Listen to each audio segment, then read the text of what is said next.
And like climate change is a problem of the global commons. So the thing that we risk collectively is that it sort of then becomes nobody's problem and nobody takes ownership over it. Asteroids are all over the sky. They just truly cross boundaries and borders with a second's notice. I kind of imagine in the future, maybe lots of small satellites around the Earth that are always going and looking outward. I mean, I think it's something worth investing in. It's our existence at stake, right?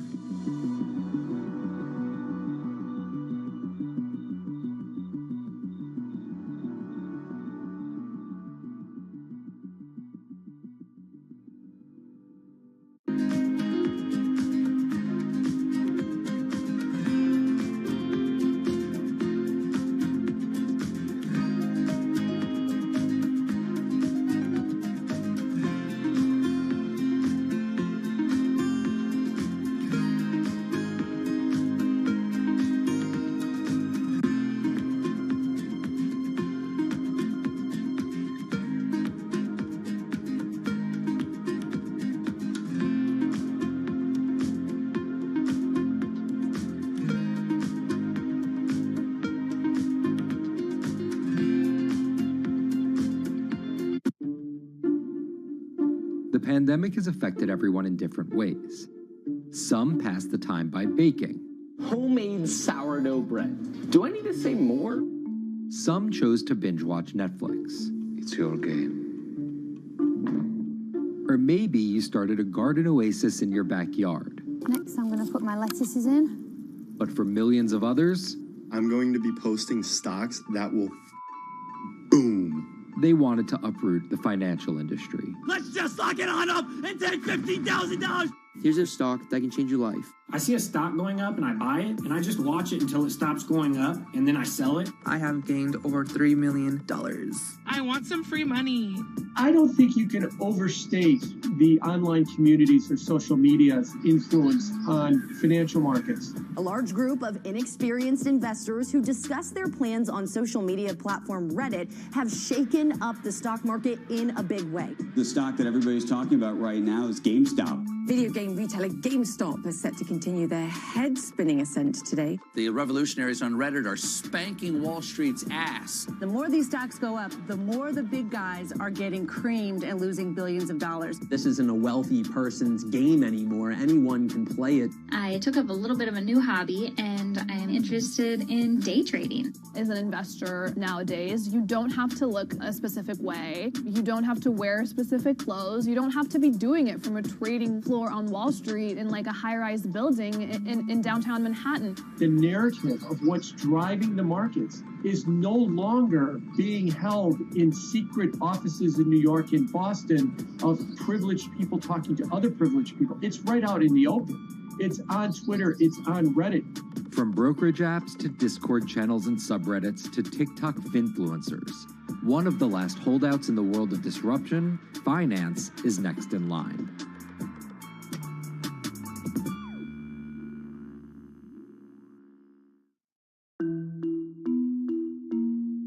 Investing should be as ubiquitous as shopping online.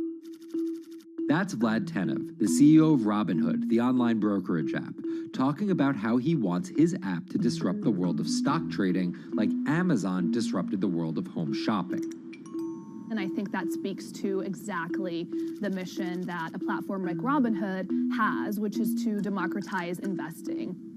Robinhood was started in 2013 by Vlad Tenev and Baiju Bhatt in, where else, Silicon Valley, as an alternative to the big brokerages, but with one big difference. As they were building the social network around finances for people, they realized that there was a gap in the market and that free trading could become something that they could bring to the markets, they could disrupt the industry. While no-fee trading is industry standard today, it was unheard of when it was first introduced. The online brokerage industry was really innovative when they came on the scene 10, 15 years ago, but they kind of stopped innovating where you haven't seen those commissions come down beyond $5 or $6 or $7. Robinhood think that by offering zero commission that they're going to push people onto this platform. And on top of no-fee trading, the customers Robinhood was courting have been long overlooked in the world of finance. So the typical customer of a Charles Schwab, for example, is putting a lot more money in that brokerage account than the typical customer at Robinhood. Even today, with all of its popularity, the median account size is about $240. There's Fidelities in the Schwabs and the E-Trades of the world. They look down their nose at those kind of accounts. I don't want a $1,000 account. They're just a headache. I want a $100,000 account. And this is key here, right? Because the thing about Robinhood that's different than every other single brokerage platform is how easy it is to use. The design of the Robinhood app really has in mind a user who might be coming at this absolutely cold. The fonts are very well sized, the shapes, the colors, all of that is something that the founders of Robinhood paid really close attention to. And by creating an interface that catered to a newer investor, they were able to gather a pretty healthy group of customers. And by 2019, they had about 10 million customers. Those 10 million customers were a huge success story for Robinhood, but no one could have predicted its explosion after the arrival of COVID-19. Remain indoors to the greatest extent, and 100% of the non-essential workforce must stay home. What we saw when the pandemic hit was the growth of Robinhood users absolutely turbocharged. And oddly, you saw this surge in interest in stock trading. Then they saw the absolute surge in 2020 in customer growth. And now, by many accounts, they have more than 20 million customers, which is pretty extraordinary. So the next step for them is to figure out how to monetize those users and how, even with their small account sizes, to get them to grow with the company and, as it releases more products, come along with them.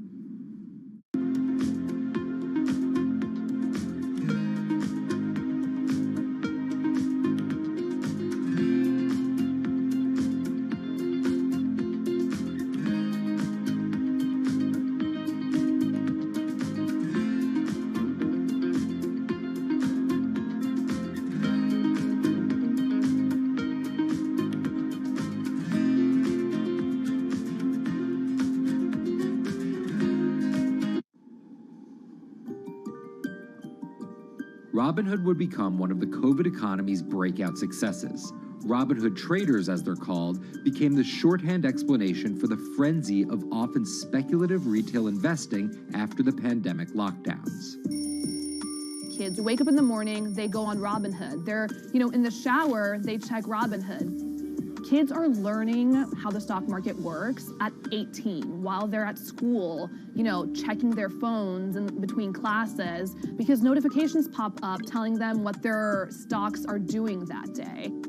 With these new tools, millennials and Gen Z are investing in the market in ways their parents could have never even dreamt of.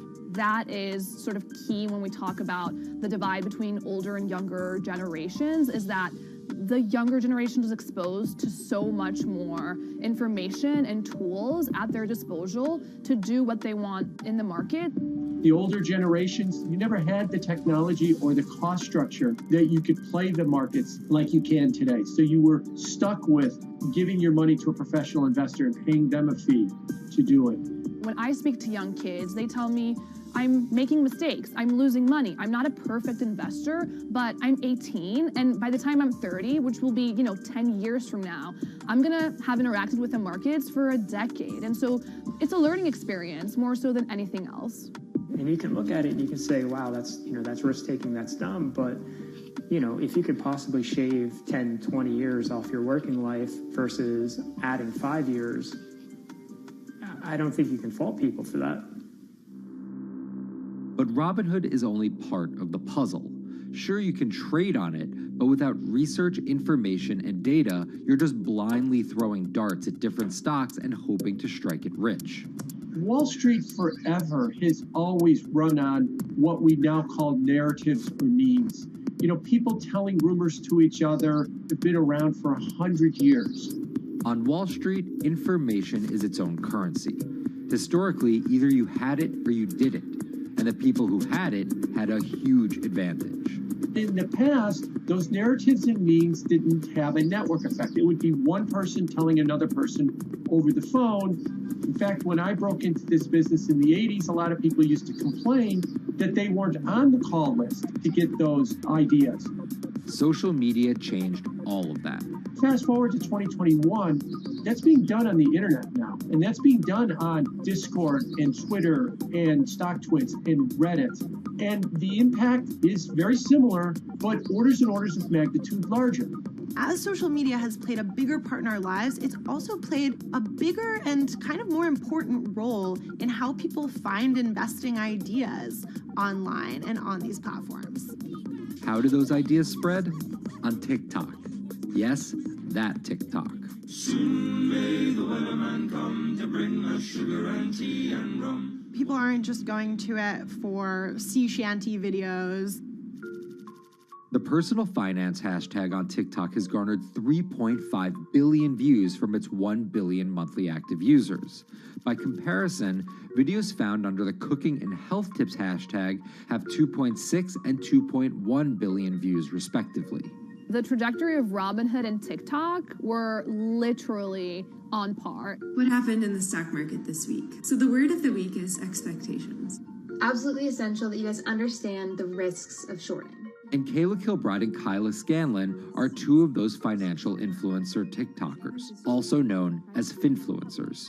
I think people still care about fashion, they care about culture, but it's also like there's this big behemoth thing called the stock market that we really don't know a whole lot about, and it's gatekept behind the industry. And so people like want to unpack that. And so my audience is, a lot of them are younger investors who are looking to hone their skills. Tech and right up. Kyla and Kayla are two of the more, let's say, professional TikTok influencers. The Tesla ARK Bitcoin Biotech Risk Cluster. I've been trading since high school, and it was a really interesting way for me to fill out my decision-making frameworks and to think about thinking. And I think that the more that we can have people thinking about finance, the better that we're going to progress as a society. I think it's a huge gap in our educational system. If you're going to buy an option for a stock you think is going to go up, it's a call. So think of it like this. I made the options video where I was like, options are just like shopping. Rumor has it that this pallet's about to go up in price. So if I come in tomorrow, can I still buy it at said price? And a ton of women just like attacked that video and were like, you explain things so much better than my boyfriend or my professor, or like I could sit and listen to you all day. And I was like, this is what I was looking for. But TikTok's algorithm does not reward calm and measured videos about responsible investing. It rewards this. Watch this video for 30 seconds and you'll be rich for the rest of your life. I try not to say the A word, the ALGO word, because TikTok listens to us. The algorithm does impact how you feel. You know, you do notice which videos do better versus which videos do worse. How do you catch someone's attention in less than 60 seconds? And how do you make it something that they're like, I need this in my life? Nearly impossible to do that in 60 seconds. But the people who perfect it are the people that you're going to watch and going to stick around. And where people are sticking around? Reddit. And its nearly countless subreddits about finance. And by far the biggest one of those is Wall Street Bets. There's a lot of social media platforms out there, but Reddit is like the social media platform for finance.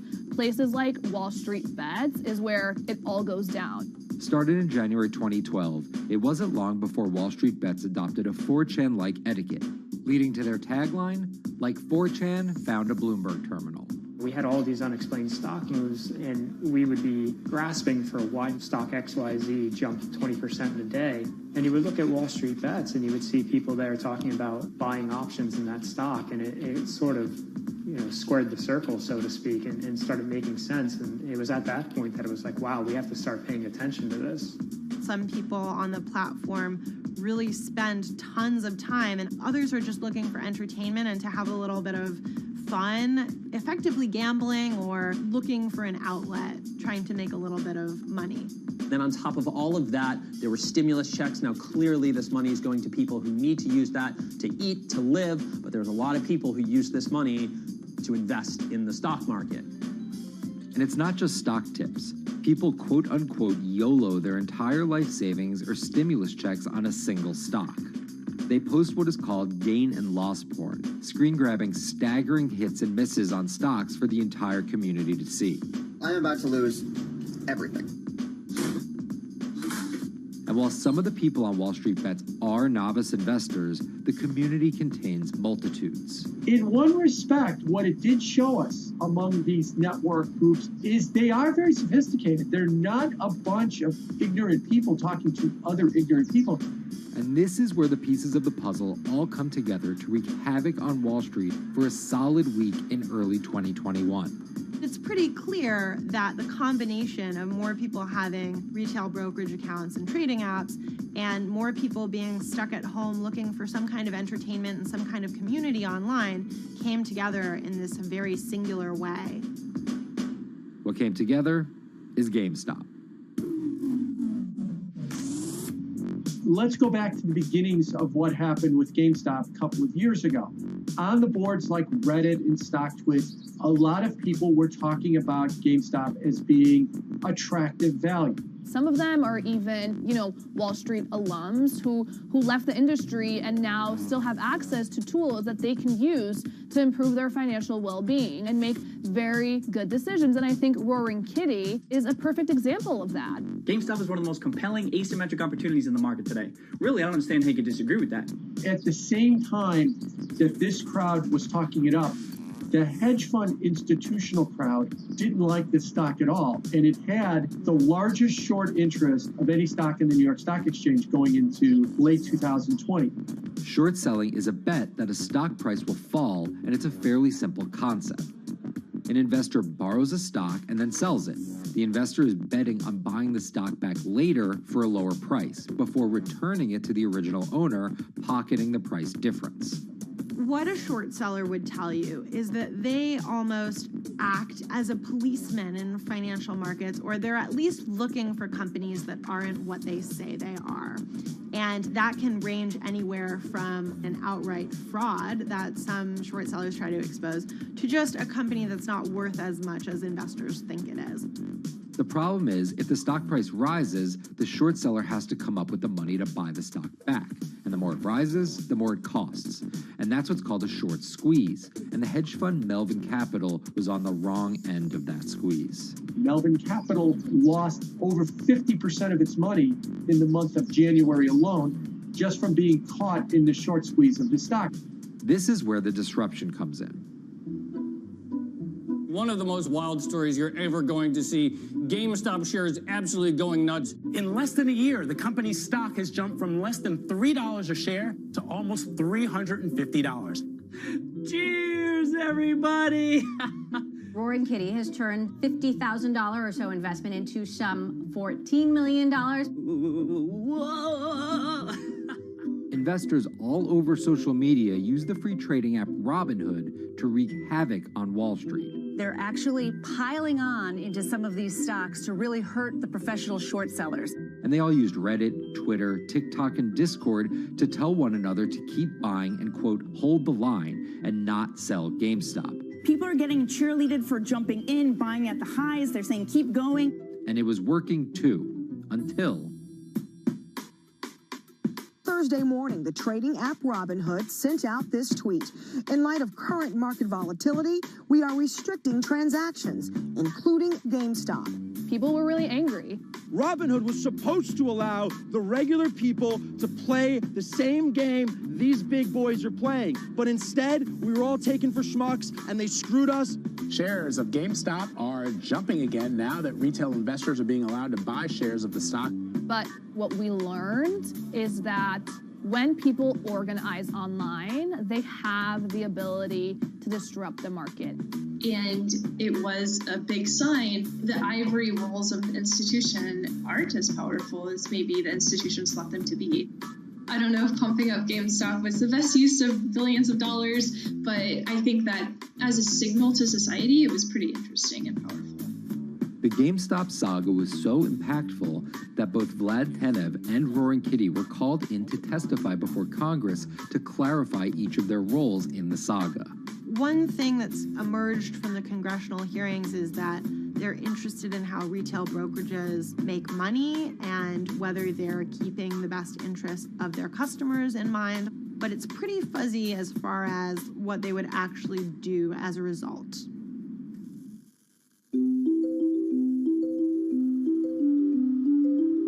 While the frenzy around GameStop eventually subsided, it didn't take long for retail investors to find other areas to invest their money. Take a look at Bitcoin going bananas over the weekend. Bitcoin forms a brand new all-time high. It was after GameStop started to drop that we saw Bitcoin really go up to over 60,000. How much further does this rally have to run? It's compelling to say that money shifted from one venue to the other.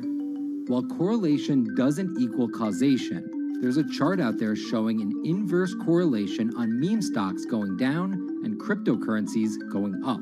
There's definitely an aspect where people are making money on stocks and then moving, they're agnostic, they're not hedge funds. They can invest wherever the hell they want. It's a classic sort of momentum trade. They're going to wherever the winners are and they're willing to jump on and, ride it.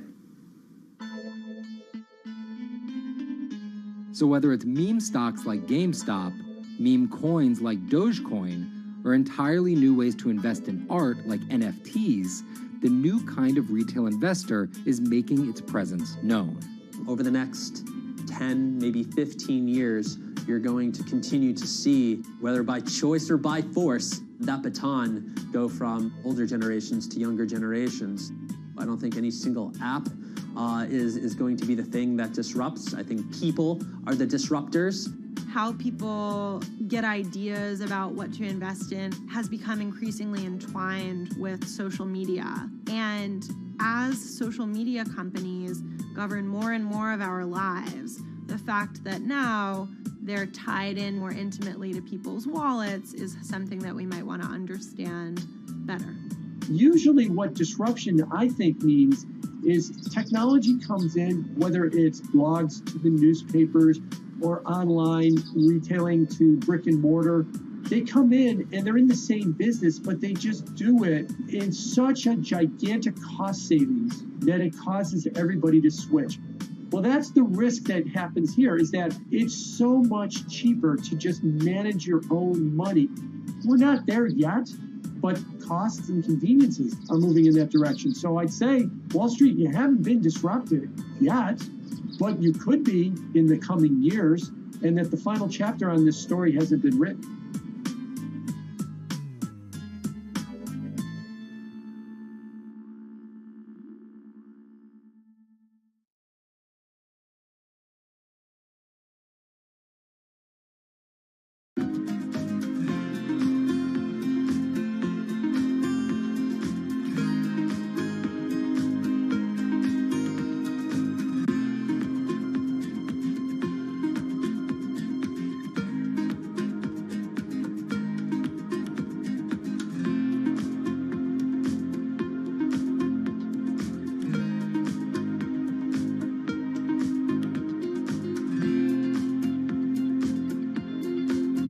Meet Bloomberg's own David Nicholson. Now, his happy place is out in the field, on the open road. But like the rest of the world lately, he's been working from home a lot more than he's used to. COVID-19 has prompted a massive urban exodus as professionals of every ilk yearn for more space to live and work. As a result, rural areas have exploded, and they're poised to experience a resurgence as more and more families pack up and leave the big city to try out life in the burbs. But there's one problem with that. Not all internet speeds are created equal. Anyone who might need to upload or download large files for a living may not want to pack up and move to that cabin in the woods just yet. Now, David's house isn't a cabin, but it is in the woods, and inexplicably, his internet is workable. My internet is okay. I pay a lot for it. It's around $140 a month. The download speed's great, and the upload speed is terrible, which is really bad for my work because I have to upload these massive files. But I'm definitely one of the more lucky ones in this community. Just a few miles down the road, my buddy has awful internet. It's usually under 2 down and under 0.2 up, so it's often unusable.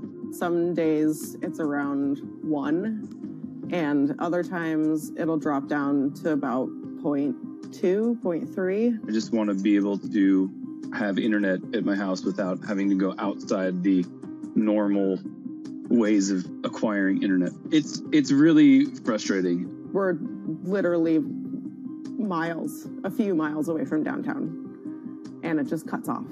This is a problem, and the solutions are not there yet, because getting high-speed internet in rural areas en masse is something our providers may simply not be ready for.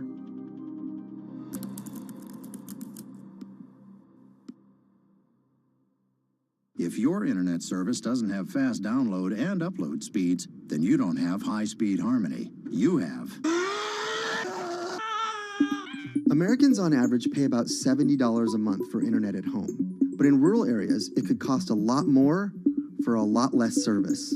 So the pricing for a fixed wireless provider here can be something between $80 and $150 for about 25 megabits per second. However, gigabit service, which is 1,000 megabits per second and symmetrical, is running at about $119 a month or $130 a month. That's John Paul. He co-owns Spiral Fiber, an internet service provider here in Nevada County, California. And for the past 10 years, he's been trying to bring an affordable fiber optic network to town. It all started when he applied to be part of the pilot program for Google's fiber service.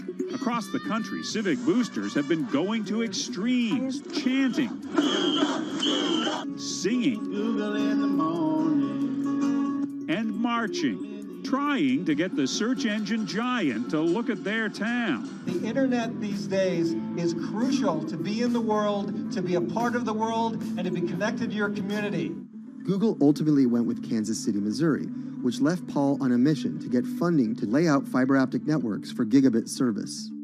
Over the next several years, he would attend conferences and pitch venture capitalists and apply for grants to make his vision come to life. One of the biggest roadblocks to building infrastructure for the internet here in the United States are the existing large providers. They have their land staked out. They would prefer that nobody come in and compete against them. In 2013, we applied for a grant. We went down and met with the commissioners at the California Public Utilities Commission. It was an arduous process to get funded, but we finally did against all odds. We got a $16 million grant, and then we went out to seek venture capital. Then, in March of 2020, the pandemic hit the world.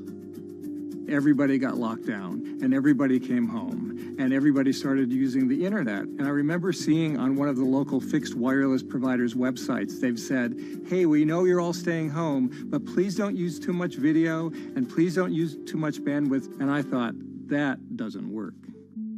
The U.S. connectivity gap is far greater compared to countries that are considered its peers economically. Some developing nations actually have better internet than rural America, like in Kenya, which has a state-of-the-art fiber optic network fed in from their coastline. The American connectivity gap does largely affect rural areas that are either outside of service coverage or simply prohibitively expensive. This is Rebecca. She and her family moved to Nevada County just a couple miles down the road from David. They took for granted that high-speed internet would just exist in the area, and it's not something they even bothered to check on before buying their house. Turns out, all they got was dial-up. We wanted to move where we had a little more space, room for the kids to run around, just be out in the mountains a little bit more. Having come from a bigger city area where Wi-Fi is pretty readily available, we hadn't really considered that in our purchasing of the house, whether that would be an option or not. When school started, and now that we are remote learning with our children and we're doing everything from home, we didn't have the option to do that at our house. So every day when school would start, we'd have to pack the kids up and we'd go to my in-laws' home. They have a little cabin up in this area that does have Wi-Fi already. Rebecca's situation is the norm in rural America. According to data from the Federal Communications Commission, just 4% of urban Americans lack access to broadband internet. That's compared to almost 40% of people who live in rural areas. While that was the case, there were also racial and socioeconomic divides in terms of who had that access. In addition to that geographic difference, low-income African-American students, Latino students, and first-generation college students were more likely than others to have only one device at home that's shared among multiple siblings and or lack access to that actual connection. For most American towns, there's also a lack of competition, forcing internet prices up. And large providers like AT&T and Comcast aren't incentivized to expand service to these rural communities. This is how Xfinity makes life simple, easy, awesome. So in our area, we have a small imprint of Comcast, but they're not going to go out to the more rural areas. It's just not cost effective for them to do it as a large company. In order to lay fiber cable, you're actually physically digging trenches into the ground. And for internet service providers, they're primarily focused on maximizing their profits. And so the fewer customers you have, in any square mile and the more fiber you have to lay, that's just kind of harder to pencil out from a purely economic standpoint. AT&T released a statement on the matter, expressing the need and desire for government assistance to fund fiber optic expansion to areas deemed unprofitable. Comcast released a similar statement encouraging more public-private collaboration on this effort. Federal agencies do offer grants to help communities build broadband networks, but many have argued that there's not enough flexibility on how to use these funds. The COVID-19 relief package passed by Congress in March and signed by President Donald Trump awarded $43.3 million to 51 projects on the East Coast alone. But it also stipulated that these projects needed to be up and running by December 30th. For contractors who plan projects months and years in advance, it's a scramble to rearrange their schedules to meet that deadline. So what we've been asking the federal government to consider is at least have, as long as the projects are getting started, knowing the projects are being put into place to expand both remote learning, working from home, and opportunities like that are truly driven from COVID. We're moving as fast as we can regardless, but hopefully they'll give us some more time. Talking to John Paul, it's clear that he believes broadband is something that can transform a community and should be considered a public good. One of the first communities to come on in the United States with full-on gigabit service was Chattanooga, Tennessee. Now, they're a bigger city, but they're a city that was economically in a downturn. In the last 15 years, the city of Chattanooga has turned around in an amazing way. It's a nexus for young people to move to. It's a place where technology happens. It's not just about logging on to Zoom, to connect with your colleagues who might be in New York City. It's also your ability as a small business, operating in the town of Nevada City or wherever it may be to, quickly upload your payroll documents or something onto the cloud, or to quickly, swipe a customer's credit card. There's just some really basic business functions and mechanics that I think people in big cities really take for granted, and that are just going to be a much bigger challenge for small business owners in rural areas.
Historically, the marginalized people, you call them as untouchables or Dalits, they have been kept away from the center of the knowledge. Once you are born into a caste, it is very difficult for you to grow beyond that. You are stuck in that identity.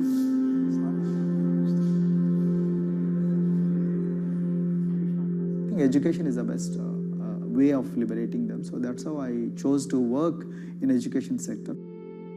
The kind of education that we are giving to the marginalized people is going to change not just the fate of these communities in Telangana, but it is going to be the source of inspiration, source of hope for all the marginalized in this country.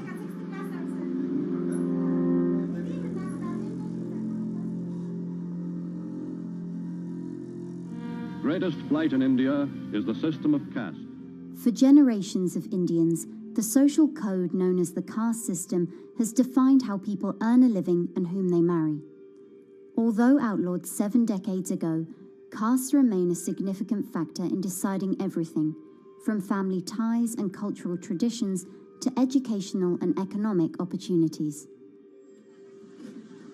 Dalits, people who are on the lowest rung of the caste system, constitute almost 1/5 of India's population of 1.3 billion. Not able to afford the high tuition of private schools, many are forced to attend government-funded institutions, which in the past have suffered from poor infrastructure, lower education standards, and high student-to-teacher ratios. But Dr. Praveen Kumar is trying to change that.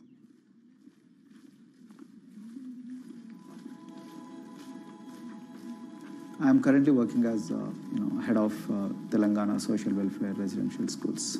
So totally above 400 schools I manage. These are all residential schools for the students who are historically marginalized but talented and then poor. My friend also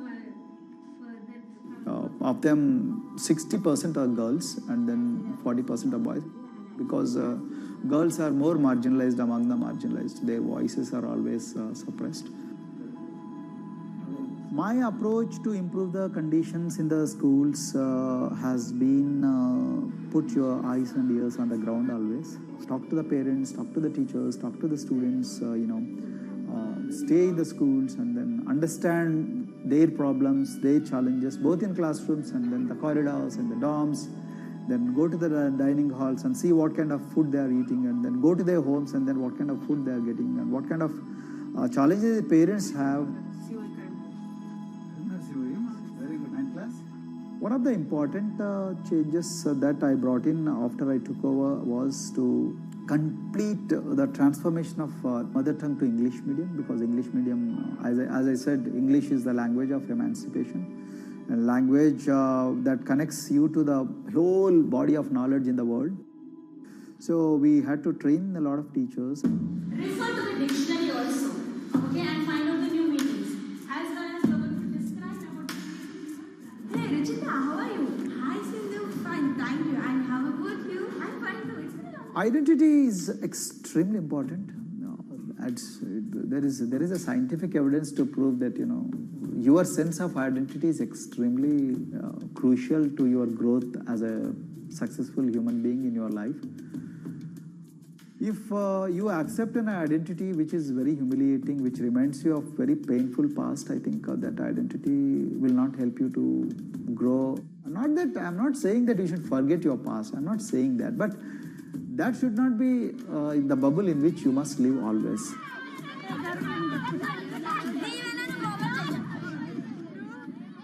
Sweros is an alternative identity. S stands for state, W stands for welfare, Aero, SW, and then Aero is Swero. So the idea is your dreams have to be skybound. So that is what we are trying to achieve by changing the identities. Like, you say, I'm a Swero and I aim to be a doctor. I am a Swero, I aim to be a top-notch engineer. I am a Swero, I aim to be a top bureaucrat of this country.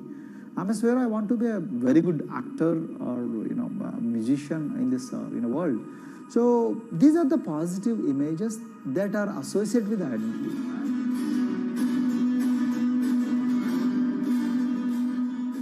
Just to give an example to you, in 2012, in our institution, we used to produce about 6 doctors per year.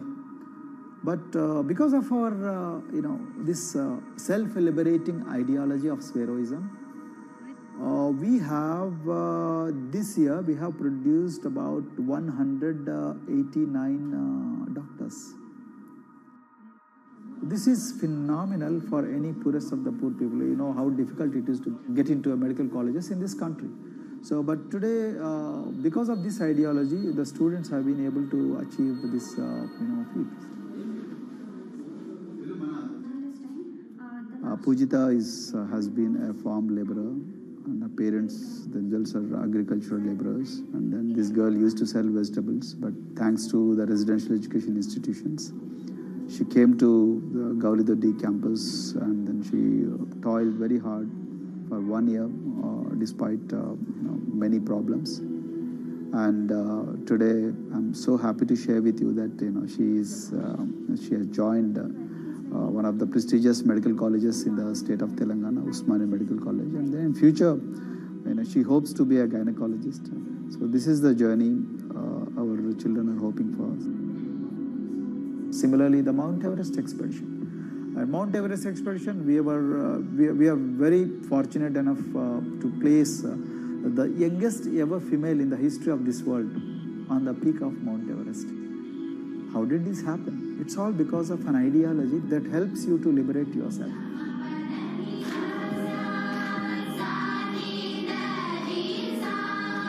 We got a lot of extracurricular activities and most of them got institutionalized now. So for example, music.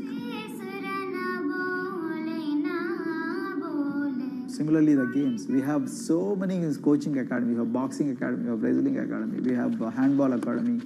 So we have, kabaddi, the traditional Indian sport. We have golf. We have introduced the golf also. Like golf is generally played by so-called rich people, but today even poorest of the poor people also are being trained in golf in our schools. Wow.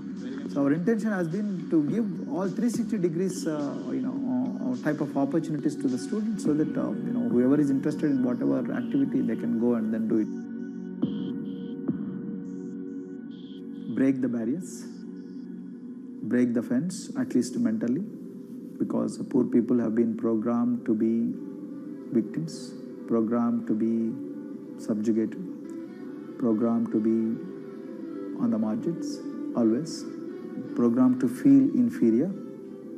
We wanted to change all that. There are certain games which are exclusive to rich people.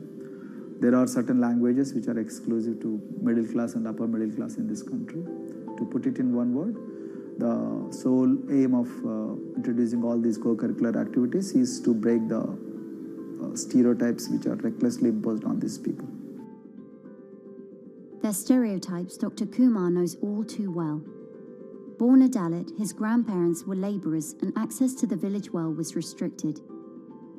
Dr. Kumar credits his parents' belief in the power of education with helping him realise his aspirations. He went on to join the Indian Police Service, attended Harvard University, and then began pursuing educational reforms back home. I attribute whatever I am today, it's to my mother primarily. They educated me in the village, although there were no good schools. So then I stayed in social welfare hostels, the hostels which are managed by government for the poorest of the poor kids. I passed with reasonably good grades. Then I went to university and then I faced worst form of discrimination in the universities. Like there were, in those days I'm talking about, so the bathrooms and the toilets were exclusively meant for scheduled castes and scheduled tribes.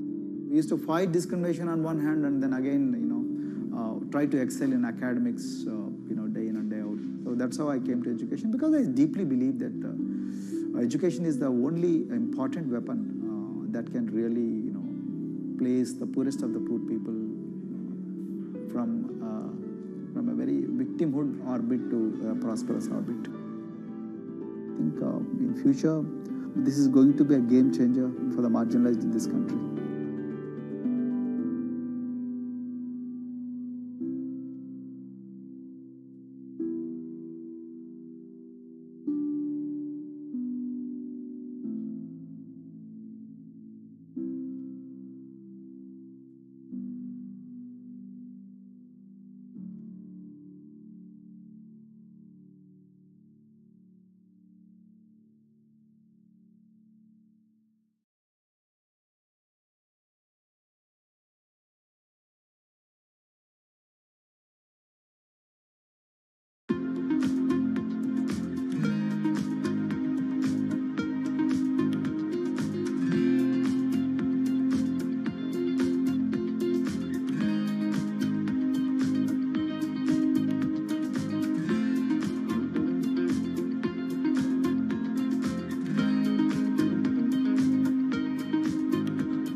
If you look at a thermal image of a city, and then compare that to a map of vegetation, you'll find that where there's greenery, the temperature is lower. That's because things like asphalt, concrete, and shingled roofs absorb more heat from the sun than trees. This is the urban heat island effect, and it accounts for higher temperatures in cities, often by several degrees compared with their surroundings. It's becoming a huge risk to human health as growing urban populations exacerbate the heating effects of climate change. Heat waves kill more people than any other extreme weather event, more than tornadoes, hurricanes, and even floods. That's why urban heat island mitigation strategies are being studied in Singapore by a group of researchers. The government-backed project called Cooling Singapore is now in the process of combining everything they've learned to create a digital tool that can help cities all over the world, starting with Singapore.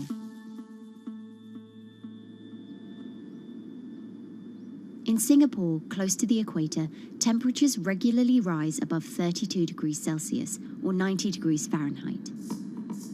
And the city structures only make it worse.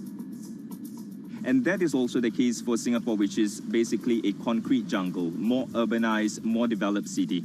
And even in Singapore, what you have is a situation whereby there's a temperature difference of 7 degrees Celsius between the more urbanized and the more rural areas.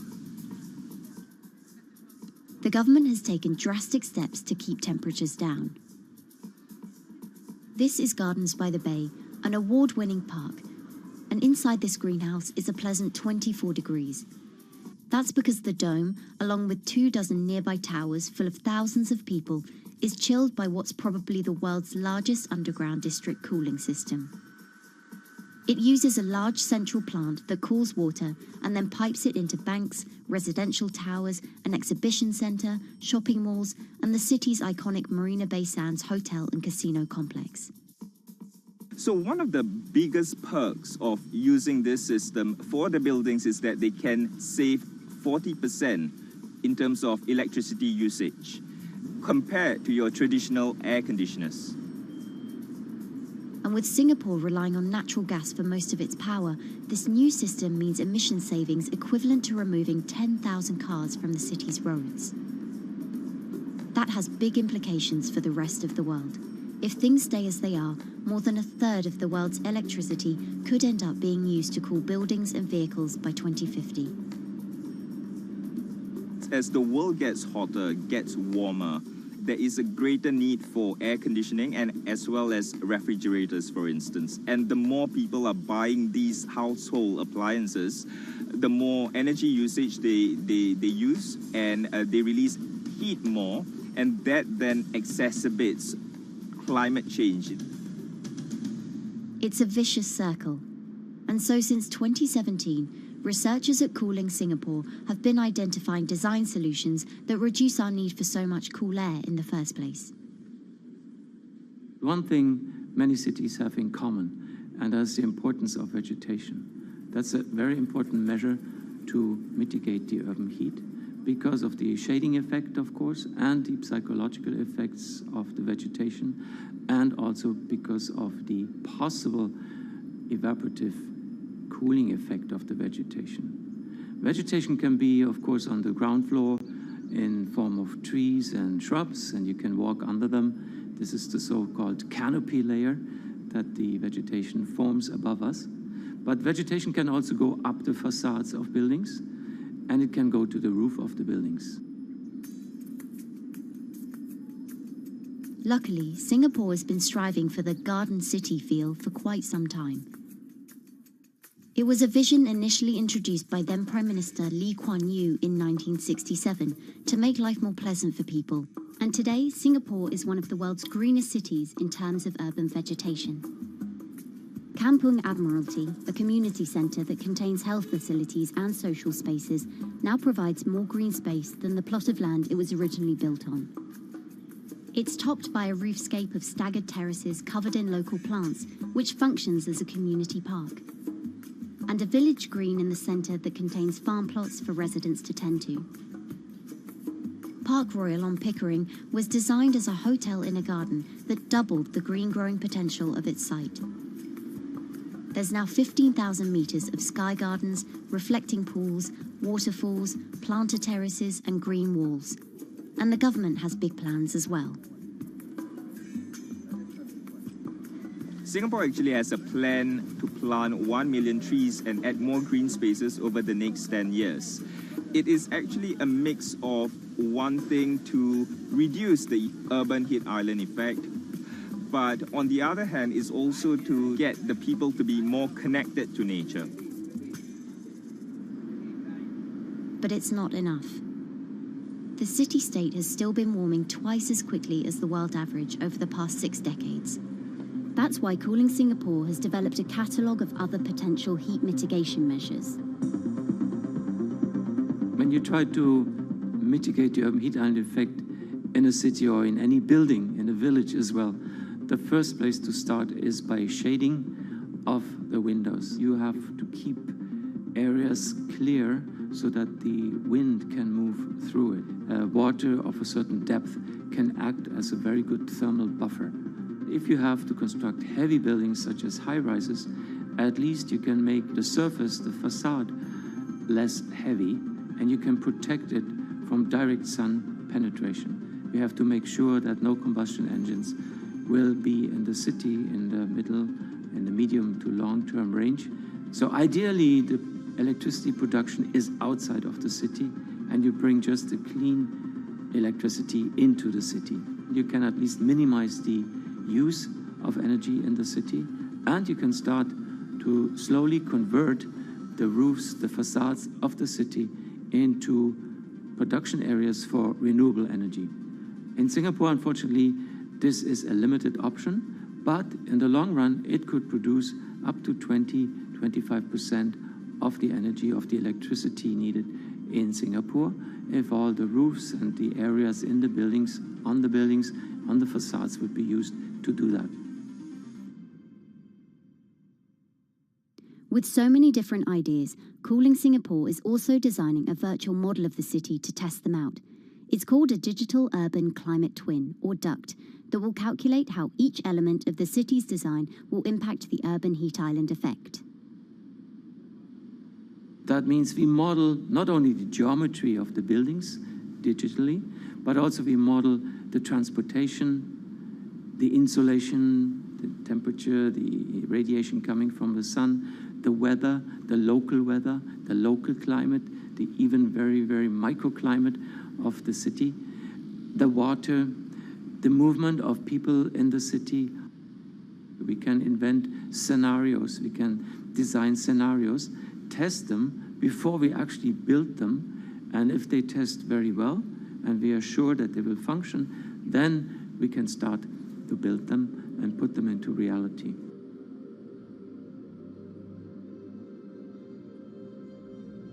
Singapore will be using this new tool to figure out which actions it should take next. And the model can be applied to any city, whether it needs to keep heat out or keep heat in, which will ultimately save energy, slow climate change, and improve our quality of life. So this is something that Singapore will be able to export, maybe even together with its city development systems that it already has. Singapore is one of the very few cities in the world that really combine this scientific approach with a very well-established urban redesign and urban design approach. Through its agencies and the combination of its agencies, it has achieved a lot in the past. If it keeps following the scientific path and the combination with the other knowledge in the city already, we think that it will be a very comfortable and very livable city in the future, even more than today.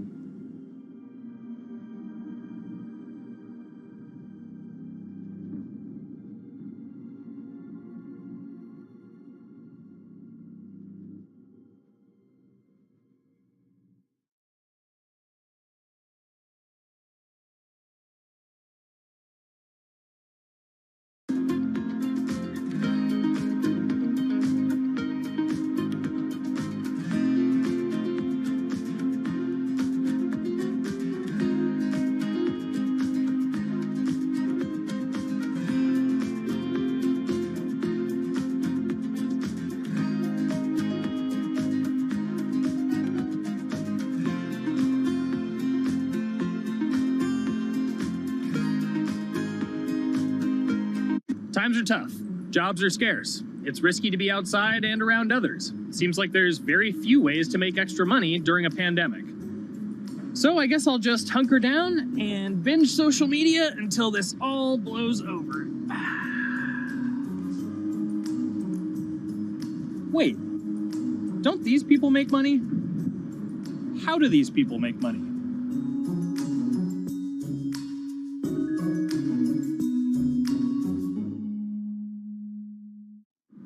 Streamers, YouTubers, Twitch stars. How do they make money? Is it a lot? Is it a lot of work? I know, I gotta ask somebody in the biz, and I got just the guy. Austin John Plays. This is your full-time job now, right? As of November of last year, yes. This was always just kind of like a side thing. Like, any money that I made from doing my videos and whatever else, I never touched that because I didn't really think of that as being like real money. And then it started coming in more and more. And then it was like I hit my first day that I broke $1,000 and I was like, this is actually going to be money. How did the YouTube channel come to be? When the game Pokemon Sun and Moon came out for the 3DS, there was like things that I learned about the game, and then I wanted to just share that information with people. And at the time, I didn't have any way to capture a screen or anything, so I found like generic footage and I kind of put it all together with so much editing. And that video got 6 views. And then 2 days later, I made another one, and that one got 12 views. And then I just started pumping out more and more content, and people were like, this guy knows what he's talking about. It really just started building on top of itself, and then it was like, my channel really focuses on tips and tricks. So I play a straight 18 hours, and I'll finish the game or get to about the 40-hour mark, and then I'll make my first video. While I'm going through, I have a giant notepad and just scribbles everywhere, and I make these notes of like the things that stumped me, so I know the things that may stump other people. What do you need to think about if you're building your YouTube channel? 1, you need to do something that you're passionate about.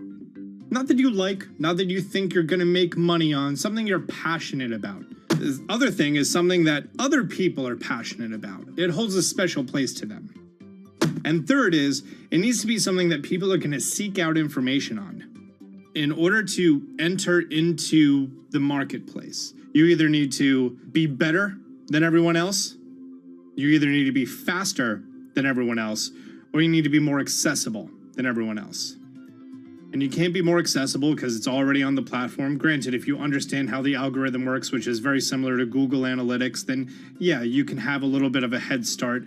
But if you're not doing it faster, and if you're not doing it better than everyone else, then why should anyone watch your channel? So my income as a YouTuber kind of breaks down to 3 different ways. 1, which is the bulk of it, which is ad revenue.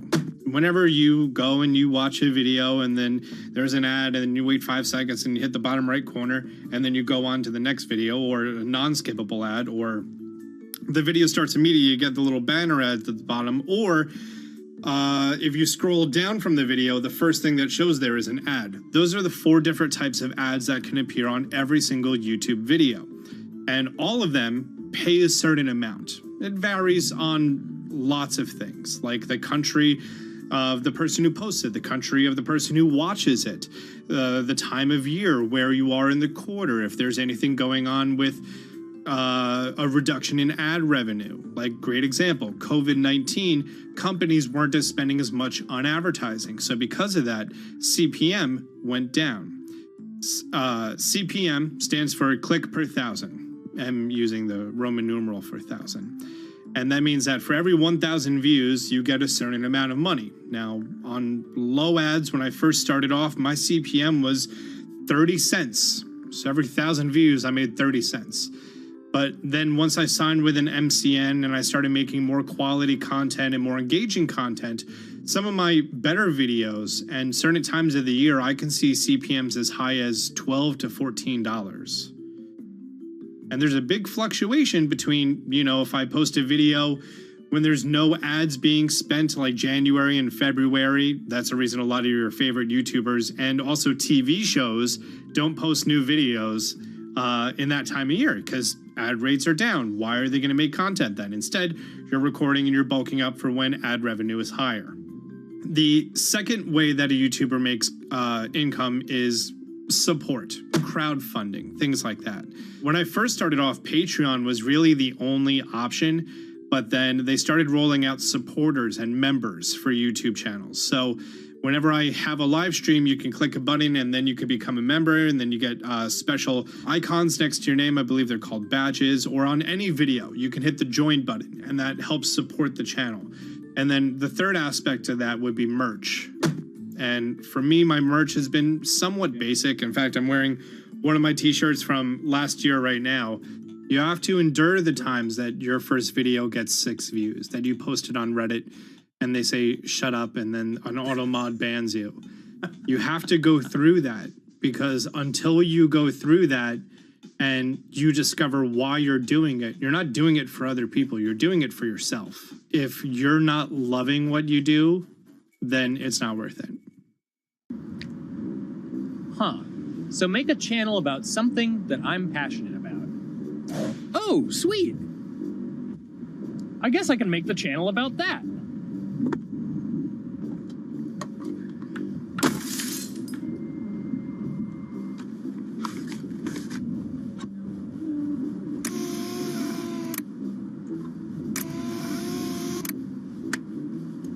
Now, how do I grow an audience? How do I get popular? It's all about diversification, right? You have to have a massive Twitter following. You have to have a massive Instagram following. You have to have a massive YouTube following.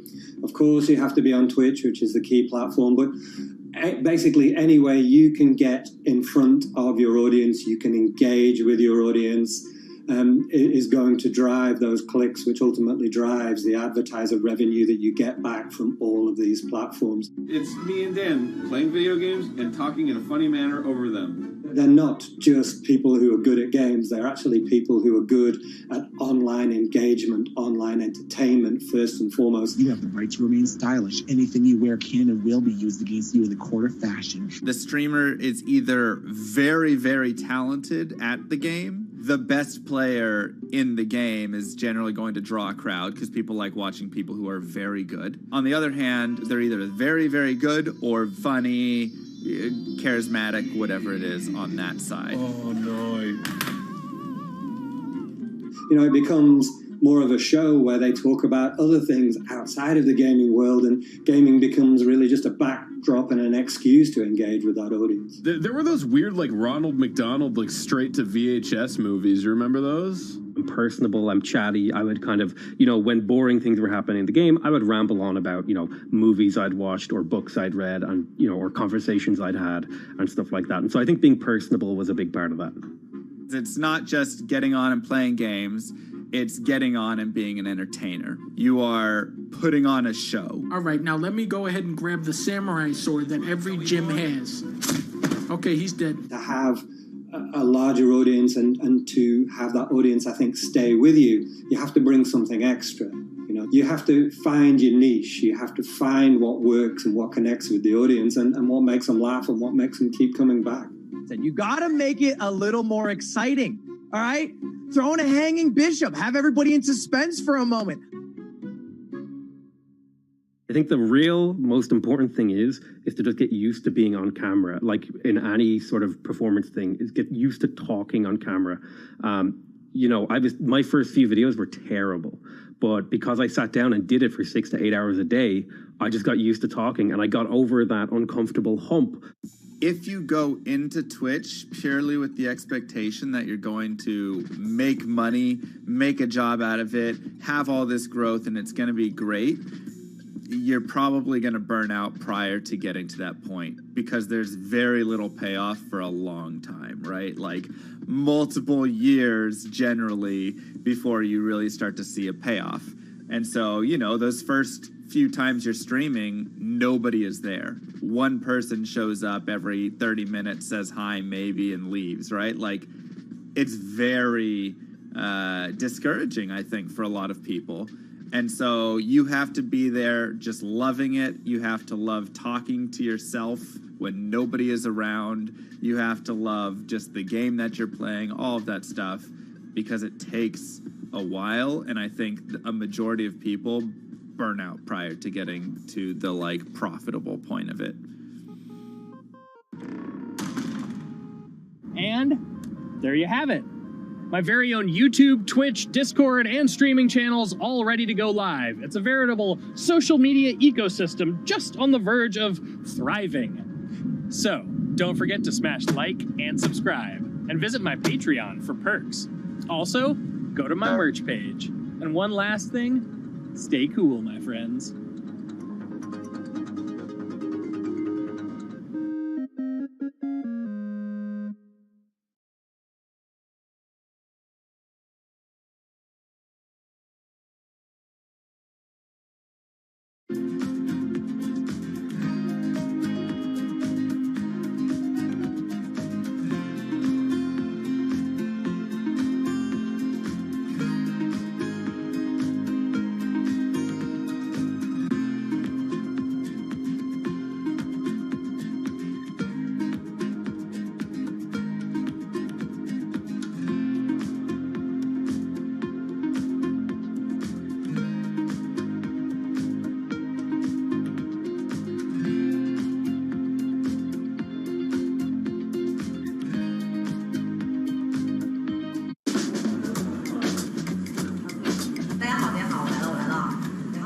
This is live stream shopping, one of the hottest trends in China.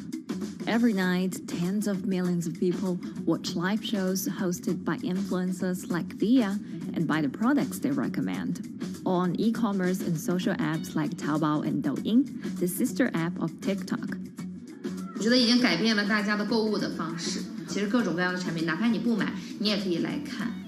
当然，你看了，你就有可能会买。It's not about, only shopping. It's about the experience. It's about having fun. You got to see 3D. You got to see in some kind of action. It's almost like a theater act. The internet craze has taken over China. By the end of 2020, the country had almost 400 million live stream shopping users. China's live stream e-commerce market has also grown dramatically, with an estimated value of $161 billion in 2020. It's becoming popular outside China as well. So, is live streaming the future of shopping?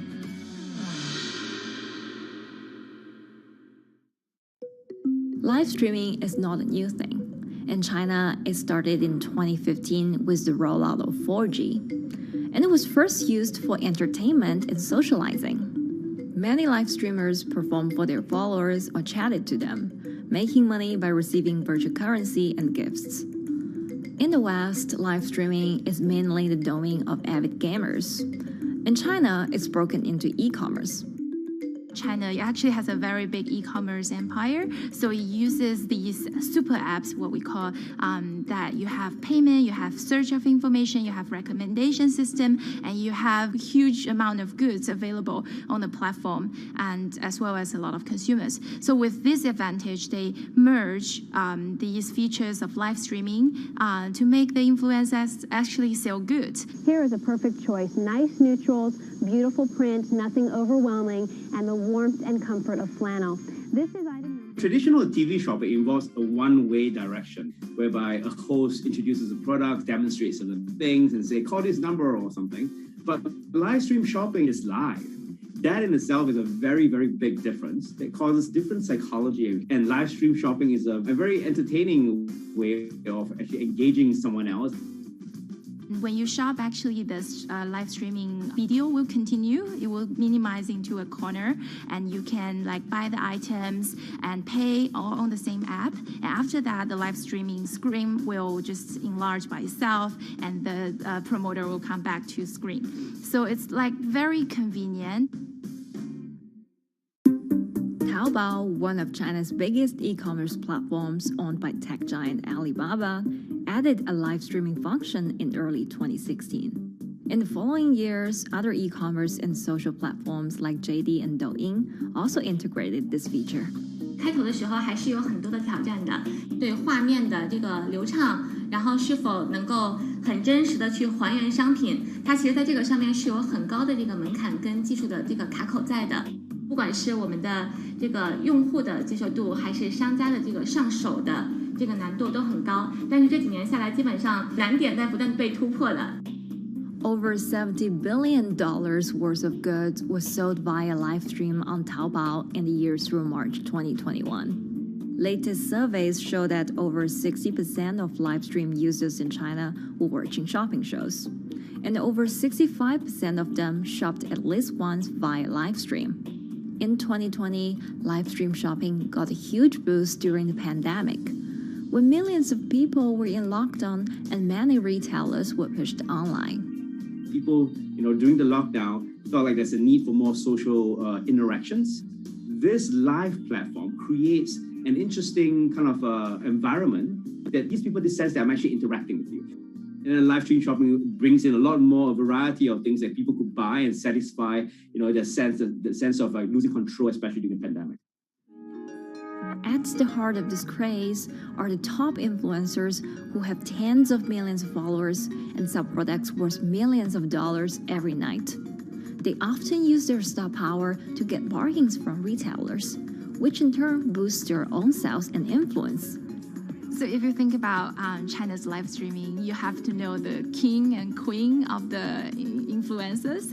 The queen of live streaming, Via, she is actually having the biggest viewership and the biggest sales volume for a long time on Taobao platform. She can sell everything from like Gucci sunglasses, lipsticks, homes and cars.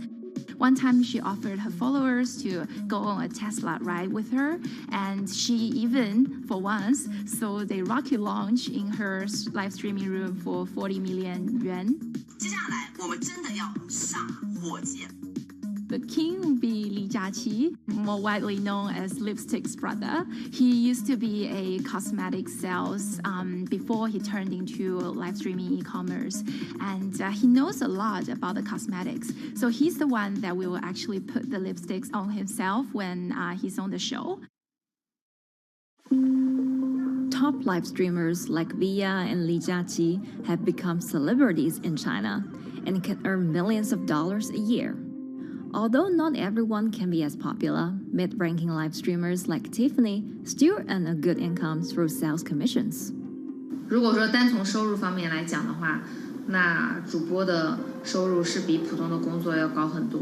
但是呢，主播这个工作时刻对身体，包括对精神都有很大的一个考验的。就是每天需要集中精力，然后长达5-6个小时，这种状态是很累的。而且这5-6个小时的话，你是脑子是不停的，然后嘴巴是不停的，然后手也是不停的，眼睛也是不停的。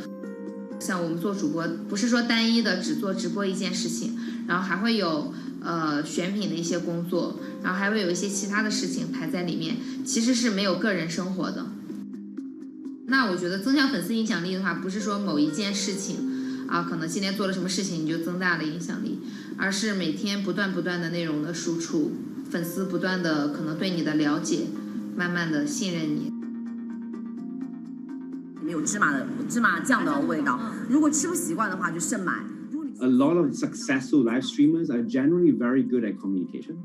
They're very good at articulating very simply what a product does, what a product doesn't do.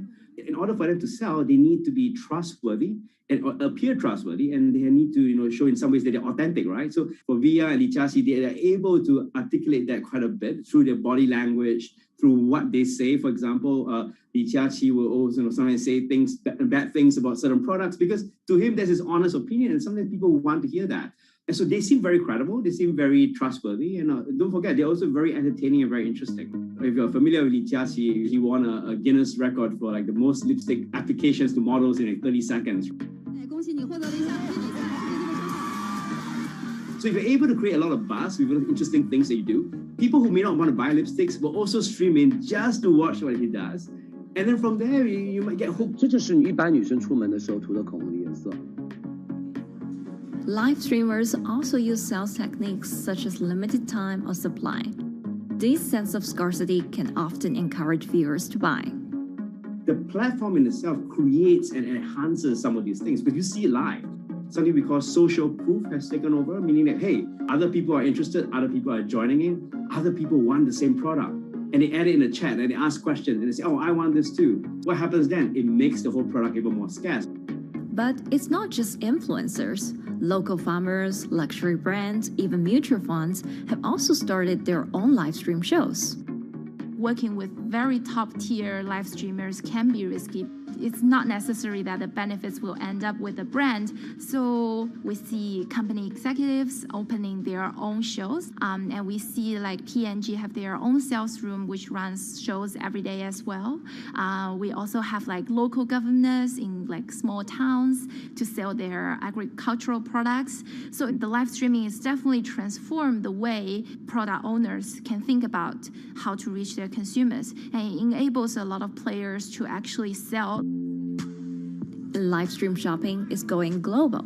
Merchants in Southeast Asia have embraced this trend. And in the West, Amazon has upgraded its live streaming function, adding interactive features like chat rooms. Companies, including Google and Facebook, are also developing and investing in technologies to integrate video and e-commerce. 直播电商它其实已经开始成为主流，它未来的发展空间跟潜力都是巨大的。接下来大家会越来越依赖这种购物方式，会变成一个比较日常化、比较规范化的这么一个趋势。If you look at the numbers alone, their numbers alone, Li Jiaxi's numbers or Via's numbers, you know that they can sell and you know that they can generate revenue. Are they able to sustain it over a long period of time? It depends on how innovative they are at changing some of the things that they do. But you can't expect consumers one day turn into virtual shopping for good. There will be the nature of us that crave to go into the store, to touch the goods and actually wear it and see how it looks like and walk around in that with our friends. And those things wouldn't be replaceable with live streaming.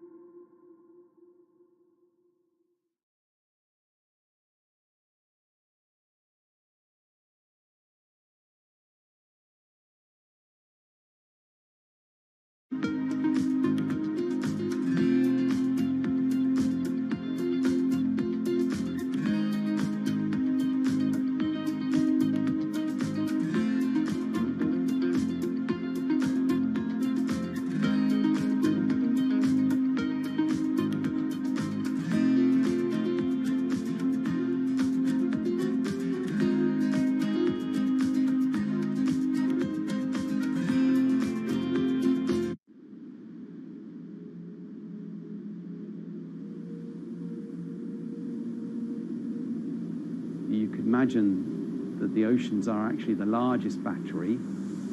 We're storing huge amounts of energy in the oceans.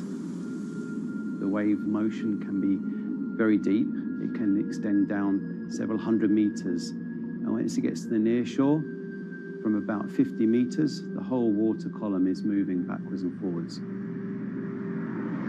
As we search for ways to reduce our reliance on fossil fuels, some are looking to a largely untapped potential source of renewable energy. In theory, waves off the coast of the United States alone could generate over 2 trillion kilowatt hours of electricity a year, enough to power more than half of the country. Waves intensify and subside not as quickly as the wind, and that means that it can produce a smoother power generation curve. One of the potential advantages of wave energy is that it could act as a complementary source of power compared to other renewables on the grid if it were to be scaled up to commercial scale.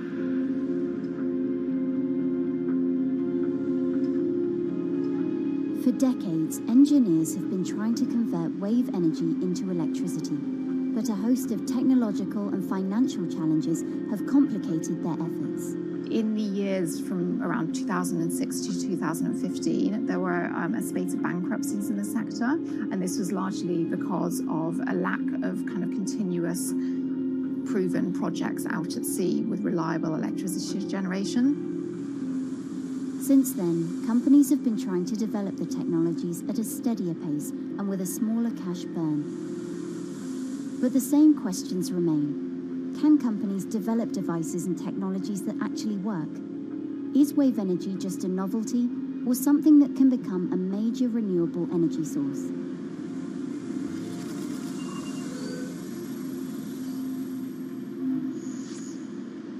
The sea is a very challenging environment within which to operate a power project.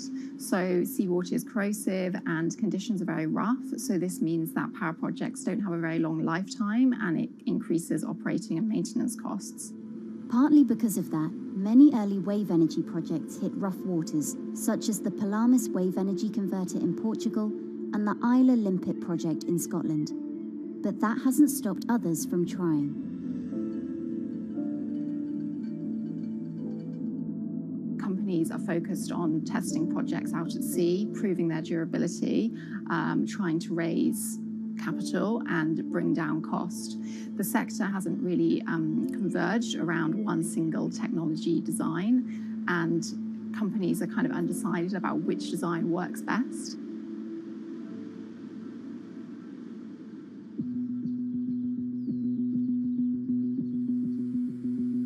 Finland-based AW Energy is a veteran in the sector. The first proof of concept of the company's device was made in the 90s after diver Rauno Koivusaari observed the strong back-and-forth movement of a hatch cover in a shipwreck in the Baltic Sea. The waves are generated far from the coastline, so the wind blows on the surface of the water, causing the water particles to rotate, and that rotation extends deep down below the surface, and the waves can be very long. They can be several hundred meters long. And as they come into the near shore, this rotational energy turns into an elliptical energy, and eventually backwards and forwards, as you probably noticed if you've been swimming on the seashore in large waves, you're pulled in and out. That's the energy that we're extracting. There's a sweet spot where we deploy, so around 10 to 15 meters of water depth. That's where there's still strong wave energy coming in. After years of research, prototyping and testing, the company has deployed Wave Roller, a 350 kilowatt device in the waters off Portugal. Wave Roller has an 18-meter wide and 10-meter high steel panel fixed to the seabed via a floatable foundation. The panel moves back and forth with the waves, capturing the energy. It's submerged in the depth of 15 meters, so it's protected from the extreme waves. We generate electricity by capturing the movement with hydraulic circuitry in a machine room underneath the surface. That hydraulic energy we turn to electricity with hydraulic accumulators and hydraulic motors, and also a generator. The Wave Roller has survived large waves at sea for over a year and delivered electricity via an underwater cable to the grid in Portugal. Meanwhile, the company has won a €2.5 million grant to work on an upgraded version of the Wave Roller, aiming to increase the electricity generation capacity to 1 megawatt. The upscaled device would have a bigger panel, 2 power takeoff units, and improved software to control the energy production. We have taken into use a wave prediction algorithm that kind of tells us what kind of waves are coming in to our device. That gives us few seconds to prepare for capturing more energy, and the difference in that is significant. Our future plans are to deliver technology around the world. So I'm hoping we can be working on delivering technology to projects in Asia and also in the American continent as well.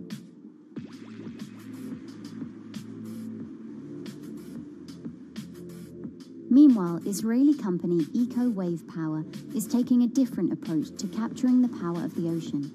For the company's founder, Ina Braverman, developing new sources of renewable energy is a personal mission. I was born in Ukraine in 1996, and 2 weeks after I was born, the Chernobyl nuclear reactor exploded, causing the largest in history nuclear disaster. I was one of the babies that got hurt from the negative effects of such explosion. I had a respiratory arrest and a clinical death. Luckily, my mother, a nurse, approached my crib on time and gave me a mouth-to-mouth resuscitation, which saved my life. I got a second chance in life and decided to do something good with it. Growing up, Ina wanted to be a politician to positively change the world. After working as a translator at a renewable energy company, she decided to change paths. solar and wind energy were fully commercialized, there were a lot of amazing technologies implemented everywhere, I saw that wave energy, although it's an immense source of electricity, the biggest companies in the world are trying to develop wave energy with no success. And there was kind of a race going on in the world of who is the company that is going to develop a viable wave energy solution first. In 2011, the then 24-year-old Inna co-founded EcoWave Power. Instead of installing devices offshore, the company's devices are attached to existing breakwaters, jetties, and piers. Our technology is very cost efficient, especially in comparison to the offshore technologies, because we don't need any ships, divers, underwater mooring or cables. We install on existing man-made structures, and all our expensive equipment, the generator, the hydraulic conversion unit, the automation, is located on land just like a regular power station. This is the EcoWave Power conversion unit that has been operating in Jaffa Port since 2014 until 2020. Here you can see how the technology works. Basically, the floaters are going up and down and pushing the hydro cylinders, which transmit biodegradable fluid into land-located accumulators. A pressure is being built. The higher the waves, the higher the pressure, which is used to turn the hydro motor, which is turning the generators. The whole system is controlled by a smart automation system, which you can see right here. And in case of upcoming storms, the system automatically raises the floater above the water level and keeps them in the upward position until the storm passes. The company has been operating a 100-kilowatt grid-connected device in Gibraltar since 2016, which is enough to power 100 households. Currently, Inna and her team are working on another 100-kilowatt project at the port of Jaffa in Tel Aviv. The project will be also the first time in the history of Israel that wave energy will officially connect to the electrical grid. And our goal going forward is to expand it to all suitable breakwaters in the city of Tel Aviv and to supply a significant part of the city's electricity needs. Today, engineers and entrepreneurs are still trying to crack wave energy. Globally, only a few hundred kilowatts of wave energy are deployed, compared with gigawatts of offshore wind. But the field has come a long way in recent years, and with the right engineering solutions, this new power source could eventually become competitive with more mature renewables like solar and wind. I would have a lot more confidence in the success of wave energy companies today as opposed to like 20 years ago. But in the next few years, or maybe the next couple of decades, it will be more likely to be used in remote locations like islands that are otherwise dependent on expensive diesel power, or out at sea on gas decommissioning rigs, or for powering underwater autonomous vehicles. So definitely, wave energy can compete with other renewable energy sources, but I personally believe that this is not a competition.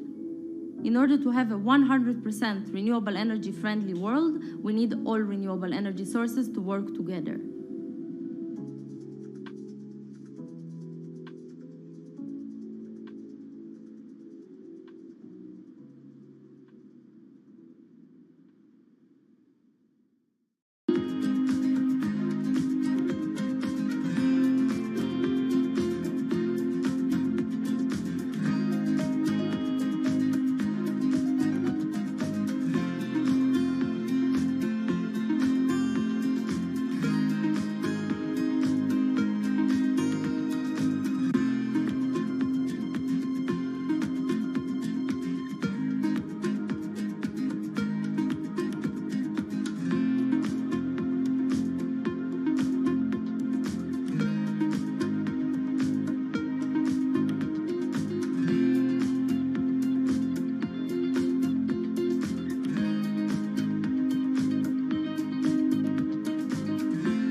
Who are all these people from? Who are all these people from?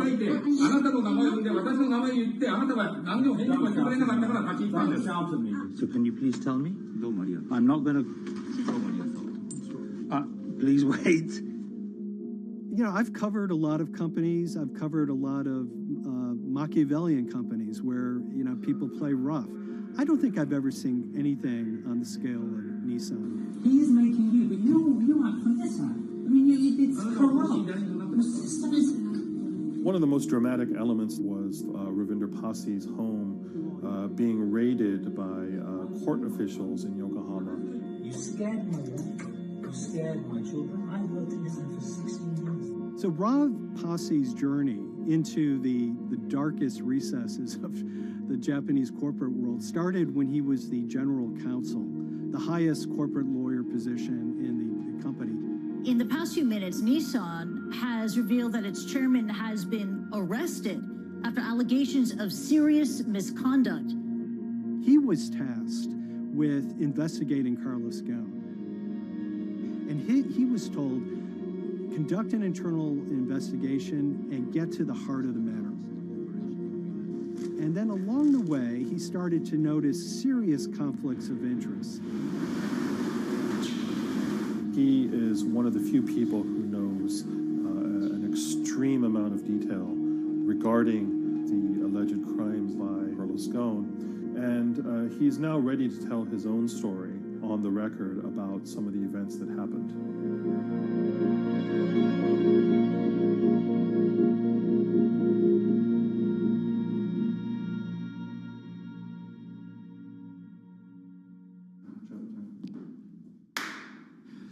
My name is Ravinder Pasi. I'm the former Global General Counsel of Nissan Motor Co. Limited. And you could say, yes, I had a front row seat in terms of what was going on. When Carlos Ghosn saved Nissan years ago, he was depicted in Japanese comic books as this hero, and now maybe we'll see comic books where he's the villain. In corporate Japan, Nissan was quite an unusual company. It was led for 2 decades by a non-Japanese executive. Well, Carlos Ghosn was a hero in the Japanese business world. If you had a global business celebrity in Japan and worldwide, it was definitely Carlos Ghosn. In a country with few foreigners at the top, he stood out. But over the years, he saved Nissan from bankruptcy, allied with Renault and Mitsubishi, and turned the alliance into one of the most competitive in the world. Yet as the years went on, you know, I think his ambitions changed a little bit. He started thinking about legacy plays, and one of them was to really tighten the alliance between Renault and Japan. And unbeknownst to him, there was a contingent of senior Nissan executives that were really felt threatened by that move. They really thought that they would lose complete control of the car company, and even in the government, there was probably a little bit of anxiety about a national champion in the auto industry falling under full-blown foreign control. Carlos Ghosn was an auto industry leader, respected by many in Japan. Now he's in jail. The arrest of Carlos Ghosn came completely out of the blue. This was in November of 2018. He was coming to Japan on Nissan's corporate jet for a regular executive meeting, and he was met on the tarmac by Japanese authorities who whisked him away to jail and charged him with financial misconduct crimes. So what happened was that a power struggle ensued inside the company, and somewhere along the way, it was criminalized. By that I mean that there were allegations leveled at Carlos Ghosn about the way he reported his pay to Japanese authorities, the way he handled money inside the company, that in other contexts might have been a board action, might have been handled internally. A number of executives at Nissan decided to take this difference and take it over to the Tokyo prosecutor's office, and that unleashed a chain of events that would shake the entire auto industry. So after Carlos Ghosn was arrested, Nissan launched an internal investigation into the events that led up to his arrest.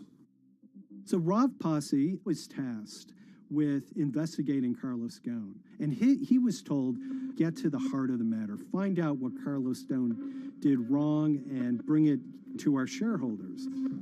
It's really complicated because you had various things coming out of the weeds. 2018, the investigation has started, and we become aware of matters in terms of conflicts, actions by certain individuals that cause some concern because things might not quite be what they seem. So in our story, we really took a close look at Harinada and his role in Carlos Ghosn's downfall. Harinada is one of the most fascinating figures inside Nissan. He's also a lawyer. He's originally Malaysian. Hello, Mr. Hadi. And he had a meteoric rise through the company and became very, very close to Carlos Ghosn and other top figures. He had a front row seat at all the major strategic deliberations at the company. And when he discovered that Carlos Ghosn, as his final legacy play, was going to tighten the relationship between Renault and Nissan, he made a decision to go against Carlos Ghosn. And he became one of the key figures that decided that Carlos Ghosn had to go.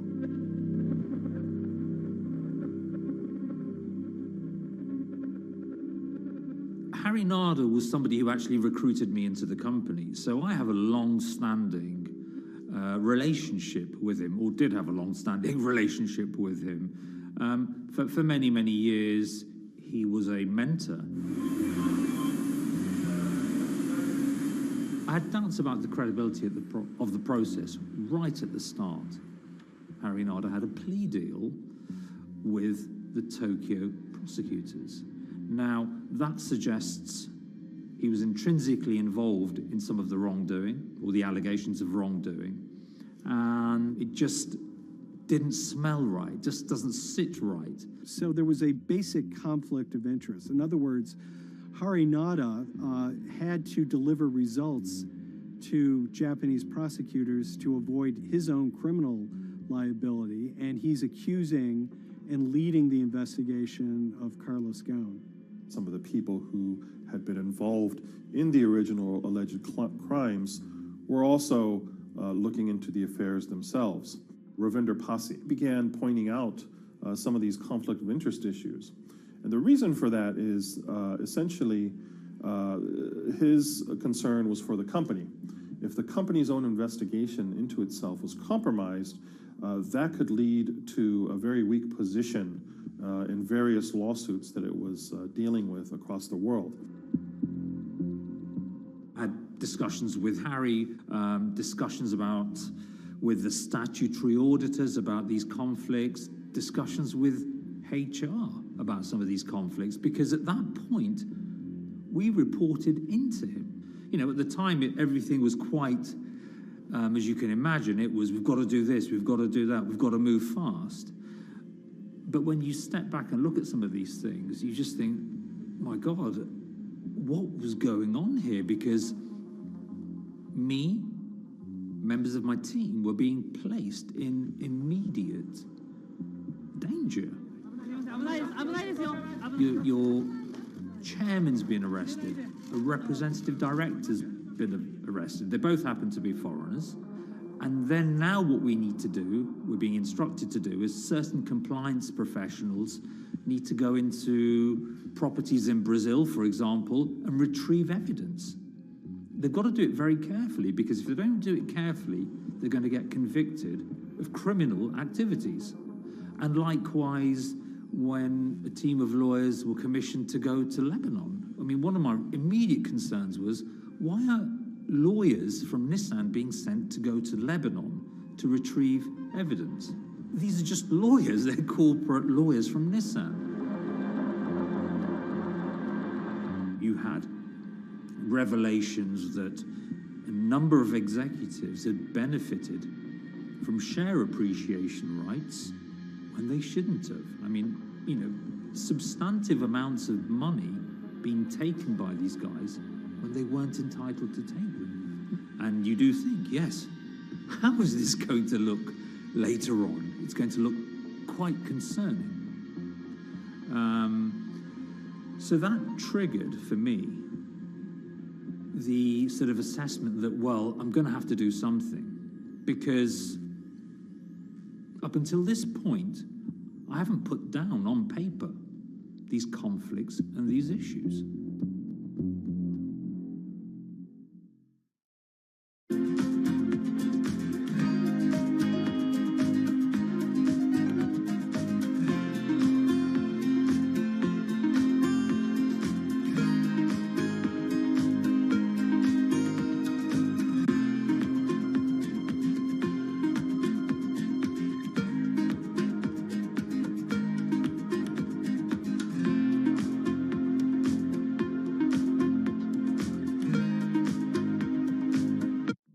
So Rav Pasi makes a fateful move. He writes this letter to the board listing every suspicion he has in great detail, backed up by evidence, backed up by memos, of why this internal investigation had serious problems.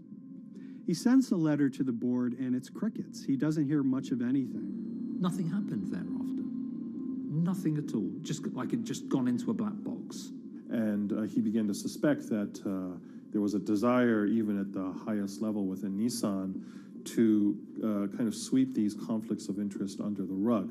Unfortunately for me, I think, you know, again, with hindsight, people must have thought that this is the nail that's sticking out, and we can't have this. Within 3 days of me submitting that to the board of directors, that letter to the independent board of directors, I was removed from the Goan Executive Conduct Matters. I was then told that I could not attend board meetings anymore. And up until that point, I had attended every single board meeting. I was then also told that after 8 years of being in Japan, I'd be going back to the UK. It eventually transpired that I'd be the VP of Projects and Transformation, managing a team of 3. So you can imagine what this feels like at this stage. Almost an arbitrary removal from Japan, where I've lived for 8 years, had 3 children there, my family has grown up, and we've been settled there, having a few months earlier been promoted to vice president at a global level, to being almost demoted. So Pasi was essentially being reassigned to get him as far away from the internal investigation as possible, and also to a certain extent in retaliation to some of the issues that he brought up regarding the internal investigation and Harinada. What happened to Rav Pasi can be seen as a series of corporate humiliations. I mean, first of all, his immediate responsibilities were taken away from him. Eventually, he lost, the coveted general counsel title. But it didn't stop there. Toward the end of his stay in Japan, Rav and his wife were convinced that they were being followed. During that period, I'd noticed that whilst driving my car, I'd have other cars following me. First time I noticed this was around mid-March, and I was driving, I can't remember where I was going, but this grey van, small van, just literally started following me. And I noticed that there was somebody in the car taking pictures. And lo and behold, we were absolutely being followed either by people on foot or other individuals, 2 or 3, normally 2 burly men in a car, different cars at different times, following us around. They were following the family as well. And, given I'd seen the Nissan security department behave in a very, very egregious manner with others in terms of following and surveilling, I was very concerned as to what they were doing and who they were giving this information to. Because if they're giving this information to the authorities, you do think, why? What's going on here? I mean, this is just not normal behavior. And this all culminated in a rather dramatic event in the middle of 2020. Who are you people? Where Nissan had hired a legal team and had obtained an unusual court order from the district court in Yokohama to basically do a search of his home and seizure of his corporate laptop and phone and other documents. If you don't let us in now, we have to break this key. So it's a pretty extreme way to treat someone who'd spent 16 years at the company. These people have all come in. We don't really know who they are, apart from the fact that I've been shown a badge that says the Yokohama court. And they're here to recover a laptop and a mobile phone. It was even more weird because I'd highlighted to the directors that certain Nissan executives were trying to recover this laptop and this phone whilst I was still in Japan. And I was very concerned because it had evidence on there that related to misconduct matters and other forms of inappropriate conduct. It was just another form of intimidation, another form of harassment, forcing me almost to leave the company and the country. Because once they'd retained and obtained these items, we were still followed, which, again, I just couldn't understand. What is the point of doing that? You know, this isn't a car company. This is not the KGB.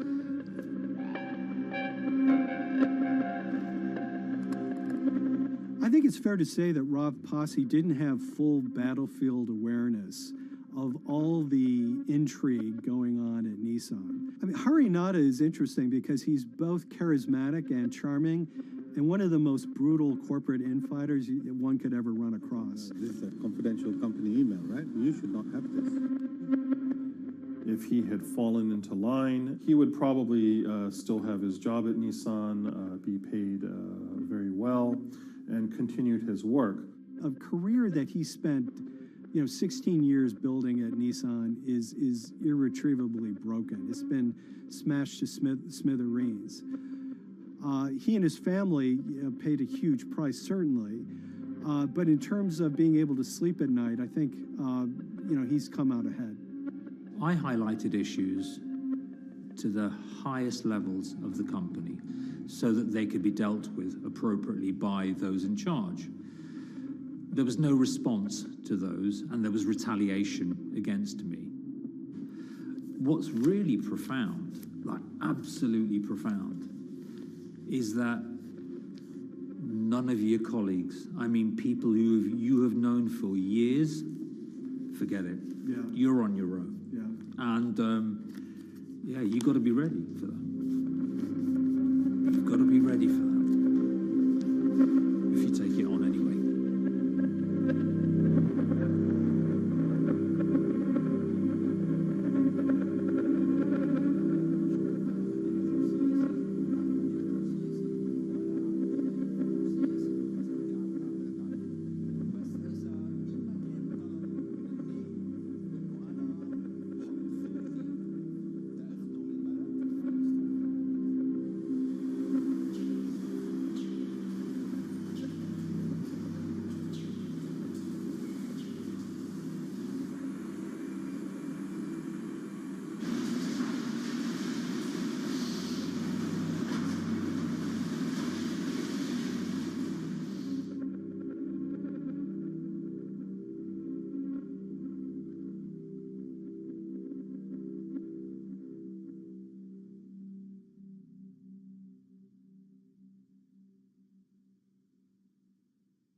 This is the awful truth.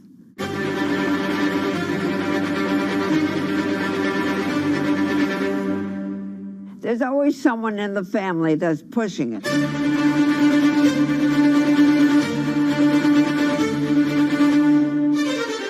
This lady does not deserve to be taken advantage of, especially at your age with your own grandchild. Yeah. My grandma is having to sue them. I'm testifying against them. Nobody's talking. They're one floor below right now. I get afraid to go on the elevator. It's sad that it had to devolve to this. It's like a soap opera to me. It's a very sad thing. It's a family feud. A family feud. Here's a family that, on paper, you would think has the wealth that so many people seek, yet at the end of the day, it seemed to sort of rip everybody apart.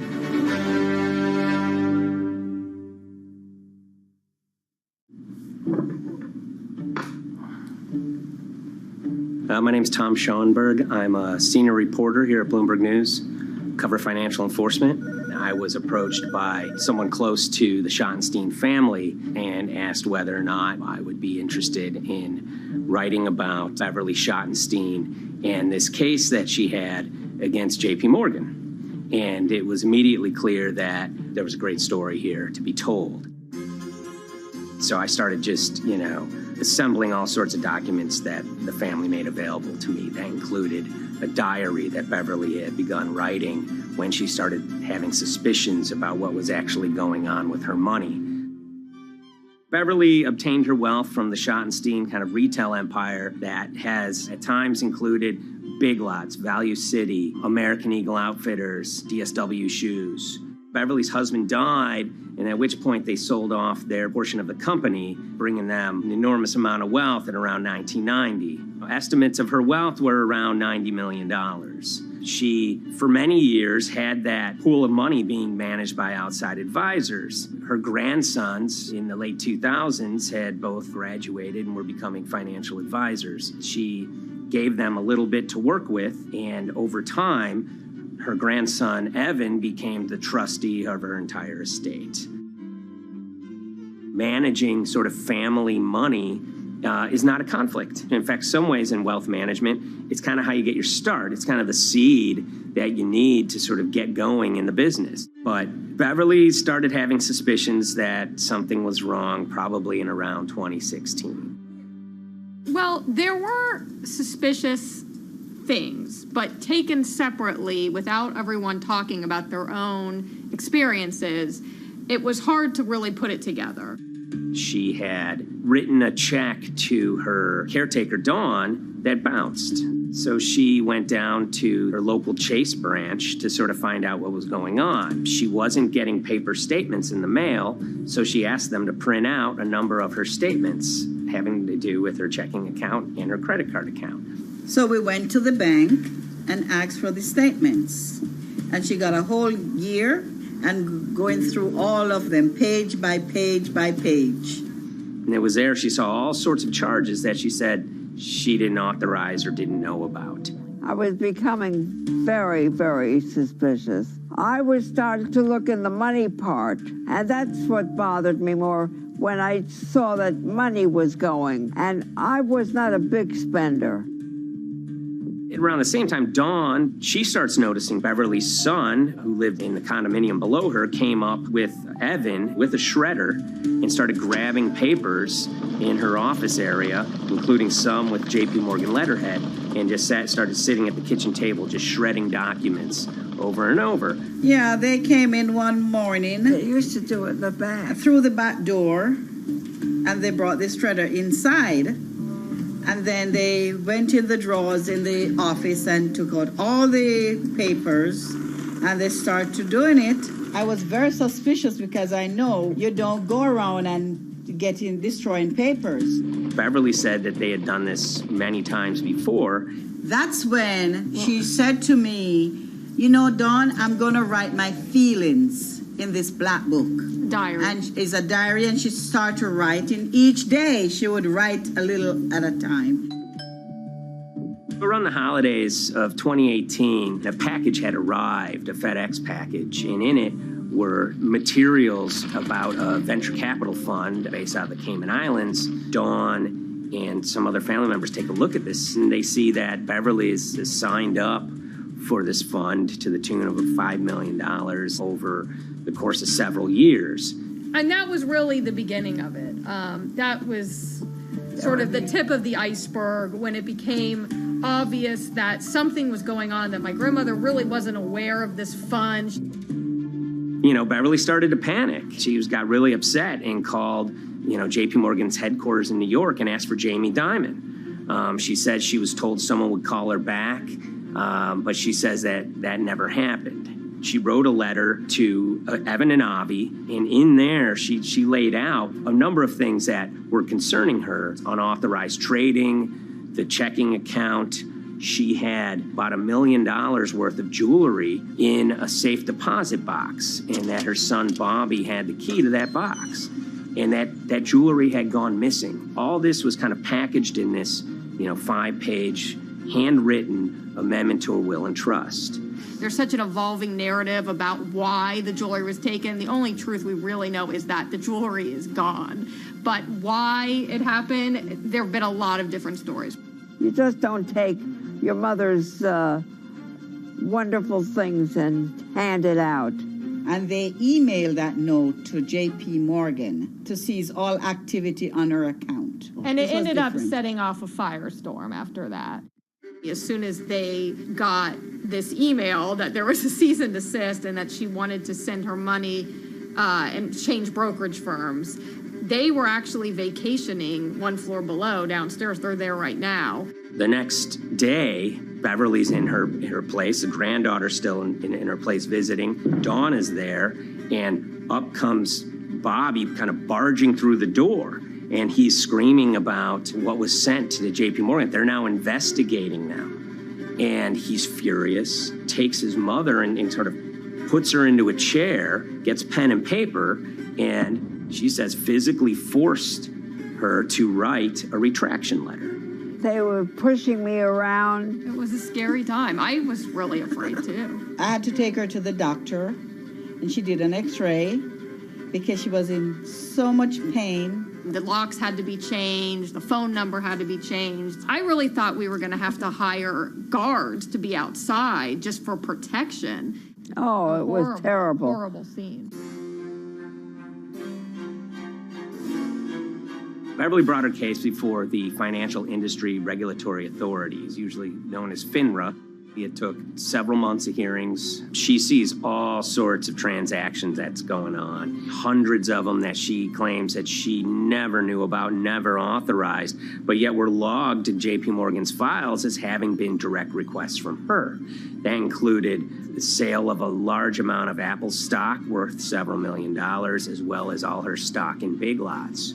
Over the course of their time with JP Morgan, Evan and Avi were making all sorts of trading on her account that was generating millions of dollars in commissions for themselves and the bank, yet she was not sort of getting any of the type of gains that you would expect sort of an $80 million account in a bullish market to be able to get. They issued a ruling entirely in her favor, finding that her grandsons, as well as JP Morgan, they were liable for violating their fiduciary duty, misrepresenting themselves, and they also found that the bank and her grandson, Evan, were liable for elder abuse. Evan and Avi, they were fired from JP Morgan. They issued an award of about $19 million. I reached out for comment, and JP Morgan emphasized that Evan and Avi were no longer with the firm and that their actions do not represent the sort of values of the bank. I reached out to Evan and Avi, heard back from their lawyer saying that, they disagree with the law and the facts that FINRA kind of used to decide the case against them and are seeing if they can have it withdrawn.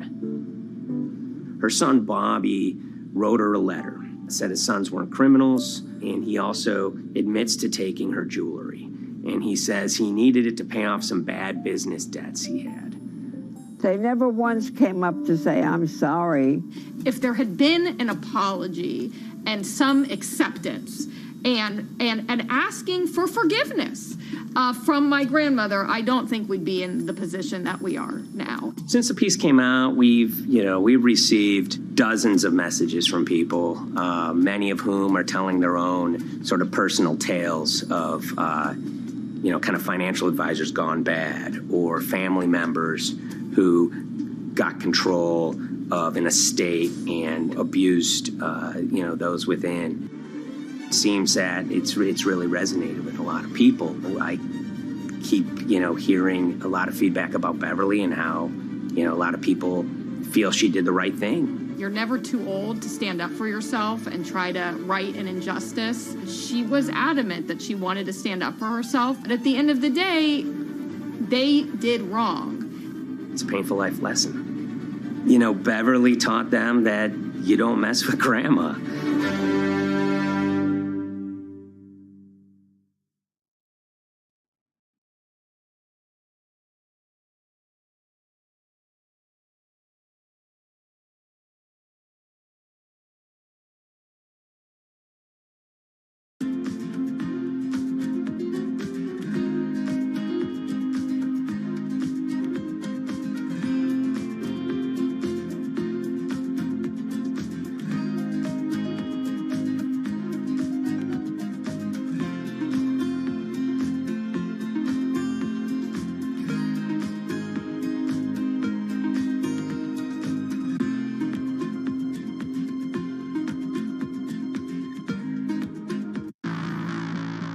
On April 20th, oil markets did something they never had before, and they crashed, went into negative territory and closed the day at minus $40. Meanwhile, in a place called Thaden Boyce in Essex, a group of 9 traders, led by a guy called Cuddles, made $660 million over the course of a couple of hours. The price of oil has collapsed to a record low. We've never really seen anything like it. WTI this morning down more than 35%. People maybe wouldn't have been so surprised if the oil price had fallen to zero, but the oil price went to minus 38. It went far lower than anyone had expected. And so lots of people in the market were saying, well, hang on, something else is going on here. A couple of months later, I started to get wind through a kind of network of sources that a tiny firm in the outskirts of London had made a huge amount of money that day and potentially had some part to play in what happened. The information we got was that 9 traders at Vega Capital London had made in the region of $660 million in one day. As a group, I think they made as much money in one day as Apple makes from its international sales in one day. I mean, it's an insane sum of money. Did they pull off a fantastic trade? Did they predict the way the market was moving and get it absolutely right? Or was there something else going on, and had they actually done something that breached market rules in a bid to sort of push the market? And that investigation is ongoing.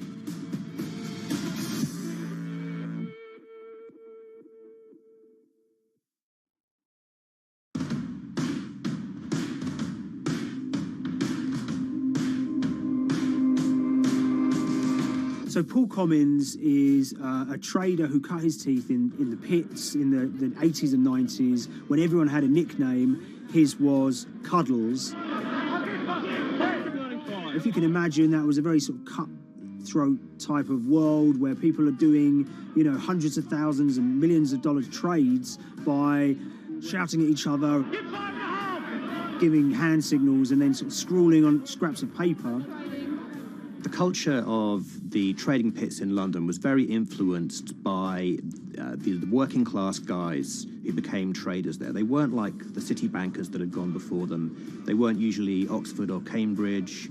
They didn't wear Savile Row suits. They were ordinary working guys who happened to have a talent for trading. And a lot of them came from Essex. I think it was 400 traders in the pits, and Cuddles in his oil and gas pit was described to us as amongst the top 3. In amongst that, was very successful and made very large amounts of money as a young man. But inevitably, mechanization and the arrival of electronic markets was the kind of death knell for the pits. And in 2005, the IPE closed down. And when the pits shut down, a lot of the traders who worked there lost their jobs or quit or went to work for financial institutions. But Paul Commins decided to start his own trading collective out in Essex. Some of them are ex-pit guys, cut from the same cloth as him. Lots of them are actually sort of in their 20s, and they're his, drinking buddy's son, or they're his own kids' friends from football. They're young lads, hungry and ambitious, and he brings them into the fold. And fairly shortly, he's got, maybe a dozen or so traders that they're independent, let's be clear, but they're all part of this collective.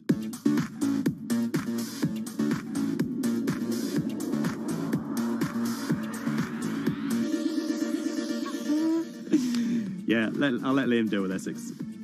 I am from Essex, so I feel like I'm free to, to get into this. Sweet, as they say. If you were to ask someone in Britain how they would imagine a kind of Essex person, they would see someone who's maybe slightly flamboyant, with a sort of Cockney accent, a sort of Guy Ritchie-style accent. Not afraid to splash the cash, but it's probably pretty bright and has done well for themselves. Don't even make sense, does it? But, these guys, they drove around very nice Rolls Royces and Bentleys. They went to places like Marbella on holiday. Faden Boyce is a very wealthy place. You have to have considerable income to be able to afford to live in that village. It's a really nice place to live, and it's 20 minutes tube ride away from the city. Earlier in the summer, we have this lead, which is that there's this tiny firm called Vega Capital London, and they were the biggest winners from the biggest oil crash in history. Anyone that covers markets is going to be surprised about that. You're thinking your BPs of the world or your Glencores, but there's this tiny firm. And one of the big challenges that we had was actually finding out who worked with Vega Capital. It wasn't immediately obvious, and at first we had absolutely no idea. If you go to the Vega Capital website, it says it's under construction. If you do basic online searching, it's very difficult to find anyone who's publicly connected to the company. So inevitably, we're incredibly curious at this point. Like, who the hell are these people? The more reporting we did, the more it became clear that this group were connected socially as well as professionally. They went to weddings together, they played golf together, they would go on holiday together. We found out that a number of them were members of the West Ham Supporters Club in London. A few of them started companies together, so you could see all the connections between them and start to see a distinct group emerging.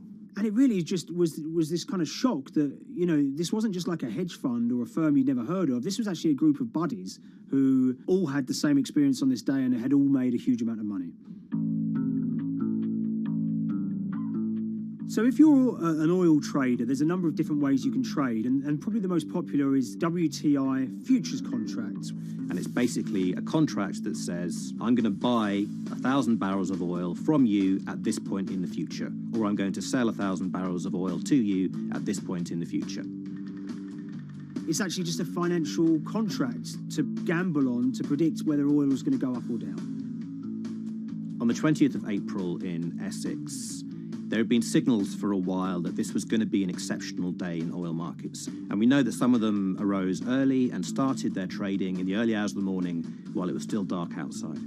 Essentially what they were doing is buying contracts that gave them an obligation to buy oil at whatever the price ended up at 2:30 p.m. So they're basically placing a bet that oil was going to fall throughout the day. But they're simultaneously selling lots of oil as well. And whether they make a profit and how much profit they make is the difference between what they buy the oil for and what they sell the oil for. Now, of course, we now know throughout April 20th, the price dropped and dropped. So this is going very well for them. They are committed to selling oil at these prices, and the prices are continuing to fall, which means they're going to be able to offset it and buy oil at cheaper at the end of the day. Now, once it gets to kind of 1:30, 2 p.m., that's when things start to get really interesting.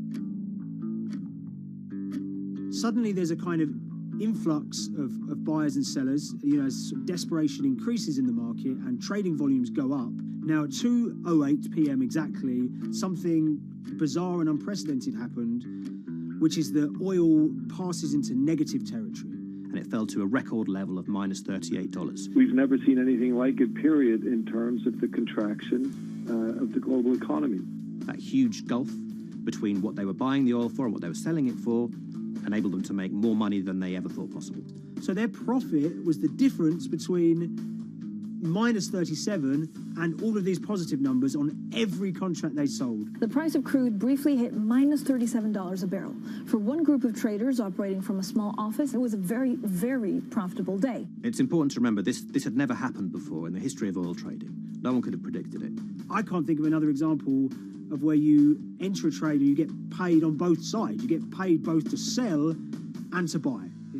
It's unthinkable. One thing we know about the Cuddles Trading Arcade is that they were very comfortable taking large risks. And, you have to be clear, this was a large risk.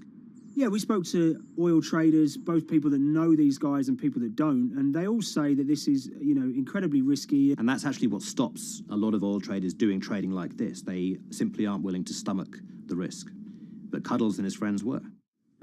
So when the kind of final calculations came down, the group of the 9 most profitable traders made $660 million or thereabouts between them. I mean, if you can imagine, I think 3 or 4 of them made in excess of 100 million each. One of the astonishing things about this trade is that 2 of the individuals who made more than $100 million in a single day were in their 20s. One of them was 22 years old. Only a few years earlier, he'd been posting on his social media about doing teenage stuff with his mates in town and going to see girls and rap music. And here he is a few years later making $100 million in a single day's trading. When me and Liam discovered that, we couldn't believe it. We couldn't believe what we were seeing.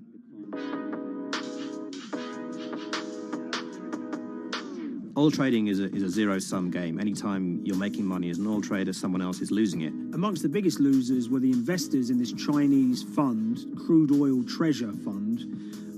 There were thousands of them, and they lost everything. Lots of people had put their savings into oil funds. They lost money that day. Big banks and brokers who sort of stand in the middle of trading parties, they lost money that day. And another interesting thing is that oil-producing countries like Kuwait or Canada, they sell oil as an average of the WTI closing price over the preceding month. So the fact that one of those numbers in that average was minus 37 meant, if you can imagine, countries like Saudi Arabia and Kuwait potentially lost a couple of dollars on every single barrel of oil they sold that month. Vega Capital's traders made such an extraordinary sum of money that it was inevitable there would be some scrutiny of what they did. But it wasn't just the sums of money they made. In the vital half an hour before the settlement price was set, they were by far the biggest sellers of oil futures in the market, which is an incredible thing to think about when you consider that the other participants in that oil market are going to be the world's biggest banks, oil majors, BP and Shell, and here you have a group of 9 guys in Essex who are having this significant influence over a global market for oil. I mean, I think you have to assume that if these guys had made $7 million or $10 million, they probably would be celebrating in Essex right now. But the fact that they made closer to $700 million has meant that they are facing understandable scrutiny. We wrote individually to all the Vega traders who did exceptionally well that day, and we got a letter in response from a law firm representing the group. The law firm was at pains to point out, number one, they haven't been accused of any wrongdoing, that they all traded independently and separately, and they'd basically all made up their own minds that this was what was going to happen in oil markets based on publicly available knowledge, and decided to execute this trade. What I love about these stories is there's a real variance of opinion, and some people will look at what happened and think that must be dodgy. They all traded at the end of the day. They all made a huge amount of money while all these people lost. That's shocking. But lots of people say these guys are at acute disadvantage. They're in a market that's inhabited by, huge technology-driven funds and firms and oil giants that have got all the advantages in the world, and when you get a bunch of Essex geezers who essentially beat the market and find a way to make a huge amount of money, they should get a pat on the back, really, because that's the dream. Since this happened, a lot of the guys have stopped trading the monthly settlements that they've done so well at in the past. Several of them have set up new companies. They've essentially gone very quiet. Any kind of social media presence they had is kind of closed down. By all accounts, they're, waiting this out. It's certainly too early to try and predict how the regulatory investigations are going to pan out. We just don't know. There's a number of potential outcomes for these guys. Potential punishments if there are any findings of manipulation against Vega or anyone affiliated with it might be you could be fined, you could be banned from trading, and in the most extreme cases there have even been criminal prosecutions in the past of people who have been found to have been manipulating the settlement and misconduct related to trade at settlement. There are other outcomes too. One obvious one is going to be that they're able to walk away from this life-changing trade with all the money that they made and celebrated as heroes in the trading community. That they'll go down as legends.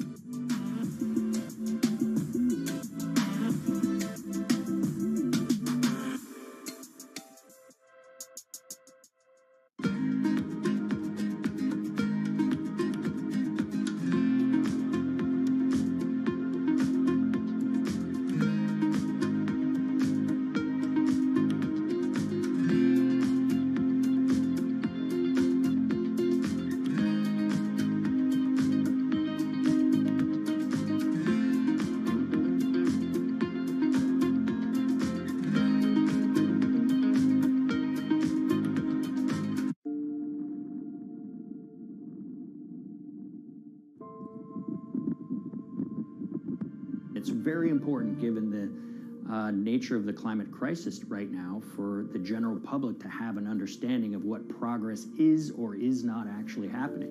And I think many readers right now, they'll see these hundreds and hundreds of companies making these big, bold climate claims.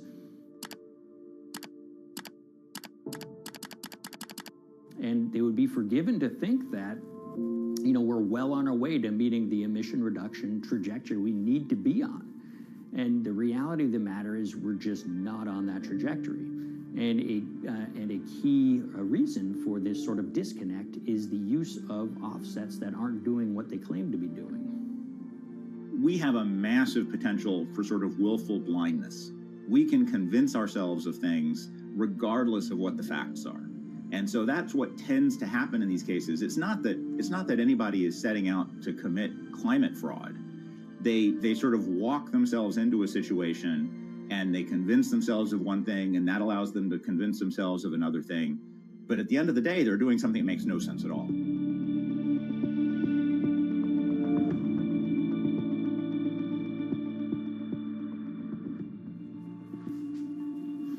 My name is Ben Elgin. I wrote the story about how the billion-dollar market for carbon offsets is setting back the fight against climate change. So one of the challenges in reporting on carbon offsets and trying to figure out what's going on is really finding good experts who have been steeped in this marketplace and are willing to candidly talk about it. One of the best people for this is a fellow named Mark Trexler, and I've been talking to him for more than a decade. My name is Mark Trexler. I've worked in climate change for the last 30 years. I was actually hired by the World Resources Institute in Washington to work on the first carbon offset project in 1988. In terms of defining a carbon offset, one of the beauties, so to speak, of greenhouse gases, sort of the silver lining of greenhouse gases, when you put up a molecule of CO2 into the atmosphere, it can be anywhere in the planet in 7 days. And therefore, if there's an option to reduce emissions on the other side of the planet, and you can do that very cheaply as compared to doing it in your factory, for example, then why not pay that person, that factory on the other side of the planet to reduce their emissions? Then you are, in a sense, offsetting your emissions, and the atmosphere doesn't really see your emissions anymore. So carbon offsets have been around for quite some time, and they were actually key with these international climate agreements, such as the Kyoto Protocol, which mandated the wealthiest countries reduce their greenhouse gas emissions. The treaty was signed on the 11th of December, 1997. Decided. The business community in general saw carbon offsets as a huge opportunity to comply with whatever policies and measures might be coming down the pike on climate change much more cost effectively. We've seen a huge surge in companies making big proclamations about how they're going carbon neutral or zeroing out all of their carbon emissions. We're going to reduce our carbon footprint to net zero. Unilever is committing to net zero emissions. We can achieve a net zero emissions world. We began looking at these corporate claims of dramatically reduced emissions, and we noticed so many of these companies were using carbon offsets to achieve these aims. And as we began to look at the carbon offset projects themselves, what we found is that the environmental benefits claimed by these companies are not actually what they seem to be.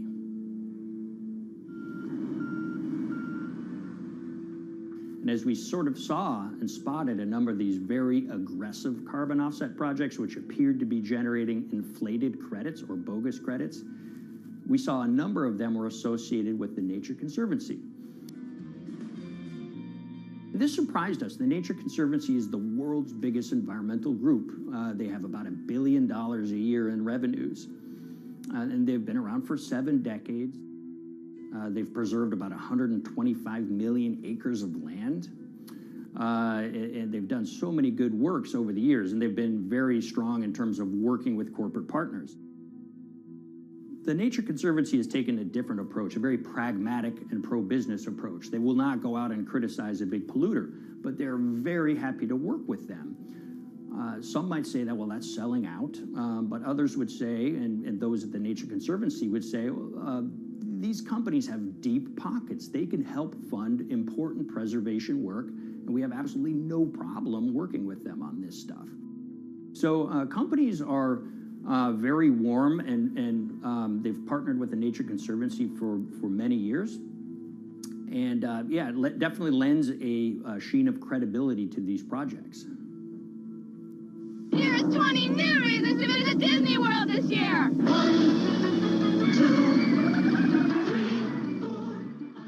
If you look at, for instance, Disney, that's a sprawling company with theme parks and cruise lines that burn up diesel fuel.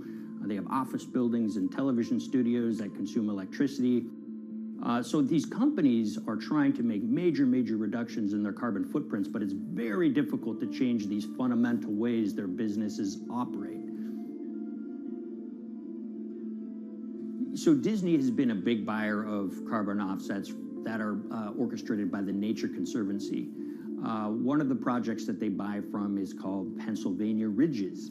And that's a plot of land. Most of the land is actually about a 3-hour drive outside of Philadelphia.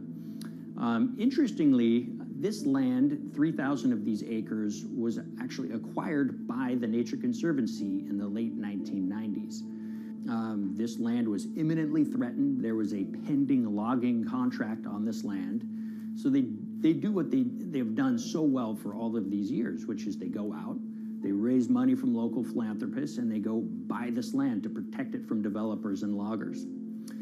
And at the time, according to an archived version of the Nature Conservancy's website, when they were proudly announcing this deal, they said, these threats have been abated because of this acquisition by the Nature Conservancy. So it's really interesting now, fast forward 2 decades to earlier this year when they put forward this carbon project. And if you look through it, this land is a key part of that carbon project. And what they're now saying is this land is now, once again, imminently threatened. 72% of the trees are going to be cut within 5 years. Now, this is just astounding because this land is owned by the Nature Conservancy. They do not clear-cut land that they've bought through philanthropic donations. So this scenario that they've put forward to get carbon revenues is not really plausible. And what that means is when you have Disney coming in and buying these credits, when it eventually lowers its carbon footprint because of these credits, well, that won't be a credible or truthful claim by Disney.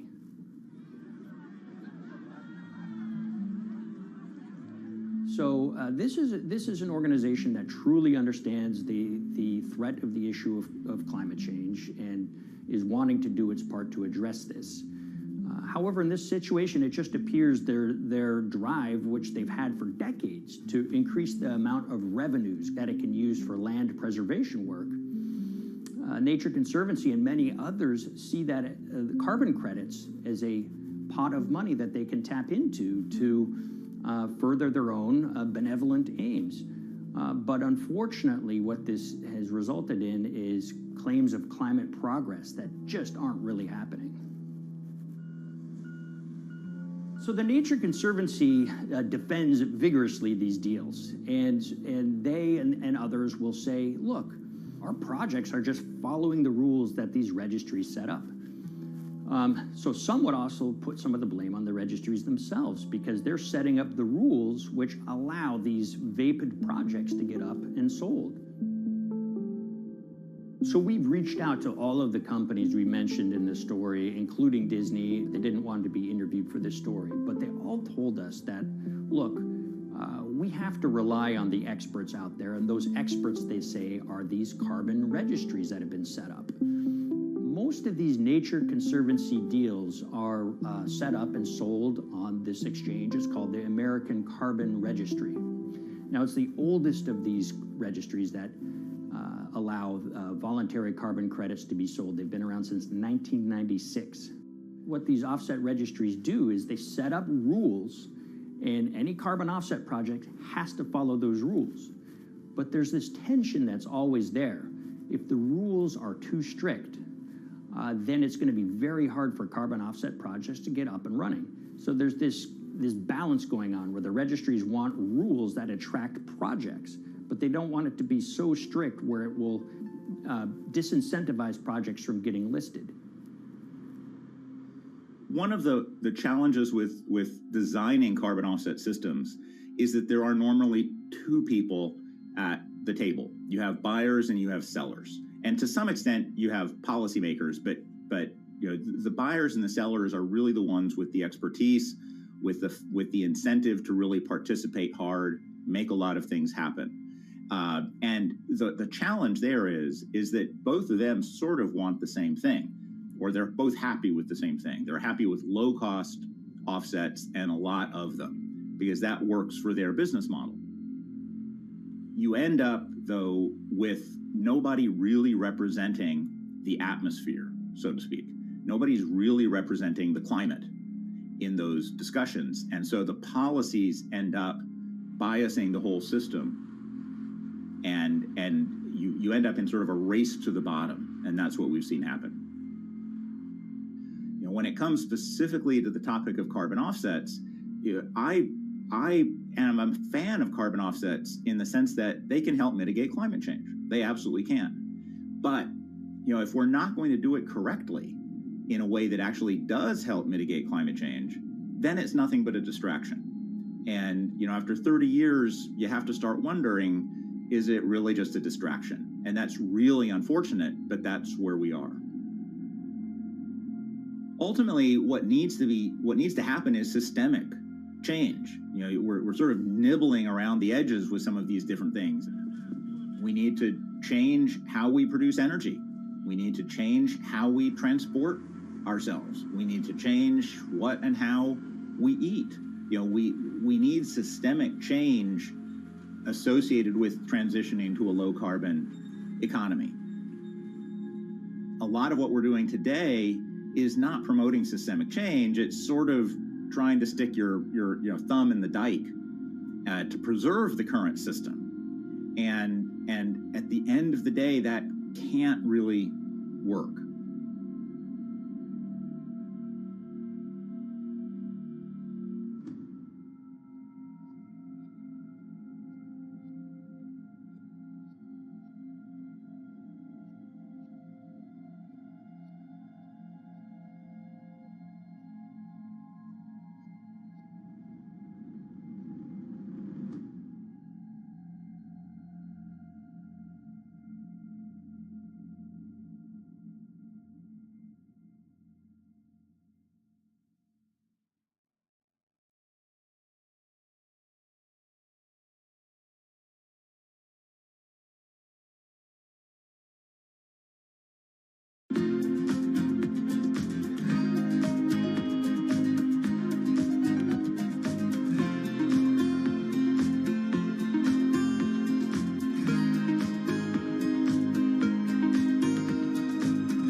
the Hyperloop. There's a good chance you've heard the name by now.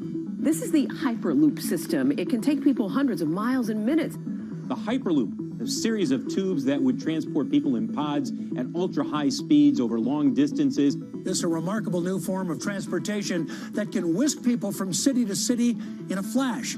29 minutes from New York to D.C., 30 minutes from L.A. to San Francisco. For years, we've been seeing these futuristic, utopian renderings of some cross between a spaceship and a monorail. But lately, the Hyperloop is becoming much more real. Yes. It was surreal to be even sitting inside a Hyperloop, and just even more incredible to actually be like riding down a track in something that was nothing more than a crazy idea 6 years before. Companies all around the world have been developing and testing the technology needed to propel passengers at speeds of over 1,000 kilometers per hour. But for many, speed is only the first step to unlocking the full transformational effects of a new mode of transportation. Fast is what we just sort of take for granted in the Hyperloop world. It's the network effects that really deliver the benefit. And that opens up a completely different scale of economic opportunity.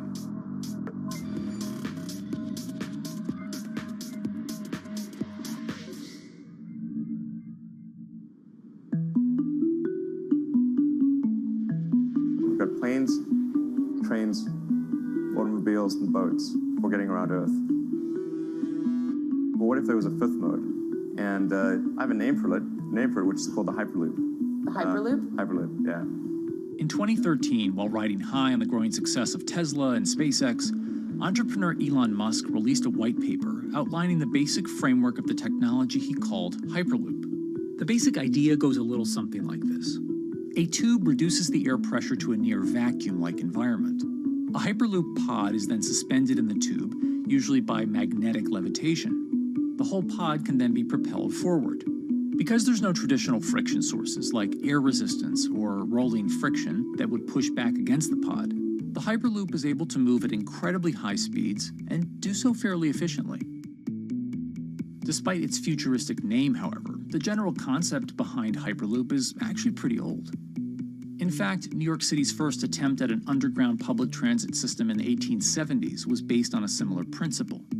The pneumatic transit system was short-lived, however, only stretching one block and topping out at a rather leisurely 10 miles per hour.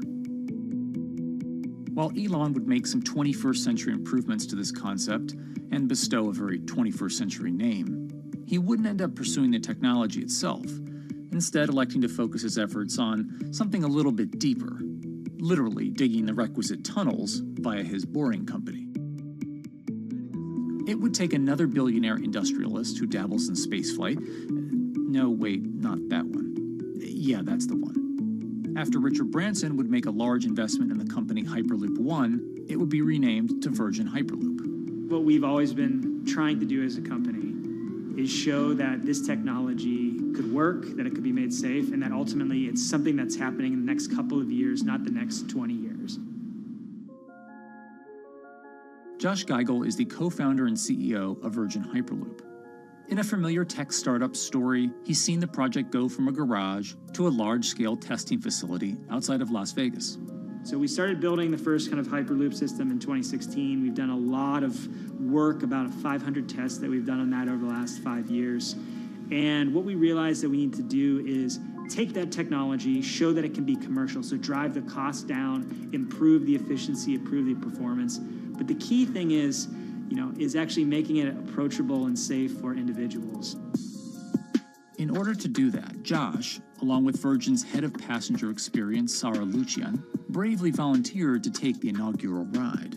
What her and I were realizing is we're the first two people sitting in a Hyperloop. The only type of people that have gone through this environment are in spacesuits, and there we are in just normal clothes because of the system, the safety of what we've designed. 3, 2, 1, launch. And then once we started going, you felt a bit of acceleration. We accelerated a little bit harder than we would in commercial. It'd be like a sports car. Yes. We got to about 108 miles an hour on that test. And it's a short run. It's about 500 yards or so. And came to a stop. The test, lasting only about 20 seconds and covering only a quarter of a mile at just over 100 miles per hour, is a long way away from a true functioning Hyperloop. But as for optics, it's a crucial step for the future of funding. The number one question we got from investors or from project proponents or just people in general was like, is a Hyperloop safe? And what better way to show something is safe than by actually getting people on it? But convincing investors and governments that would likely be fronting some of the construction costs for an unproven technology is no easy task. First and foremost is the question of safety. Most people don't know how an airplane works, but yet they get on an airplane. They get on an airplane because, it's faster than driving, and most importantly, they've probably gotten off of one before, they've seen someone get off of one before. And so what we set out to do was actually show that Hyperloop could be safe with two normal people, not astronauts, not adrenaline junkies or test pilots or anything like that. Two normal people getting on a Hyperloop, and then most importantly, those two people getting off. But beyond safety concerns, constructing Hyperloops will undoubtedly require a significant capital investment to the estimated tune of around $60 million per kilometer of track. So a track from San Francisco to Los Angeles, for example, is likely to come with a price tag over $10 billion. And before large governments are willing to come in and front those costs, investors who are funding Hyperloop development must accept it as a long-term mixture of technology and infrastructure investing. Investors that are used to short returns because you're developing apps or something to that effect, those aren't the investors that really get excited about Hyperloop. What you start to see is the people that are looking at platform technologies, right? So this idea that because the smartphone existed, Uber could exist, right? So who are like the Vanderbilts of this century? And that's the part where you're going to get a lot more no's than yeses.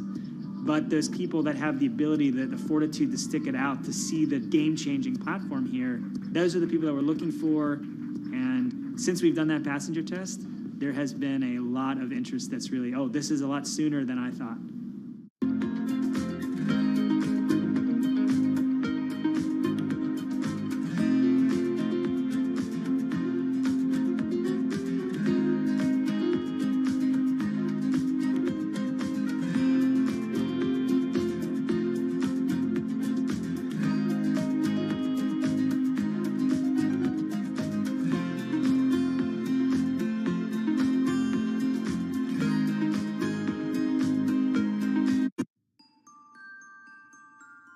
Envisioning the ripple effects of what Hyperloop could achieve, though, is fairly challenging at this stage of development.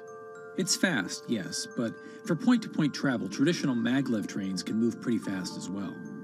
And outside of China, South Korea, and Japan, even those haven't seen much adoption elsewhere due to the high costs and questionable profitability. The Shanghai line in China, for example, loses around $100 million every year. Hyperloop companies, however, believe they can offer something different than traditional railway lines. My name's Alan James, and as far as I know, I'm the only guy on the planet who's written a government-level business case for 300 kmh conventional high-speed rail, 500 kmh maglev, and 1,000 kmh Hyperloop. It's fundamentally about moving people from where they are to where they want to go, when they want to make those journeys, and doing it in much smaller numbers. So pod designs for Hyperloop range from 12 to 28 seats, typically. Why are they small? It's because small enables the network to operate flexibly. And a great example of that is the east-west strategic route across the north of England, from Liverpool to Manchester to Leeds. So to get from Liverpool via Manchester to Leeds by train is just short of 2 hours today. It'll probably take you 2 hours driving as well in average traffic conditions. Net result is those three city regions remain three separate entities: Liverpool, Manchester, Leeds. There's very little commuting traffic between those urban areas. Hyperloop absolutely changes that from the ground up. Liverpool to Manchester is a 5 or 6 minute journey. Manchester to Leeds is also a 5 or 6 minute journey. What that effectively does is create a single supercity economy. In this vision, the Hyperloop acts a little more like a highway, where pods have fixed destinations and don't need to stop along the way. Meaning you can travel on a Hyperloop network from, say, Liverpool to Leeds, while the pod behind you travels from Liverpool to Manchester. And if that metro Hyperloop network is connected to other networks from the same location, you could travel from Liverpool to Paris or Liverpool to Amsterdam, all without making a single stop. For passengers, for business, for leisure, that is utterly transformational. For high-value freight and logistics, it's equally transformational. But critically, if you do a Hyperloop network at scale, you begin to deliver massively significant carbon savings too. A multi-regional Hyperloop network could become a replacement for both short-haul passenger and cargo flights and traditional ground transportation, both of which are significant carbon producers. One Hyperloop-connected distribution hub, perhaps at an airport that is predominantly used for international air freight, replacing maybe 10, 12, 15 distributed road hubs. It takes a lot of polluting and inefficient truck haulage off the roads. That itself means roads gain extra capacity. Hyperloops will still need to use electricity to both move pods and maintain the near-vacuum environment in the tube. Proponents of the technology believe that this can be done by using renewable sources, including a combination of solar panels and battery technology that could be used along the Hyperloop itself.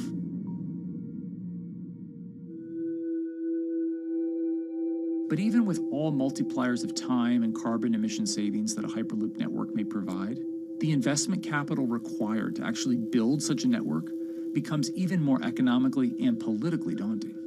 Committing doesn't mean spending billions on day one. Committing means, how do we phase it?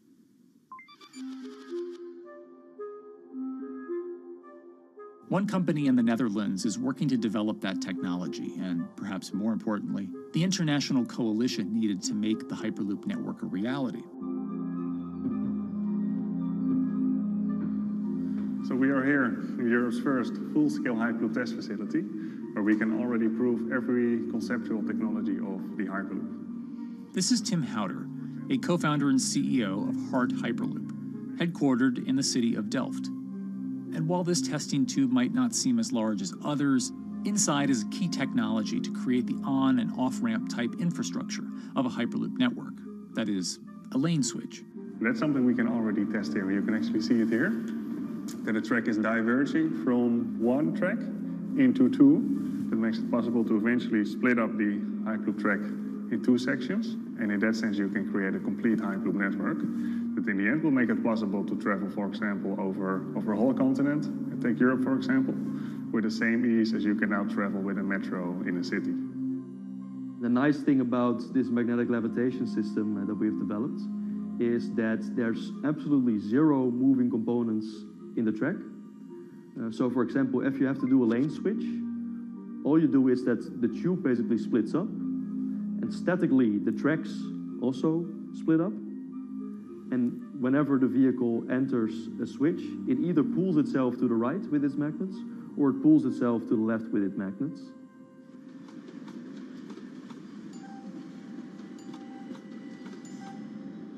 Lane switching on traditional rail requires the physical movement of the rail. Even modern magnetic levitation tracks use lane switching techniques in order to transfer trains from one track to another. And this is a very crucial element, because this is the thing that limits the capacity and, in the end, the usefulness of the rail network. Because the moment that a track is switching, that means that at that moment you are creating an unsafe environment for the trains behind it. So you need a lot of space between trains. But in a Hyperloop, because you have no moving components in the track, all the vehicles can be much closer to each other. You can achieve a very high frequency and basically have your vehicles moving and merging in and out of the network very much like a highway. For now, though, Hart's physical testing has been limited by the size of their tube. Because the test track is only 30 meters long, they haven't tested this lane switch at speeds greater than 20 kilometers per hour. However, the company is working to build a new test site where it plans to increase that testing speed to 300 kilometers per hour. We're now in a phase where we have proven most of the most important technologies in the test facilities that we already have. And we have also demonstrated the viability and the feasibility of a network. If you look at all the subsystems that it consists of, most of those are proven systems, already demonstrated in lab conditions. So we don't really believe that the technology itself is going to be the biggest challenge. Because for all Hyperloop companies out there, actually building a Hyperloop system requires more than just a good product. We're talking about the safety aspects, we're talking about integration into the environment, we're talking about the social aspects. Do people feel comfortable traveling in such a system? So it's about all these different aspects, and the complexity is really getting all the different stakeholders that are relevant and that do need to contribute to bring this to market, to get them all following the same roadmap.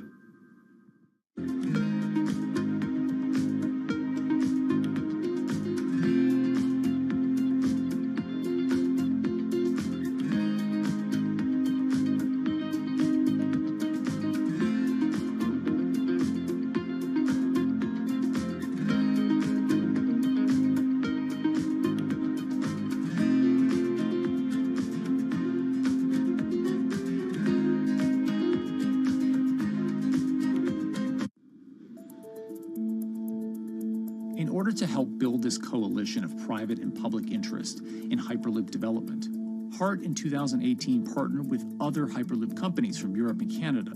The goal was to define, establish, and standardize the framework to regulate Hyperloop systems.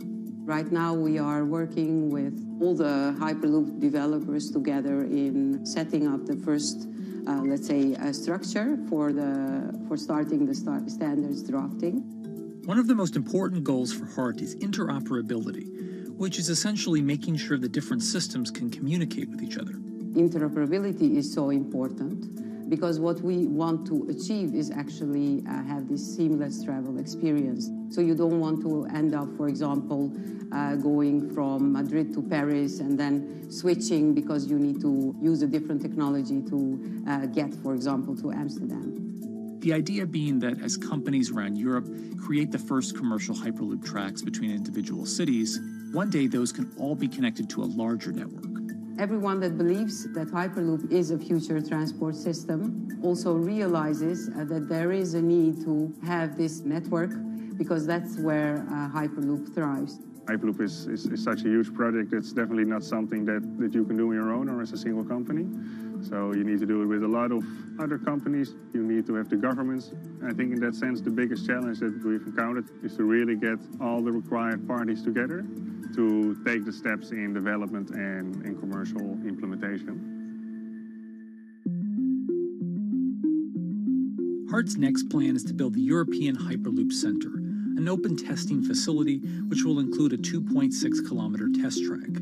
And the company hopes to test travel speeds there at up to 700 kilometers per hour. Virgin Hyperloop is also racing to construct the first commercial Hyperloop route, with projects in various states of development in India, Saudi Arabia, and the United States. Recently, the company announced plans to build a Hyperloop certification center in West Virginia, which will include a 6-mile-long test track. Proving the technology here will be crucial if Hyperloop networks can find a home among infrastructure investments that the Biden administration hopes to make. The idea that there's multiple Hyperloop companies, I think, is a redeeming aspect in the business. People really want to see something happen, so having multiple people move forward is good for that. I was struck when Josh and Sarah rode the pod. 2 or 3 of the major outlets used the phrase, "We now have a new mode of transport." And although all of that technology had existed before those 2 human beings rode it, it was the moment at which those 2 human beings traveled that short distance down the tube that in popular imagination, Hyperloop became a mode of transport. The metaphor I use with my team is that, the Wright brothers were first, but none of us fly on Wright brothers airlines anymore. If you don't continue to innovate, you're not going to be around, and so we'll continue to be at the forefront of building Hyperloop. Back in 2013, Elon had an idea.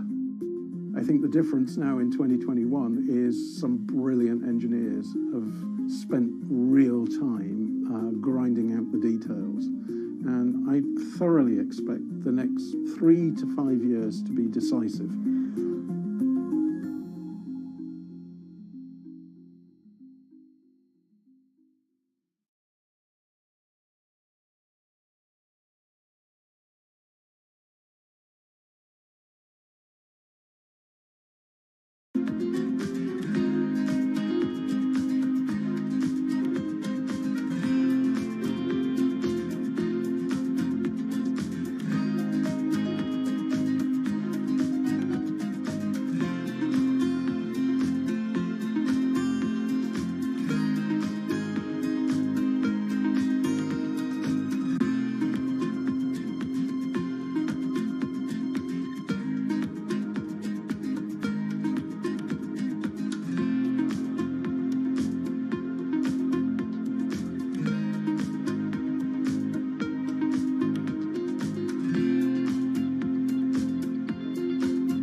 This week, how hydrogen can transform our energy usage. We'll look at why the universe's most abundant element could be a game changer in the climate revolution. Hydrogen technologies are not new. They are used in other sectors. We use them in space, on our rockets, and we don't need the laws of physics to change to be able to use hydrogen on our planes. From iron ore to green hydrogen, one of Australia's richest men tells us about his pivot to sustainable energy. Let's take action. It's practical, it's implementable. Let's do it now. Plus, the hydrogen revolution. We'll speak with the CEO of Italian utilities firm Snam about his new book and how green hydrogen could be competitive within 5 years. Costs are coming down and people are waking up to the fact that it's the only way to decarbonize certain sectors. From Bloomberg's global headquarters in New York, I'm Kaylee Limes, and this is Bloomberg Green.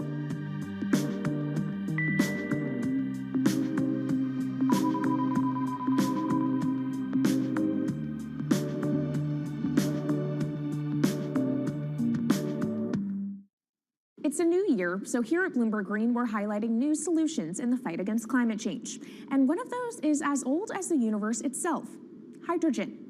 It's the simplest element around, but could well be a game changer when it comes to turning around our dependence on fossil fuels. Today, hydrogen is used in the chemicals industry to produce petroleum products. It's also starting to be used in steel production, an industry under a lot of pressure to decarbonize. But it has far more uses as well, from powering cars to heating our homes. And Bloomberg New Energy Finance sees a seismic shift in the sector in the next 10 years as green hydrogen squeezes out dirtier alternatives. So-called gray hydrogen dominates today. But as renewable electricity gets cheaper and more accessible, so will green hydrogen.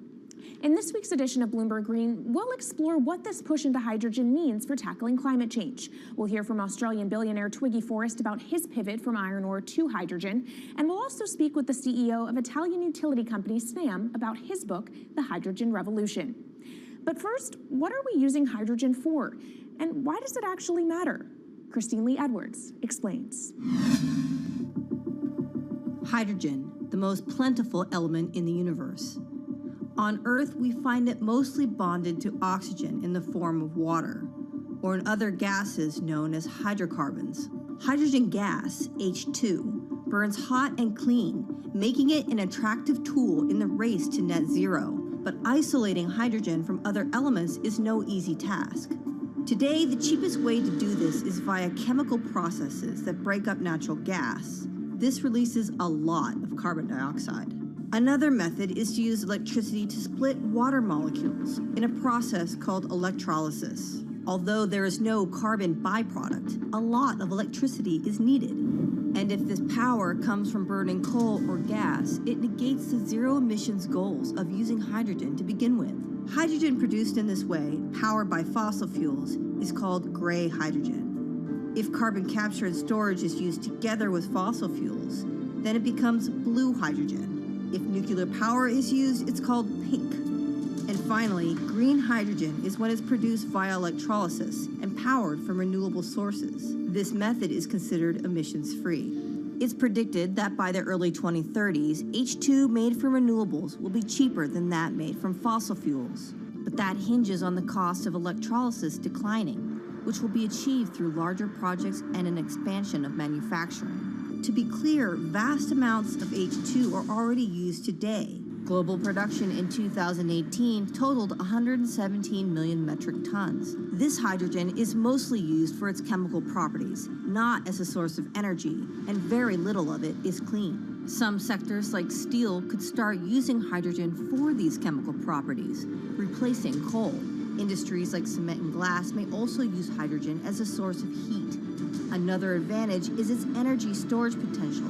It can be stored over long periods of time and used when more power needs to be added to the grid. It also could hold an advantage over batteries in heavy transport and shipping. The promise of hydrogen for energy has been around since at least 1874, when Jules Verne wrote about it in his book, The Mysterious Island. But the future of hydrogen will depend on policy. Countries with net zero targets, carbon pricing, and hydrogen strategies with investment mechanisms are likely to see the highest H2 demand.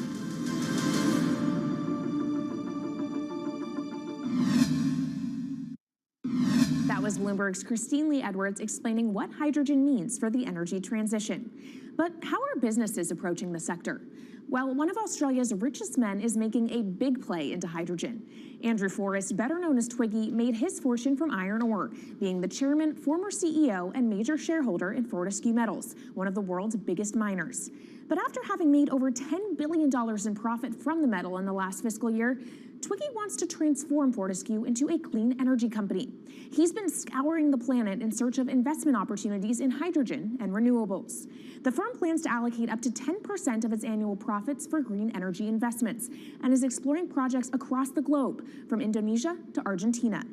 Francine Lacqua caught up with Twiggy Forrest. There's only one type of clean hydrogen, all the rest is dirty. Yeah. That is green. If you just say green hydrogen is clean, the rest is dirty, then you've actually nailed it. And, you know, anyone else who produces any other rubbish, any other argument, just look them there and say, why is global warming accelerating if anything you're saying is true? And then you'll know, actually, it's greenwashing. Yeah, but there's a lot of greenwashing because I keep on being told it's a transition. We can't just, make the transition at a click of a finger. So what are we doing wrong? What can we do better? I don't remember the personal computer having to transition the typewriter. I really don't remember that. I don't remember the smartphone having to transition the pocket calculator and the old landline. You know, its transition line is complete rubbish. The lie got put to it 2 days ago when JCB, a really loved British company, every right for the country to be proud of JCB, and Fortescue, holding a bit of a similar reputation, fantastic track record, everyone's done super well from Fortescue, huge balance sheet, super strong. When those two companies got together and agreed a $7 to $9 billion US agreement per annum, right, then that's a real wake-up call to say, hang on, green hydrogen is obviously commercial now. You know, every other form of fossil fuel hydrogen, you know, it can compete with it on price, it can probably lose on price, but what we know, it is cooking the planet. And only green hydrogen zero methane, zero carbon in the supply chain. Don't worry about the molecules in the supply chain. But at the moment, we're not even phasing out coal, if you look at the G20 communique. So we have a long way to go to talk about only using green hydrogen. Yeah, so look, I have a call, which I'd like to make now, that the world should not fund any more coal-fired power stations, coal mining projects, ever. We should wind them down as quickly as possible because they are cooking the planet just like grey and blue hydrogen is cooking the planet. Yeah. You know, hydrogen, which is not made from renewable electricity, is releasing 10 to 16 times more carbon, let alone the methane, which is worse, than it is hydrogen. So we've just got to stop doing things which are self-harming under the guise of greenwashing. So why are leaders so slow? Even if you look at the appetite for ESG investments, they're growing exponentially, so are emissions. So where are we allocating capital? Okay, so take the recent G20. There's probably a reason why there wasn't strong action coming out of the G20 because people were not aware that major transactions between large companies were taking place now on green hydrogen, that actually this pollution-free all the way through the supply chain fuel was now being transacted at multi-billion-dollar scale. If they'd known that, I don't believe any sovereign leader or any energy minister or climate change minister could not take ultra seriously that green hydrogen is now here to stay. It's broken through. History has been made. It will never go back. Okay, what is the one thing that you would tell leaders today and business leaders? How do we transition faster than what we are now because we're at real risk of missing our targets? Oh, so that's really simple. You stop funding, you stop subsidizing, you stop using money into fossil fuels. It could be carbon sequestration, it could be fuel rebates, it could be anything. Hundreds of billions of dollars getting ashed while we ash the planet on fossil fuel subsidies. Because we haven't had that renewable electricity, we haven't had that green hydrogen, it's kind of been pushed down. It's all sorts of excuses. Oh, it'll never be commercial, it'll never be supplied in the quantities we need it, you know, blah, blah, blah. Now we know, let's take action. It's practical, it's implementable, let's do it now. Okay, if we do it now, is there going to be a shock to the energy system? Is there going to be a shock actually to economically? And is it worth, you know, not talking about transition, just going from A to B? Yeah, it's a fantastic question. A to B is the solution. Let fossil fuels do what fossil fuels do. Just burn their coal, burn their oil, burn the gas. At least they're pumping up carbon and methane into the atmosphere, honestly. Well, not that honest because they don't measure methane, which is 90 times worse than carbon. But at least the carbon is being done honestly. Encourage the green hydrogen sector to come in really fast. Okay, it's there. There's renewable power all over the world. We now know how to make electrolyzers much cheaper, like 25% of the original cost. We know how to do that now. We don't have an excuse to get into it. Does it need to be cheaper than oil and fossil fuel for it to be viable worldwide? Well, right now it is. Okay, so let's just swallow that bit of financial data. Right now it is cheaper, and it's getting more cheap. It's the only fuel you know of which is declining in value. You don't have enough of it, right, to power the world. Yes, that's only because we haven't had policies to support it. If we had policies to support it 5-10 years ago, it would be everywhere. You'd see the global warming budget start to come down. Now, we've got 5 or 10 years to make a huge difference. I need policy leaders all over the world to appreciate now, okay, big business is transacting with green hydrogen in multi-billion-dollar agreements. We now know it's here and it's here to stay. Let's spread it everywhere.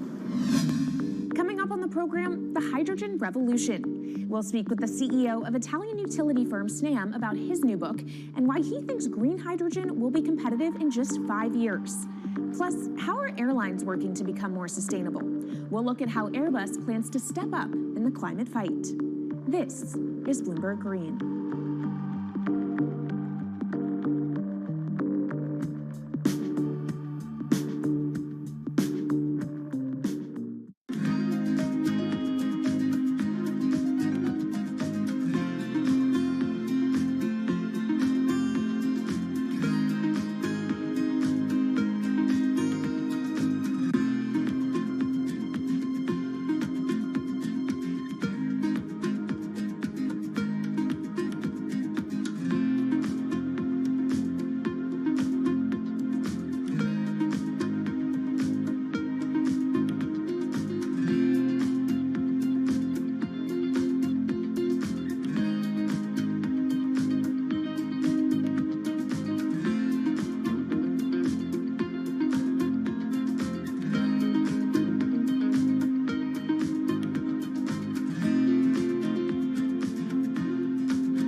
Bloomberg's world headquarters in New York, I'm Kaylee Lyons, and this is Bloomberg Green.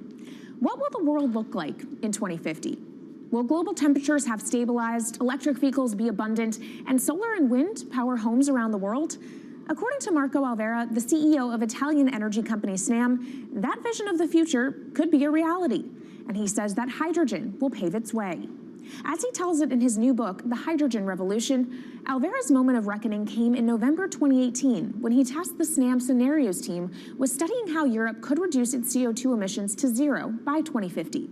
Looking through the results of the study, Alvera said he was struck by how much hydrogen was in Europe's energy mix by that year. Beyond the abundance of hydrogen, the Snam model also predicted that it would be the cheapest form of decarbonized energy for many sectors, and that it could be cheaper than today's prices for oil, coal, and nuclear power. Our Maria Tadeo spoke with Alvera at COP26. It's happening all very fast. We see the cost of hydrogen coming down a lot. Hydrogen will play a big role in the energy mix. I don't know if it's going to be 15 or 25% of a fully decarbonized energy system, but it's going to be big. Costs are coming down, and people are waking up to the fact that it's the only way to decarbonize certain sectors, the so-called hard-to-abate sectors. And you say it's the only way and the costs are coming down. Where do you see prices moving? Because a lot of the reticence at times has to do with the pricing, that some argue, well, it's still not the cheapest option on the market. So when I was first working in hydrogen in 2004, it was costing $1,000 per megawatt hour. 2010, $600. Today, $100, and we see it going down to $50 in 5 years' time, and to going down to $25 per megawatt hour in the next 10 years or so, which is a quarter of where it is today. That's really because renewable energy, and we're talking green hydrogen here, renewable energy costs are falling, but the cost of making the electrolyzer, which is the kit that you use to convert solar or wind energy and water into hydrogen, the cost of this kit is falling a lot because it doesn't really exist on an industrial scale. So as we build up capacity, we industrialize it, we standardize it, and we squeeze costs out. That's really the cost trajectory. And for that, of course, you need demand, however, for governments and also institutions to kind of buy into this idea that it is the future and we want to invest and create infrastructure. What are they telling you? When you speak to governments, when you speak to officials, are they keen on this? They're very keen. So the Department of Energy shares our view in the States of getting to below $1 a kilo, which is $25 a megawatt hour.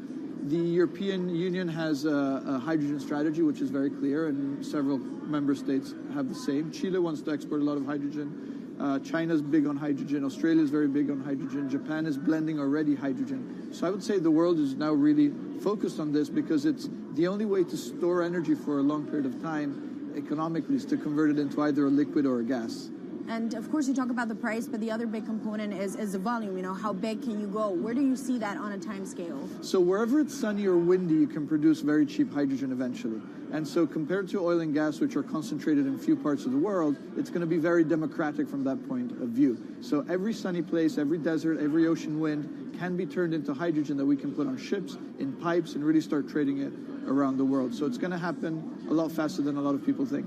So, and when you say a lot faster, what is that in time? As I said, $50, which is essentially oil parity within 5 years.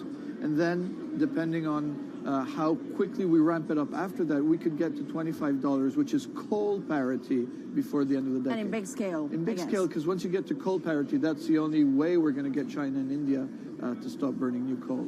We have businesses in China and in India, and I see a lot of hydrogen development, a lot of renewable development in both countries. The India announcement was incredibly strong on 2030. Some people were upset about the 2017 net zero deadline, but when it comes to 30, he announced a big, big commitment to get to 50% renewables. Were you surprised by it? I was surprised that they would make it so explicit, and even the net zero is a big thing for them. And so I think it will happen faster than 2070 because of the falling cost of renewable and hydrogen. India's burning 80 gigawatt of oil, of diesel, to keep the lights on. So there's an immediate opportunity there, and we're very interested in working in that country. And with regards to China, perhaps the fact that we haven't really seen them active, I guess the diplomats are working on this, but we haven't really seen the leadership. It's going to be technology, it's going to be industry. I think China has committed to a net zero, which is very important. At the G20, China was clearly behind the 1.5 degrees. So I think a lot has been achieved between the G20 and COP, and I think what's really important is to see in the coming years how quick. It's in our hands to make part of this happen in 5 years, or it could otherwise happen in 15, 20 years. It's about building the project. The capital is there. We saw how many trillions of dollars are already committed. What's missing is really the projects, and that's where companies like us step in. Marco Alvera, CEO of SNAM there, speaking with our Maria Tadeo. Let's turn now to the aviation industry. It's a big contributor to global greenhouse gas emissions, and it's under pressure to change that. In October, the International Air Transport Association, a trade body representing airlines, approved a target of achieving net zero emissions by 2050. To achieve that, many airlines in the US and Europe are looking to buy sustainable aviation fuel made from renewable sources like used vegetable oil. Initiatives like these are pushing plane makers to come up with some radical new aircraft that will eventually cater to our growing appetite for travel without hurting the environment. We took a look at how Airbus, the world's #2 aircraft manufacturer, is stepping up to the challenge. How long until we can fly emission-free? Airbus says it's more confident by the day it can be done by its 2035 target. Airbus's CEO spoke about its ambitions for hydrogen-powered planes at the company's summit in France. The physics works. Hydrogen technologies are not new. They are used in other sectors. We use them in space on our rockets, and we don't need the laws of physics to change to be able to use hydrogen on our planes. So every day we become more confident, but we think we need to have a plane, we need to have the right fuels, the hydrogen available in the right quantity at the right place at the right time, and we need the regulations to be ready. So we really need the work and the collaboration of many people around the globe to make it happen on time. But it could be a long wait until green passenger jets go mainstream. Larger aircraft with more than 150 seats are not expected to feature globally until about 2050. That means manufacturers and airlines today are under growing pressure to ramp up short-term innovations to cut their carbon. In the long term, meeting the ambitious plans for so-called green hydrogen means building a giant industry almost from scratch. To make that happen, British airline EasyJet is among those saying governments need to get involved and fast. Aviation's emissions over the last 3 decades leading up to the pandemic grew by about 80% to over 1 gigaton, and that's projected to double by 2050. According to Bloomberg NEF, about half of the airlines with the largest global market share have set net zero targets by that same date, nearly 3 decades away. Coming up, from blue sky projects to the bottom line. We'll speak with our Bloomberg NEF expert Meredith Annex and dig into their models about how hydrogen fits into the future energy mix. This is Bloomberg Green.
From Bloomberg's World Headquarters in New York, I'm Kaylee Lyons, and this is Bloomberg Green.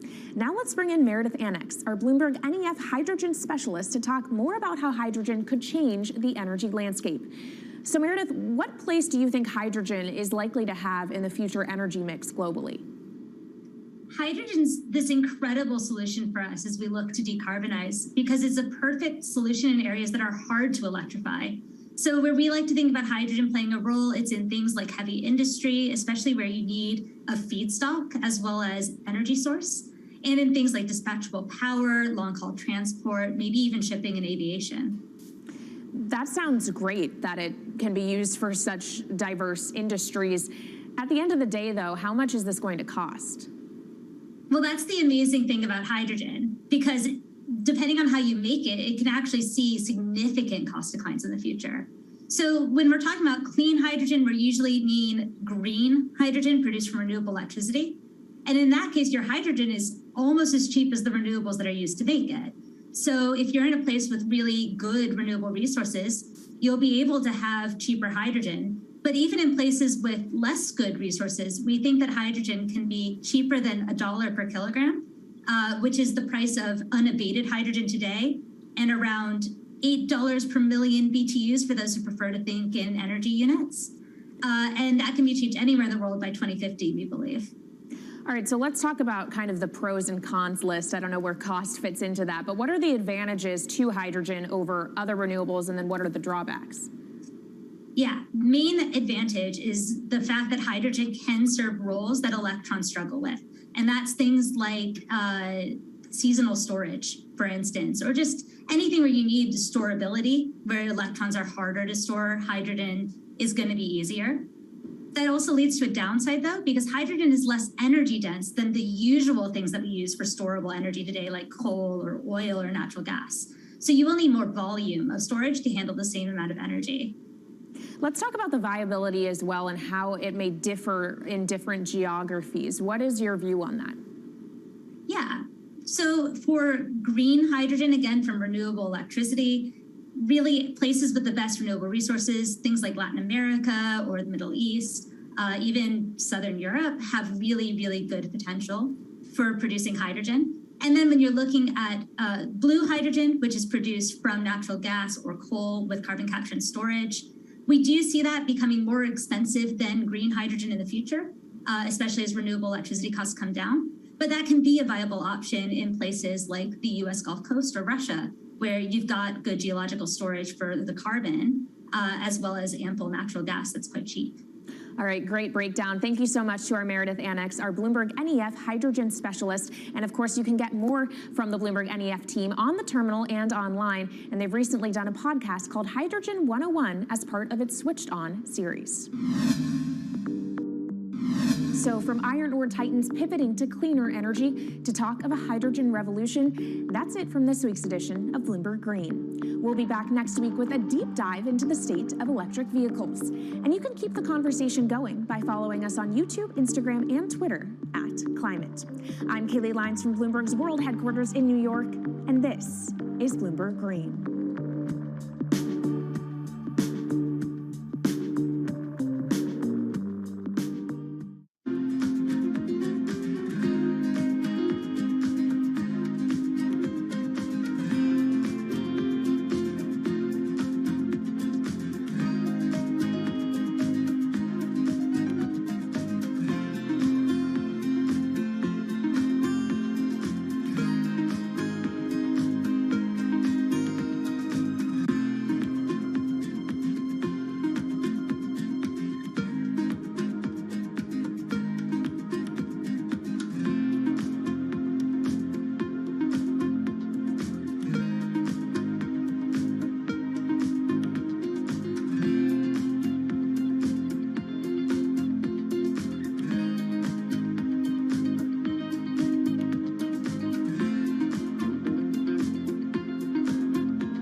markets, headlines, and breaking news 24 hours a day at Bloomberg.com, the Bloomberg Business app, and at Bloomberg Quick Take. This is a Bloomberg Business Flash.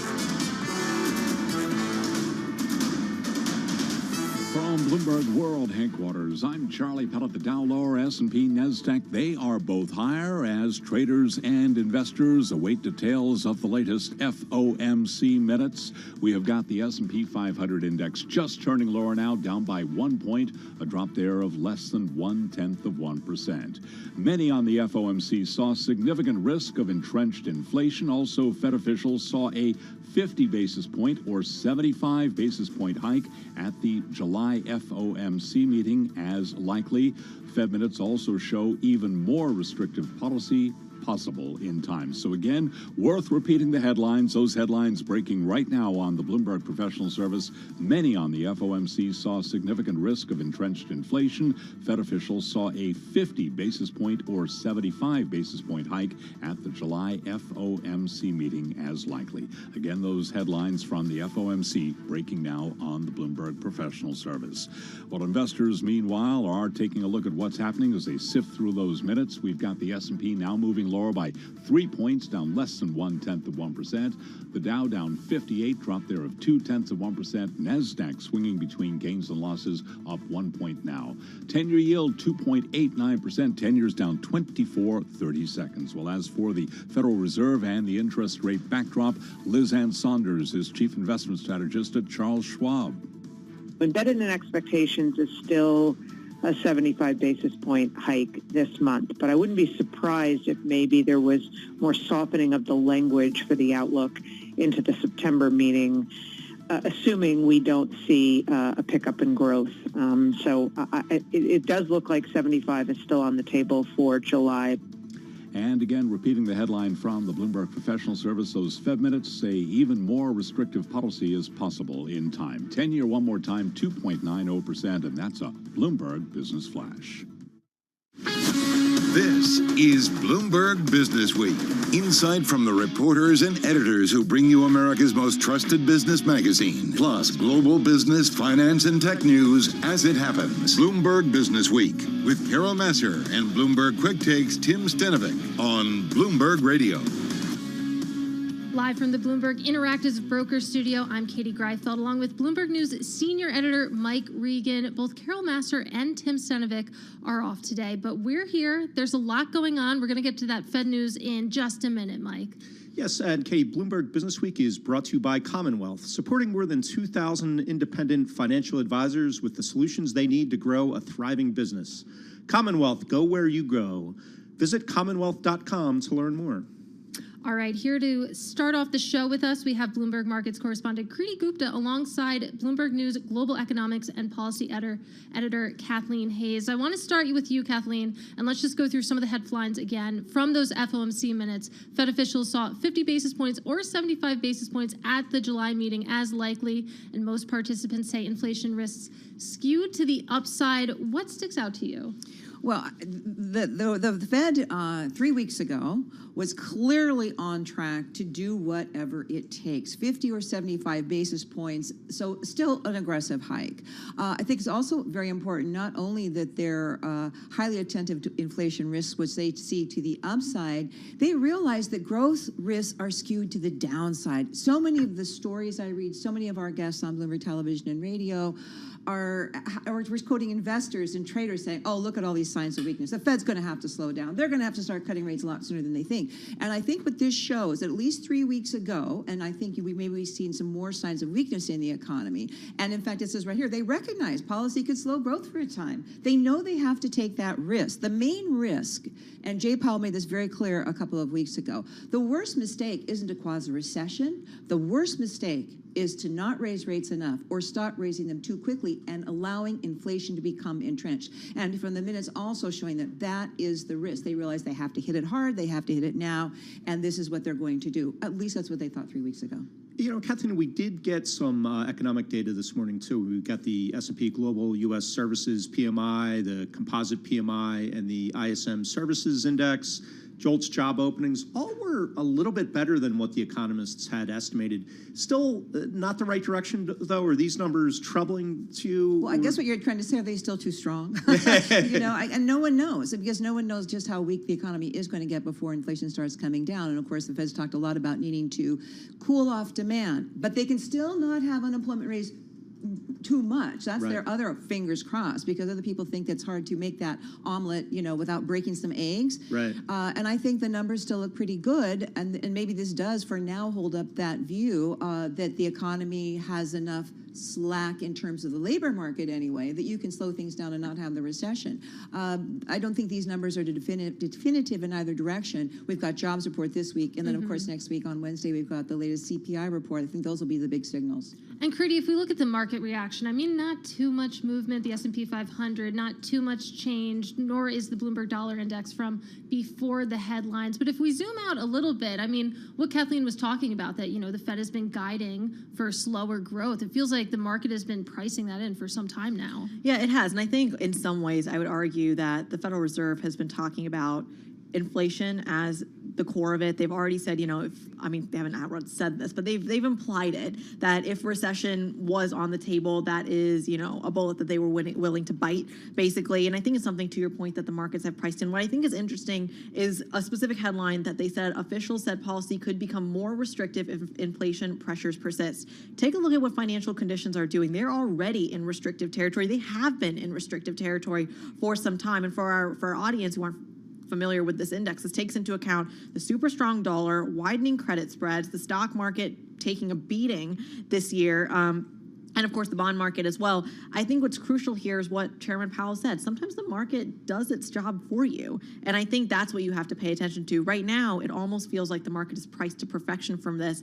Will it be in about 3 weeks, July 27th, I think, at the next FOMC meeting? Look, Crudy, let's talk about that currency market a little bit, because, boy, it looks like the stock market's just fallen asleep today. And I think after the run we've had this year, no one's going to complain if we, saw the stock market calm down a little bit. But as you pointed out, that dollar index, highest in more than 2 years. What's the story there? Is it more a story of other weakness in other currencies, or are people buying the dollar for a reason now? Yeah, and I'll say, even in the Asian session, by the way, and actually I want to argue earlier this morning, it actually hit the highest in, I want to say, 20 years, actually. Wow. So the intraday moves, I think, is what you're paying attention to. I also think what's crucial is, and we're talking about the FOMC minutes here, that hawkish Federal Reserve policy, that was what was supposed to be the driver of the dollar and of yields, by the way. Those interest rate differentials was what was going to have the ripple effects. Now, I think what's interesting, and I'm going to quote Kit Jukes over at SocGen on this, it's not a hawkish Fed dollar driving story anymore. That is a symptom.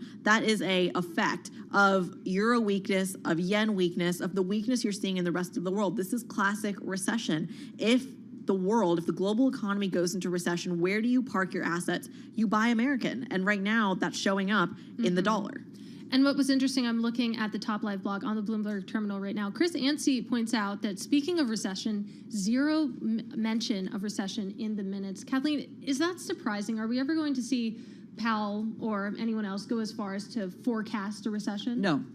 I think but Jay Powell has said it's a real risk. It's just that they believe, again, if you start your rate hikes quickly, if you make them big, if you kind of bust through the inflation expectation conditions, and again, they're worried, they already see the possibility that inflation could get entrenched, then maybe you can cool off the demand, and then you get lucky. Maybe the supply chains do start clearing up a little bit sooner. War in Ukraine looks like I don't want to say anything about that, because it is kind of something that is having a big impact on this economy, the global economy, and seems like it's going to go on for some time now, right? But if you get lucky on any of those sides, and maybe inflation does start coming down a bit faster, then maybe they could thread that needle. It's just really, really tough to do. Right. All right. Thank you guys so much. Busy day. That is Bloomberg Markets correspondent Kriti Gupta and Bloomberg News global economics and policy editor Kathleen Hayes joining us to break down those FOMC minutes. Quick check on the market. You have a 10-year yield that is at 290. S&P 500, it's up 0.2%. I'll give it to it. It's gaining.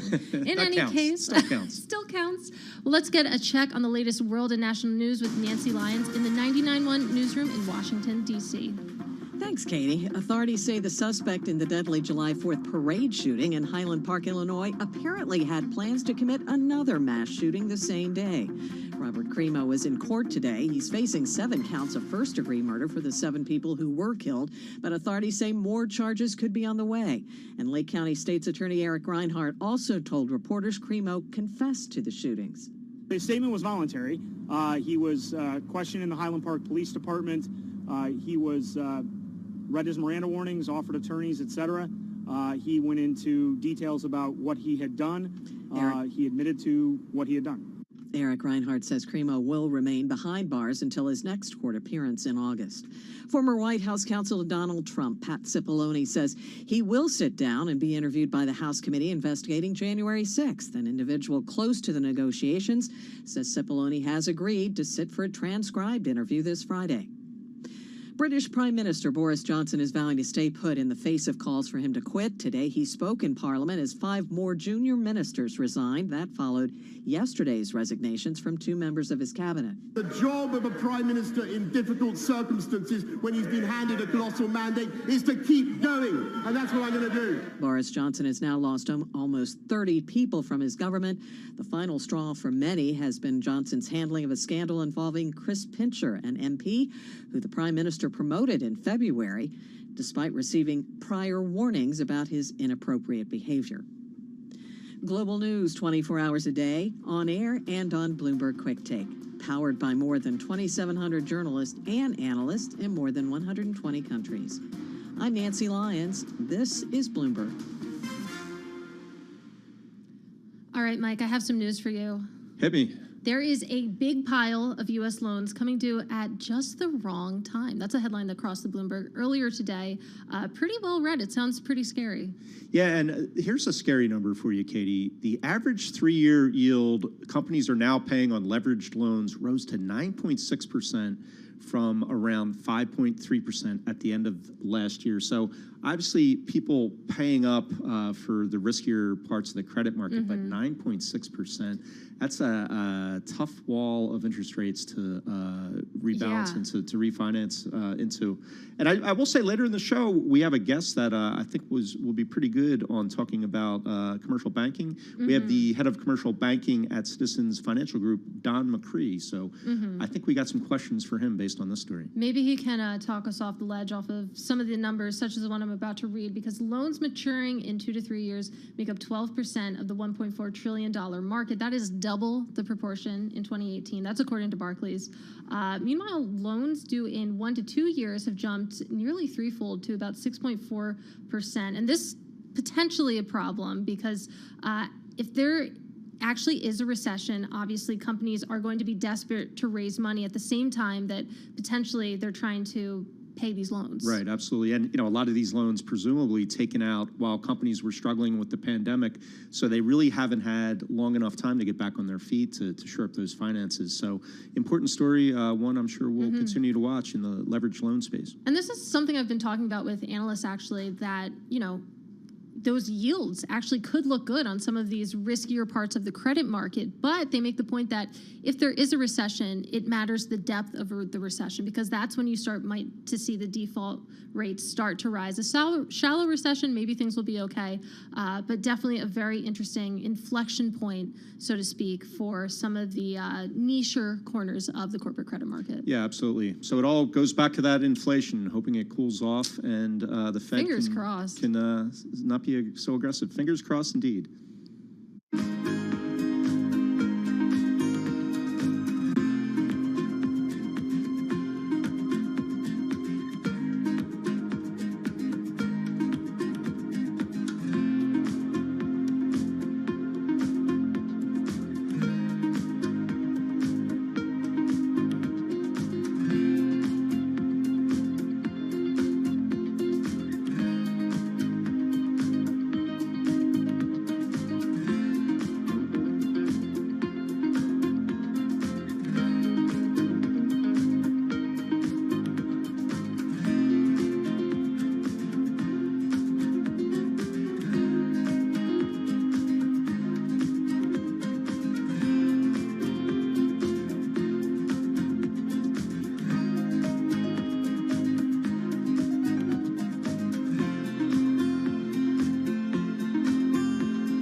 events, headlines, and breaking news 24 hours a day at Bloomberg.com, the Bloomberg Business app, and at Bloomberg Quick Take. This is a Bloomberg Business Flash.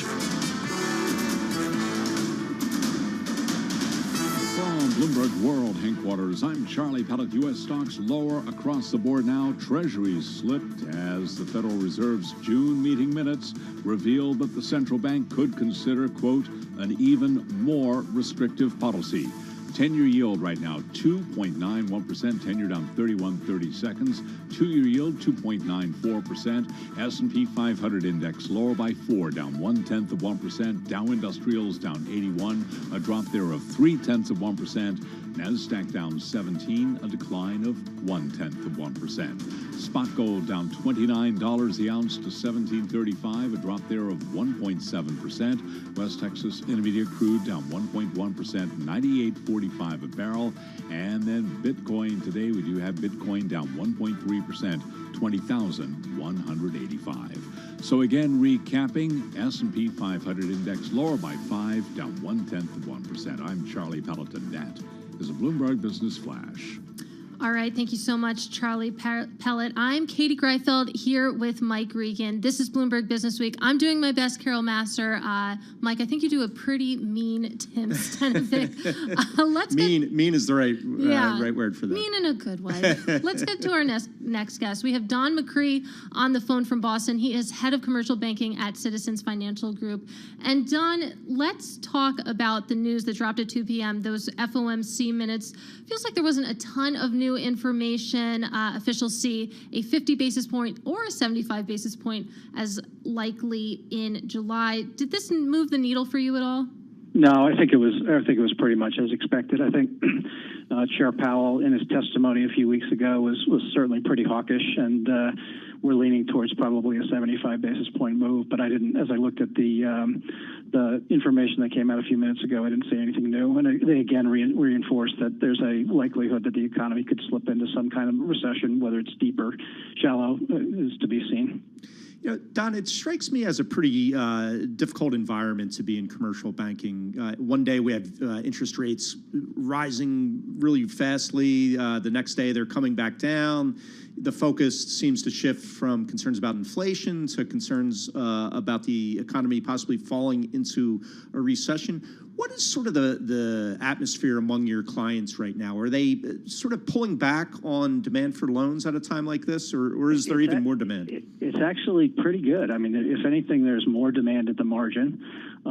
That's largely a function of a lot of the other markets being so disrupted. So, you know, the equity markets are clearly, you know, selling off. There's not a lot of new capital being raised there. The high yield market has been essentially closed. I think there was $25 billion of issuance in the last quarter, which has got to be a record low, and for very light calendars going forward. And the institutional loan markets are kind of backed up right now, and really kind of hanging to the sidelines till they see what the economic picture. So we've had a pretty heavy client flow.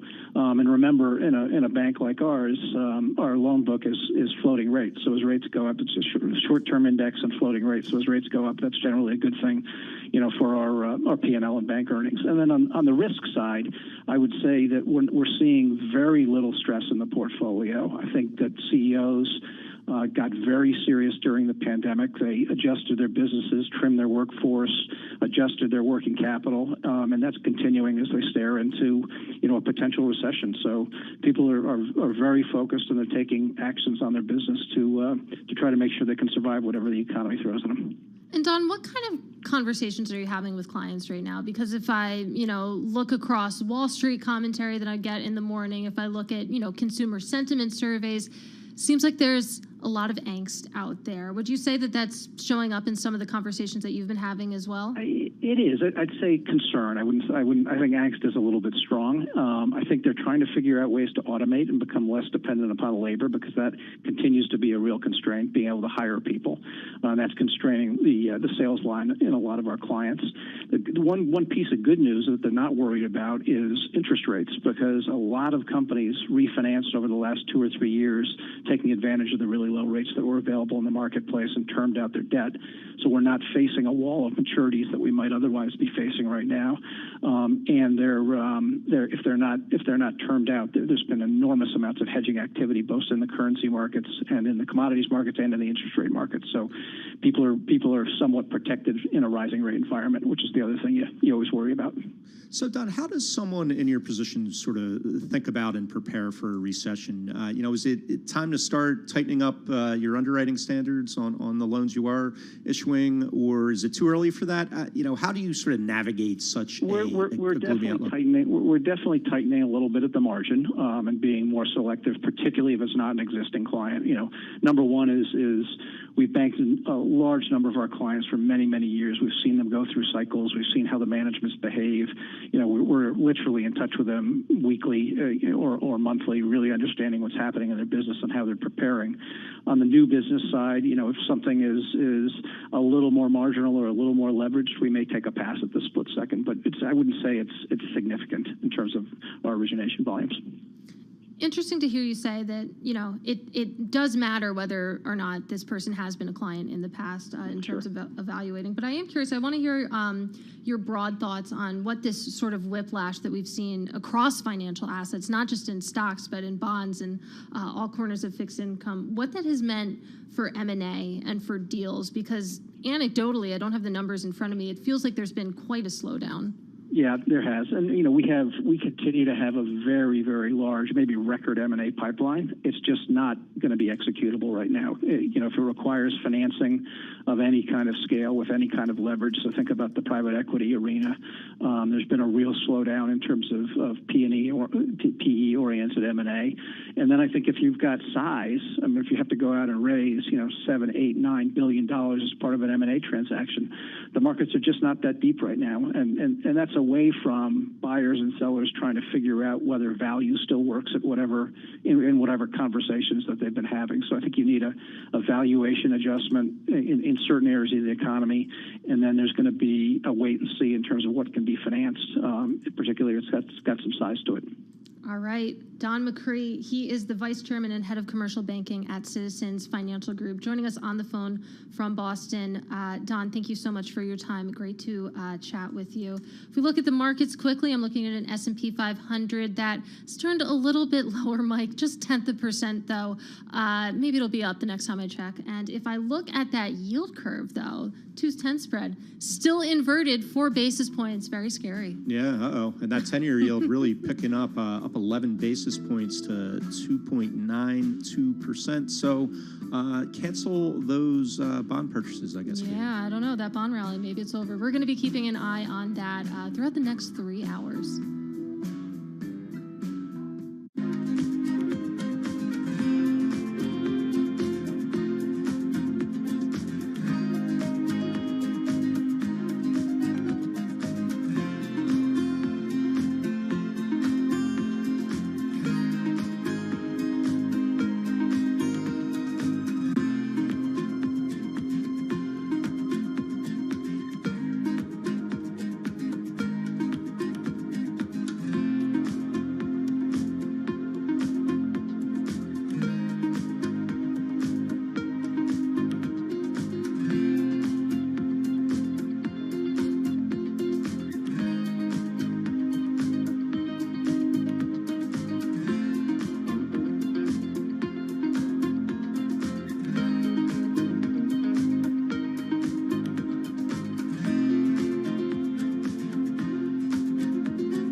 Broadcasting live from the Bloomberg Interactive Broker Studio in New York. Bloomberg 1130. To Washington, D.C., Bloomberg 99.1. To Boston, Bloomberg 106.1. To San Francisco, Bloomberg 960. To the country, Sirius XM Channel 119. And around the globe, the Bloomberg Business app and BloombergRadio.com.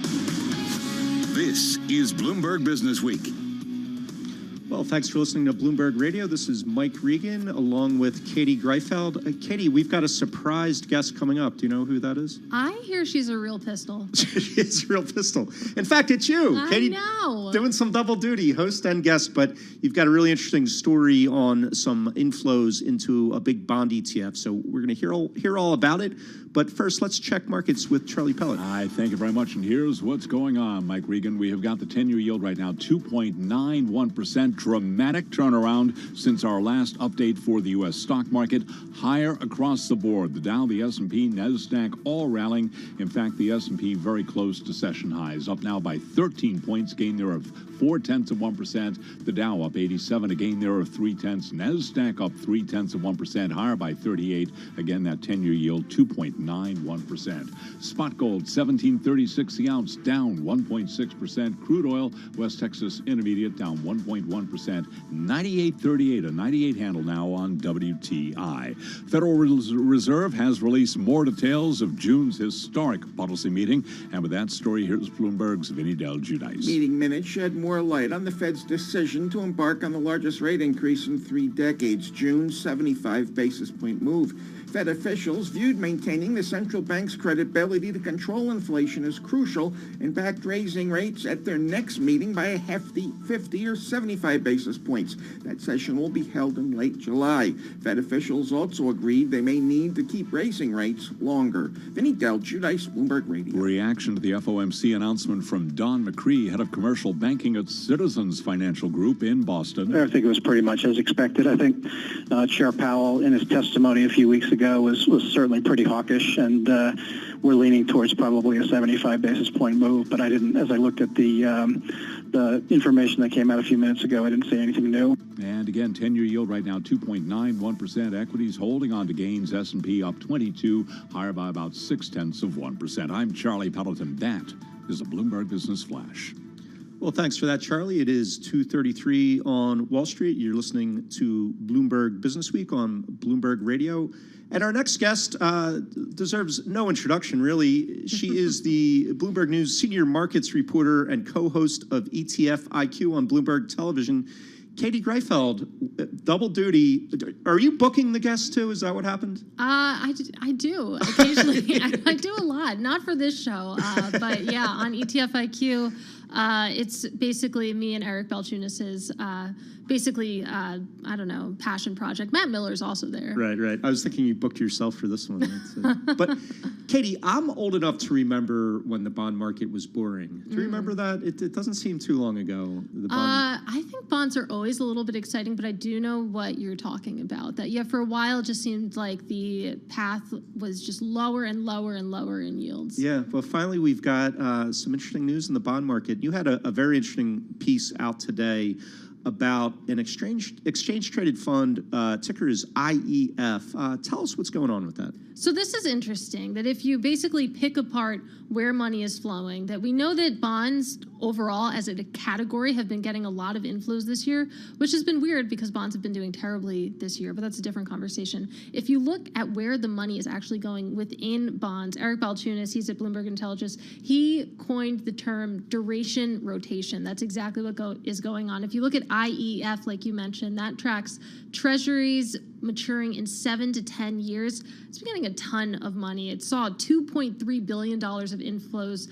last week. That was its biggest weekly inflow since, I think, 2014. So that's where the money is going. If you look at where it's coming out of those shorter dated funds, closer to, the front of the yield curve. So ditching short-term bonds, going into the more intermediate part of the curve. It's kind of fascinating to me because it sort of suggests that ETF investors are trying to play perhaps this yield curve inversion that we saw. Do you think there's an element to that going on?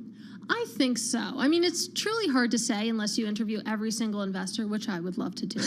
But, I mean, if I could give them your number. That would be great. Or DM me on Twitter. I'm there too. But if you just look at where the money is going, that seems to be the direction of travel. And I mean, people have spoken about this too, sort of this dynamic at play. Priya Misra of TD Securities, she was on Bloomberg TV earlier today. She said that, I mean, the Fed really can't afford to stop its interest rate hikes. You still have inflation is super high. Job market is still strong. We're going to get an update on that on Friday. That should keep front end yields elevated. If you think about what we've been talking about all week, all month, all year, recession risks, that should support the back end of the curve, send those yields lower. I mean, Mike, that's a recipe for inversion. Absolutely. And Katie, you talk to a lot of investors, maybe not all of them just yet, but you get around to most of them in the fixed income market. Does this seem like a consensus trade to you, not just in the ETF space, but in the broader fixed income hedge fund space? Or is it basically the trade now on to bet on higher short-term rates and lower longer-term rates?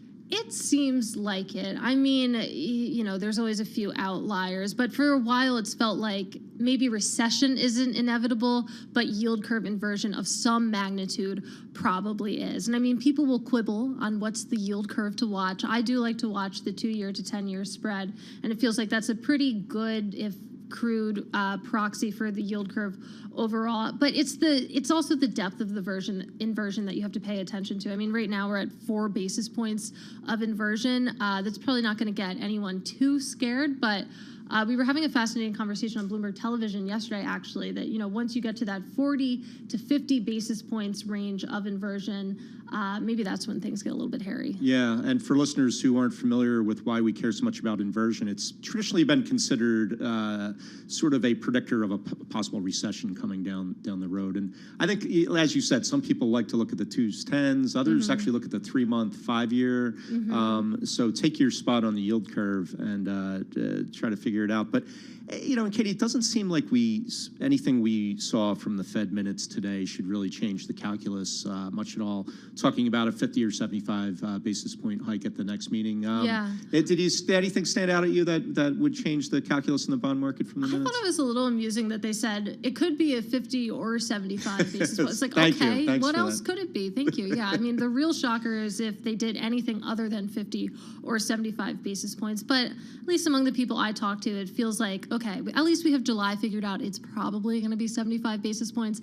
After that, I mean, it's anyone's guess. It's a big question after that. I guess we'll have to see what these inflation numbers do and everything else before anyone and can payrolls. And payrolls on Friday. That'll be a big one. I But with know. these JOLTS job numbers, 11.3 million job openings still in this country, it's hard to see those payroll numbers cracking just yet. But Yeah, I know. Famous And- last words, perhaps. And I mean, Powell has said that the unemployment rate is probably unsustainably low, but when do we actually start to see that budge remains to be seen. Absolutely. Well, we're still gainfully employed here, so there's two. For now.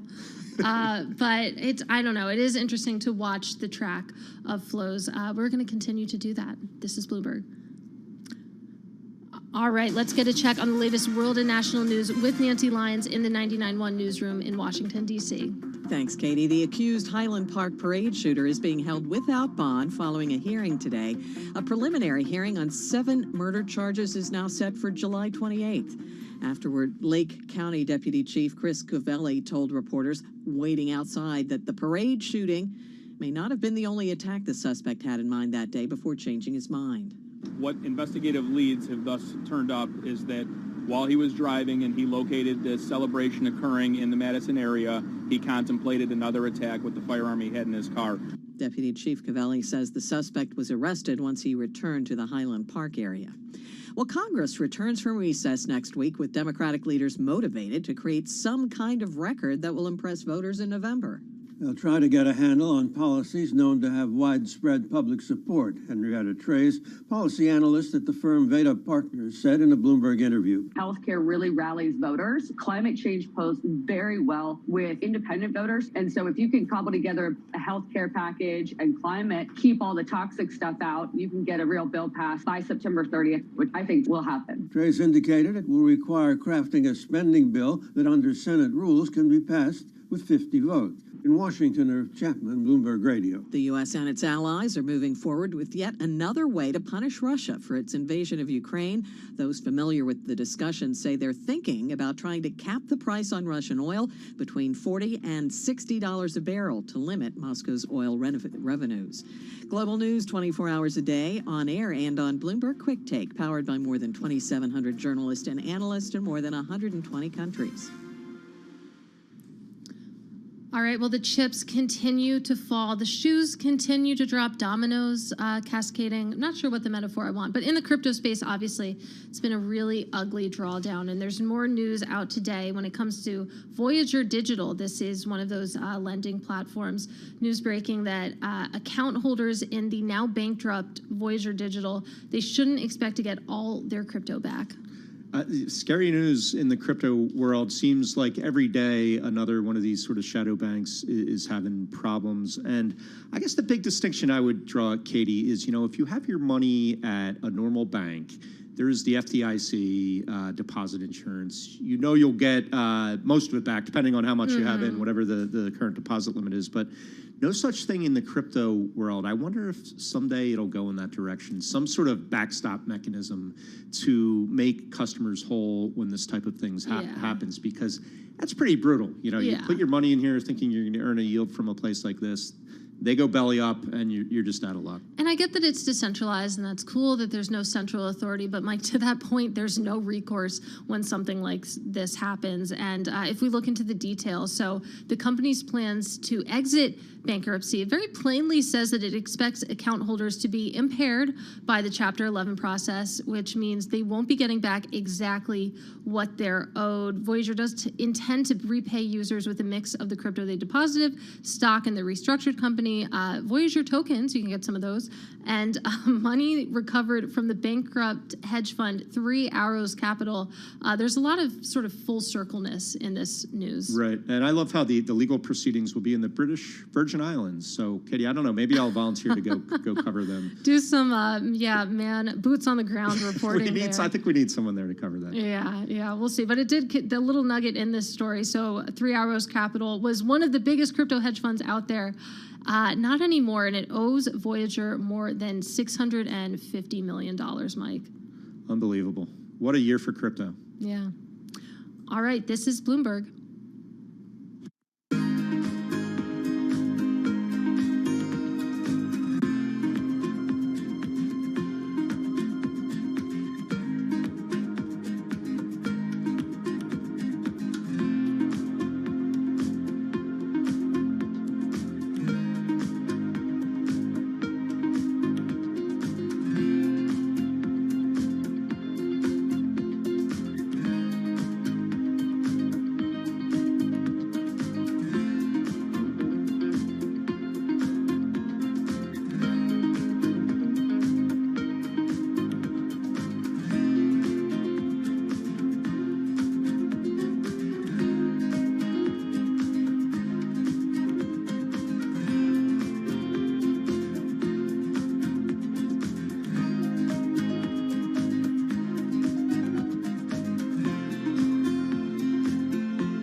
markets, headlines, and breaking news 24 hours a day at Bloomberg.com, the Bloomberg Business app, and at Bloomberg Quick Tape. This is a Bloomberg Business Flash.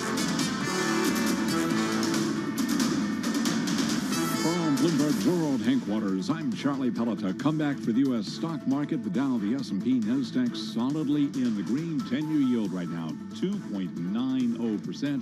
10-year's down 27 seconds. Minutes from the Federal Reserve's June meeting show officials considered raising rates for longer to cool stubbornly high inflation. Right now, we have got spot gold down $25 the ounce to $17.39, a drop of 1.4%. West Texas Intermediate crude down 1.1%, $98.42 a barrel on WTI. Bitcoin now down 0.2%, 20,400 on Bitcoin. Again, the 10-year down 27 seconds, 10-year yield 2.90%. S&P higher, in fact, at session highs, up 24 points, up 0.6%. I'm Charlie Pelleton. That is a Bloomberg Business Flash. All right, thank you, Charlie Pellet. I'm really excited about our next guest. I love Joel Weber. He's the editor of Bloomberg Business Week. He joined us now from the Bloomberg Interactive Broker Studio. He's here to talk about inflation, travel, and the metaverse, the 10 companies to watch in the third quarter. You can find this story online and on the terminal. Joel, walk us through this. No pressure. Just the biggest things in the world. Go.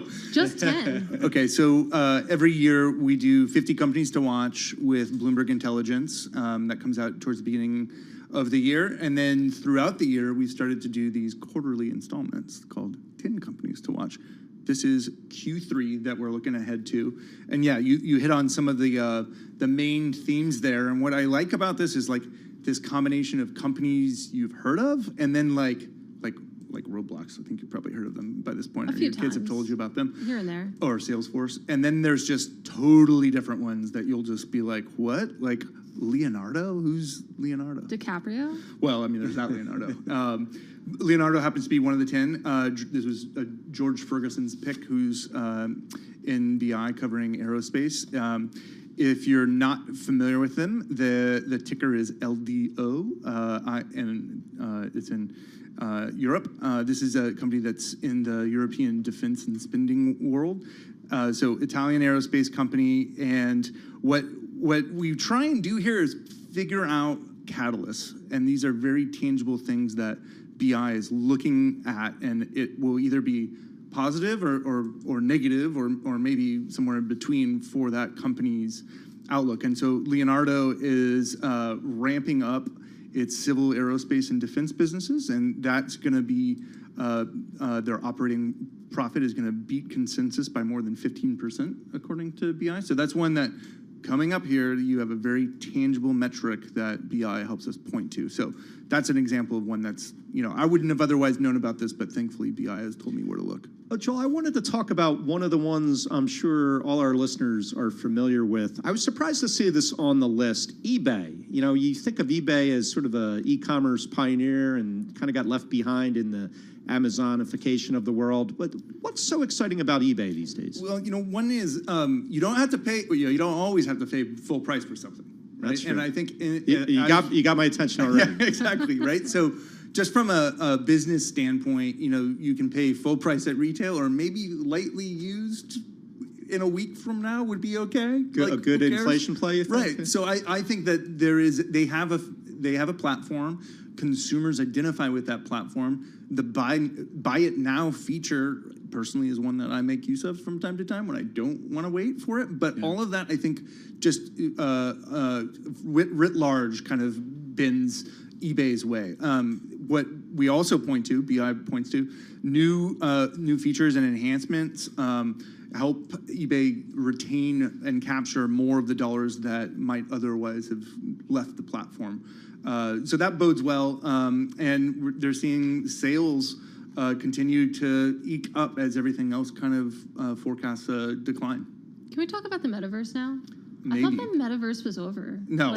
I thought that My take? I didn't think it started yet. Is it? It's over already? Everybody else has started or trying to make it start. I think that Roblox is already there. Yeah. To me, they built It's not them. meta platforms. Talk to us about what Roblox is. I'm Okay, so- going to pretend I know what it is, but I really don't. So your kids know about it already, and I'm sure, and yeah. they are spending Robux, which I think is actually a true cryptocurrency and one Right. with staying power. The true digital currency. And this is like, it's an environment that your kids can plug into on their phones, in VR, everything that they want on their computers, wherever they want to do this, they can do it, right? And the attention spans, it's like hours and hours and hours spent there. And because of Robux being its own currency, effectively, like this is real staying power. Like, remember when Facebook tried to do the Lira thing, and like that didn't really go anywhere They ever. really tried though. They rebranded the whole company and called it Meta, right? But like quietly, Roblox has built this whole parallel universe that your kids are engaging with, and it has no sign of slowing down anytime I soon. will say, I loved Neopets as a child. And if there were a virtual world of Neopets, if I could have gotten more enmeshed in Neopets somehow, I absolutely would have done it I as feel an like 11-year-old. there's a world of virtual cats waiting just for you. Well, in Roblox, maybe? Yeah, even? Like, no, I don't know, but maybe. Maybe there is. Maybe it's not a good thing for society that the metaverse is being pioneered with our children. Katie, the best I had as a kid were pet rocks. Oh God!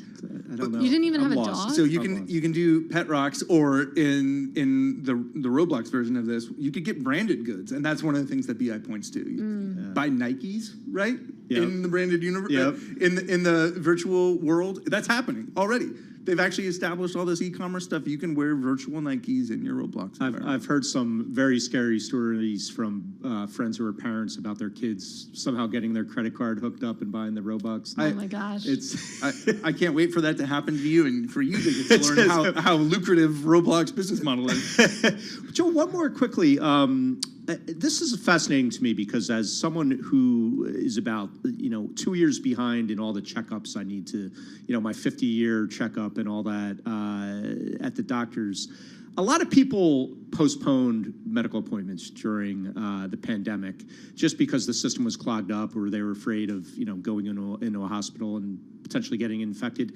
That leads us to one of the companies on this list that you guys are watching for that very reason. HCA, walk us through what's the story is there. So this is a huge healthcare company, and what you're referring to is this delay that is beginning to show up in real meaningful ways for individuals, but also society at large because of all those delayed health costs. And you think about knee surgeries or knee replacements, hip replacements, all the kind of normal stuff that you would do. That nose job I wanted. That nose job that, there's the summer ahead of you. I'm sure that, you can find some time in there. It's all coming to a head now as people finally, the things that they pushed off, they can't really push off anymore. And so HCA is one of the hospital networks that BI points to as potentially being a huge beneficiary of this. Consensus among analysts is flat for margins for U.S. hospital operators, but they see the BI analysis sees a jump of 240 basis points starting the second half of 2022 for HCA. So this is there's expensive nurse contracts and physicians that are working through this backlog, and as hospitals take advantage of this influx of people, they're going to see profit margins rise, and HCA will be one to watch. All right, Joel Weber. He is the editor of Bloomberg Business Week, joining us in studio talking about Bloomberg Business Week story, inflation, travel, and the metaverse, 10 companies to watch in Q3. You can find that online and on the Bloomberg terminal. Really fascinating look. As I understand it, Mike, they do it every quarter. Every quarter. That's a lot of companies to watch, Joel. I don't know how you do it. 10 per quarter, and then we'll come back with 50 more at the beginning of next year for you. All right, great. Well, definitely read this one. Thank you so much, Joel. Much more at Bloomberg Business Week coming back.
Countdown to the Close. Bloomberg's comprehensive cross-platform coverage ahead of the U.S. market close starts right now.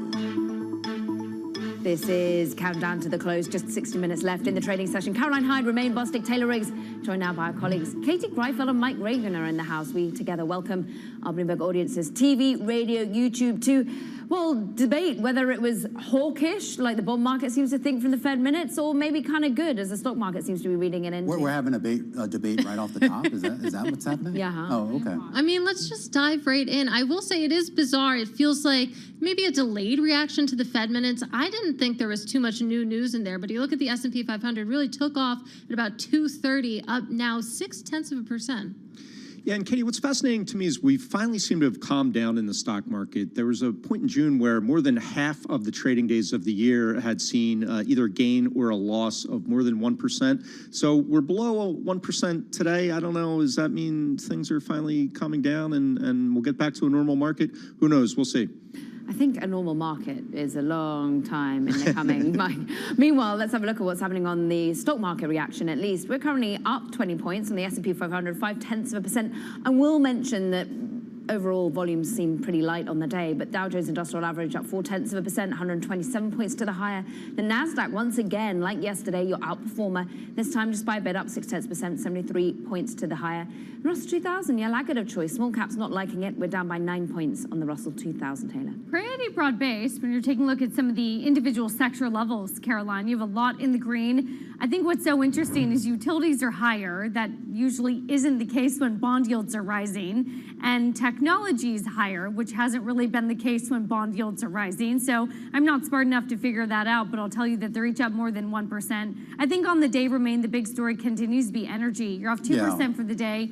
And it still is sort of the big leader for the year, but a big unwind today in energy prices. And that big unwind, I think, is the real story. The idea here that people are now a lot more worried about a recession, and if it's not a recession, certainly some sort of economic downturn that continue to sort of take a leg out of consumer spending. You're seeing that reflected in that downturn in the cruise lines. Remember, we had that big 9% rally just yesterday in Norwegian Cruise, now giving back all of that back on this day. The Exxon Mobil and the rest of the energy space also lower. I thought this was interesting. Deere was a good barometer here, I think, of some of the, not only the global optimism that was out there just a few months ago, and that's now just had a really stunning fall. Remember, it actually hit a record high just back on April 18th. It's down just only about 1% here on the day, but believe it or not, that's the lowest levels that we've seen on Deere going back to January of 2021. And if you're looking for bright spots here, Rivian Automotive is higher by about 11% on the day, basically providing some targets here for deliveries that exceeded expectations, guys. The CEO rolling into Sun Valley in his said Rivian, we understand. Meanwhile, was that street legal,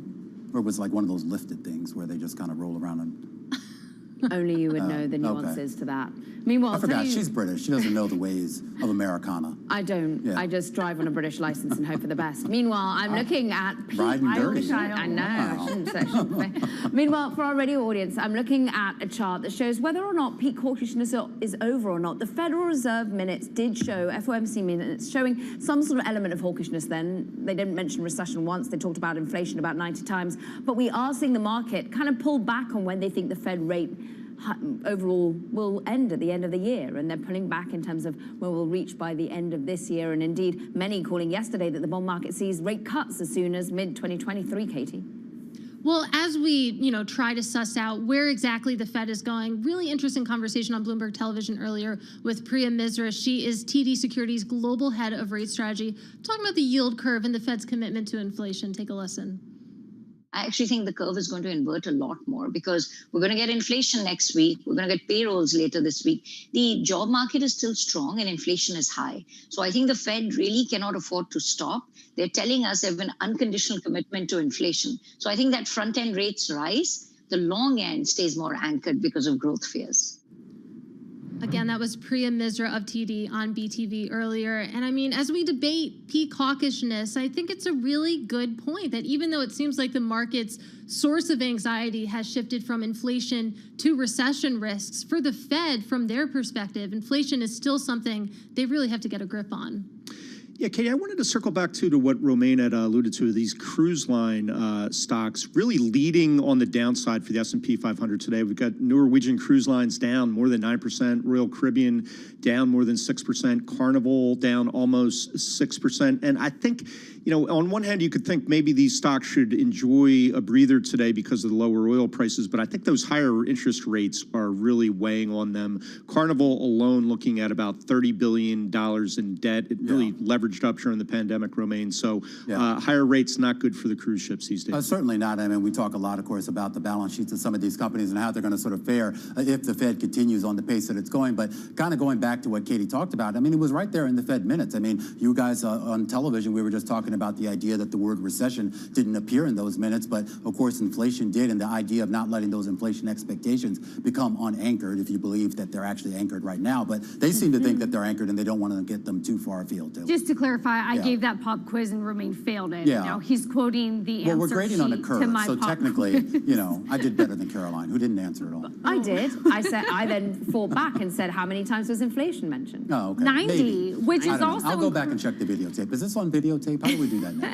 And if we go to Remember the Jobs Warner Day Wolf? on Friday, Warner Wolf is like classic broadcaster. Let's go to the videotape. I think we have that technology. I'm sure we could get it. Yeah, sure. I think we're Is this making a over lot yet? about this, What are we doing Caroline. now? When you think Yeah. you've Jobs Day, we're at 3.6, maybe 3.7%. I don't know why we're talking about a recession. All the indicators from the ISM, the individual industry groups, this morning still showed some good growth. Well, You're while feeling you're about talking- a recession because airlines are having a time of it, because people are already being let go in the tech sector, and you're already seeing people becoming poorer. I would just like to point out that while you were talking, Taylor, the U.S. 2-year now up 15 basis Huge. points on the day, just a couple of ticks away from getting back to 3%. Yeah, that doesn't seem like peak hawkishness. But I will say, to your point, Taylor, that, you know, the jobs market's still super hot.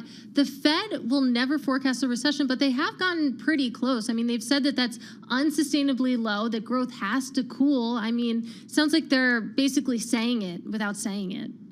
Here's one thing to point out, Katie. Right at the moment, don't blink and you might miss it, but the S&P has actually cut its drop from its last record to less than 20%. So I don't know, Romaine or Taylor, bear market over? No. I think there's... How's that? Are we still inverted on the yield curve? We are. Yeah, we about are. 6 basis points. Can you believe it? Huge. That's cool. We'll see This where has we been are fun, guys. in about an hour. I mean, you let Romaine do the Boston Yeah. Pops for a second year, and boy, God, he comes back hot, doesn't he? And you know We'll how have to much talk work about that that is? And I offline. actually flew in what? You know, I only thought missed you one took day. a train. But in any case, guys, we I did really take a got to train. It was go. a We're going to be whistle-stop back stops. in about an hour, though, live on TV and radio and I miss YouTube. Carol. Where's Carol?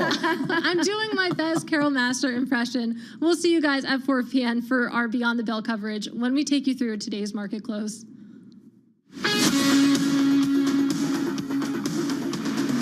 You're listening to Bloomberg Business Week with Carol Messer and Bloomberg Quick Takes Tim Stenovic on Bloomberg Radio. God, Romaine just will not give us a break, but a really interesting conversation, you know, as we push ahead to some of the data we have at the end of the week, jobs report. And I mean, it almost seems too good to be true, at least from a journalist perspective. CPI next week, a Fed meeting not too soon after that. A lot to look forward to in this sleepy summer. And Katie, some interesting news just crossing over the terminal. Boris Johnson will not resign as UK Prime Minister. We're reporting, citing an official. So we'll see about that. To be fair, I think the bigger news is if he was going to resign. I mean, I am no expert on British politics, but I was on air when that news was breaking, all of those resignations yesterday, and I don't know, the message seemed to be that they're going to have to drag him out of there kicking and He's screaming. going down with the ship, I guess. Absolutely, for yeah. sure. Really interesting, though, to think about that in the context of British assets, because with that dollar strength, I mean, every other currency, at least in the G10, has been pretty weak. So, too, is the British pound, about 0.1% weaker against the dollar right now. Yeah, interesting. So long night for Boris Johnson, I think. We'll have to see what happens in the morning if the calls grow louder for him to resign. potentially there's a no confidence vote. What just a wild story. Really a gift for the British tabloid industry, I suppose, is the bright side of it all. It's a nice breath of fresh air after we've been spending so much time talking about U.S. politics. Absolutely. Yeah, so we'll keep an eye on that. But before we do, let's get a check on the latest world and national news with Nancy Lyons in the 99.1 newsroom in Washington. Thanks, Katie. The House committee investigating January 6th will be talking with former White House counsel Pat Cipollone. Bloomberg Washington correspondent Joe Matthew with the latest. You won't be watching it on TV. Cipollone has agreed to a transcribed interview after being subpoenaed by the committee. It will take place Friday. It'll be behind closed doors. He actually sat for an informal interview, though, last April. It was off the record. And Cipollone's name has since been invoked repeatedly in witness testimony in the January 6 hearings, having been at the center of several key events in the days before and after the attack on the Capitol. Again, Bloomberg's Joe Matthew. Boris Johnson is facing an onslaught of resignations from his government that threatened to bring an end to his premiership. He is, though, vowing to stay. 5 more junior ministers resigned at once today in what appeared to be a coordinated attempt to inflict maximum pressure on Johnson. Bloomberg's Joe Mays is in London and says there are people in the wings if Johnson is pushed out. I think the likes of Rishi Sunak, the Chancellor who resigned last night, he's probably done himself some favours by being first to jump ship, that kind of first mover advantage in that sense. But there are others as well. The Trade Minister Penny Mordaunt is well talked of. Defence Secretary Ben Wallace as well has done well with the handling of the Russia's war in Ukraine, for example. Tom Tugendhat on the backbenches, chair of the Foreign Affairs Select Committee, again, highly rated. There are lots of credible names out there, and it will be a pretty open field. Bloomberg's Joe Mays reporting from London. Cleveland quarterback Baker Mayfield is packing his bags and heading for the Carolina Panthers. The NFL is reporting Cleveland will receive a draft pick as part of the trade. Global news 24 hours a day, on air and on Bloomberg Quick Take, powered by more than 2,700 journalists and analysts in more than 120 countries. I'm Nancy Lyons. All right, Mike, there's a lot of bad news out there. You have the war in Ukraine, that's bad. You also have bird flu outbreaks across the globe. That's all good news, though, for chicken from Brazil. Yeah, chicken shipments from Brazil, actually, they are the world's biggest exporter. They're booming because of all the things you just cited. Nation shipped a record 2.4 million tons of the meat in the first half of the year, and prices in June soared 34% from a year earlier. And that's just the chicken. I wish if they could actually prepare it Brazilian style. Yeah, you know, yeah, that would be nice. I would enjoy that. Yeah, Sort of a package deal. Yeah, right. Yeah, maybe right. that's next. But in any case, for Brazilian poultry farmers, this increase in demand, it comes just as feed prices get cheaper. Actually, it's interesting to read that because it seems like everything has been getting more expensive. But yeah, feed prices getting cheaper. That could mean a turnaround for the industry. It's had posted some shrinking margins earlier in the year, but maybe they're headed towards some good news here. Yeah, and it sounds like the corn harvest in Brazil is expected to be record large. So spot prices for grain there have fallen 21% since this year's peak. So I guess nature is healing in a way, you know, where their crops are struggling in one part of the world. Somehow it works out, and they're doing better in Brazil. Luckily for all of us, I think, for all us chicken lovers out there. Mike, Anyway. this is why I love doing radio. Learned so much. Usually you and I have our head buried in markets, but we're learning about feed prices, about corn harvest. Very interesting. Also, the bigger demand for Brazilian poultry. It's coming from countries like Saudi Arabia and the United Arab Emirates. Usually source supplies from Ukraine. Obviously, it's a little tough to do that now. Again, good news for Brazilian chicken companies. Absolutely, and for all of us. Now, this segment's making me hungry, Katie. I don't know. Might have to go out and find some Brazilian chicken. I actually ordered from Muscle Maker Grill. I had a whole plate of pasta at about 12 p.m. Really? Yeah. A lot of carbs. A lot of carved carbs. up? I needed to carb a load for this show. Oh, good. Yeah, I good. didn't have any Brazilian chicken available to me. In any case, we got much more coming up. You're listening to Bloomberg Business This Week.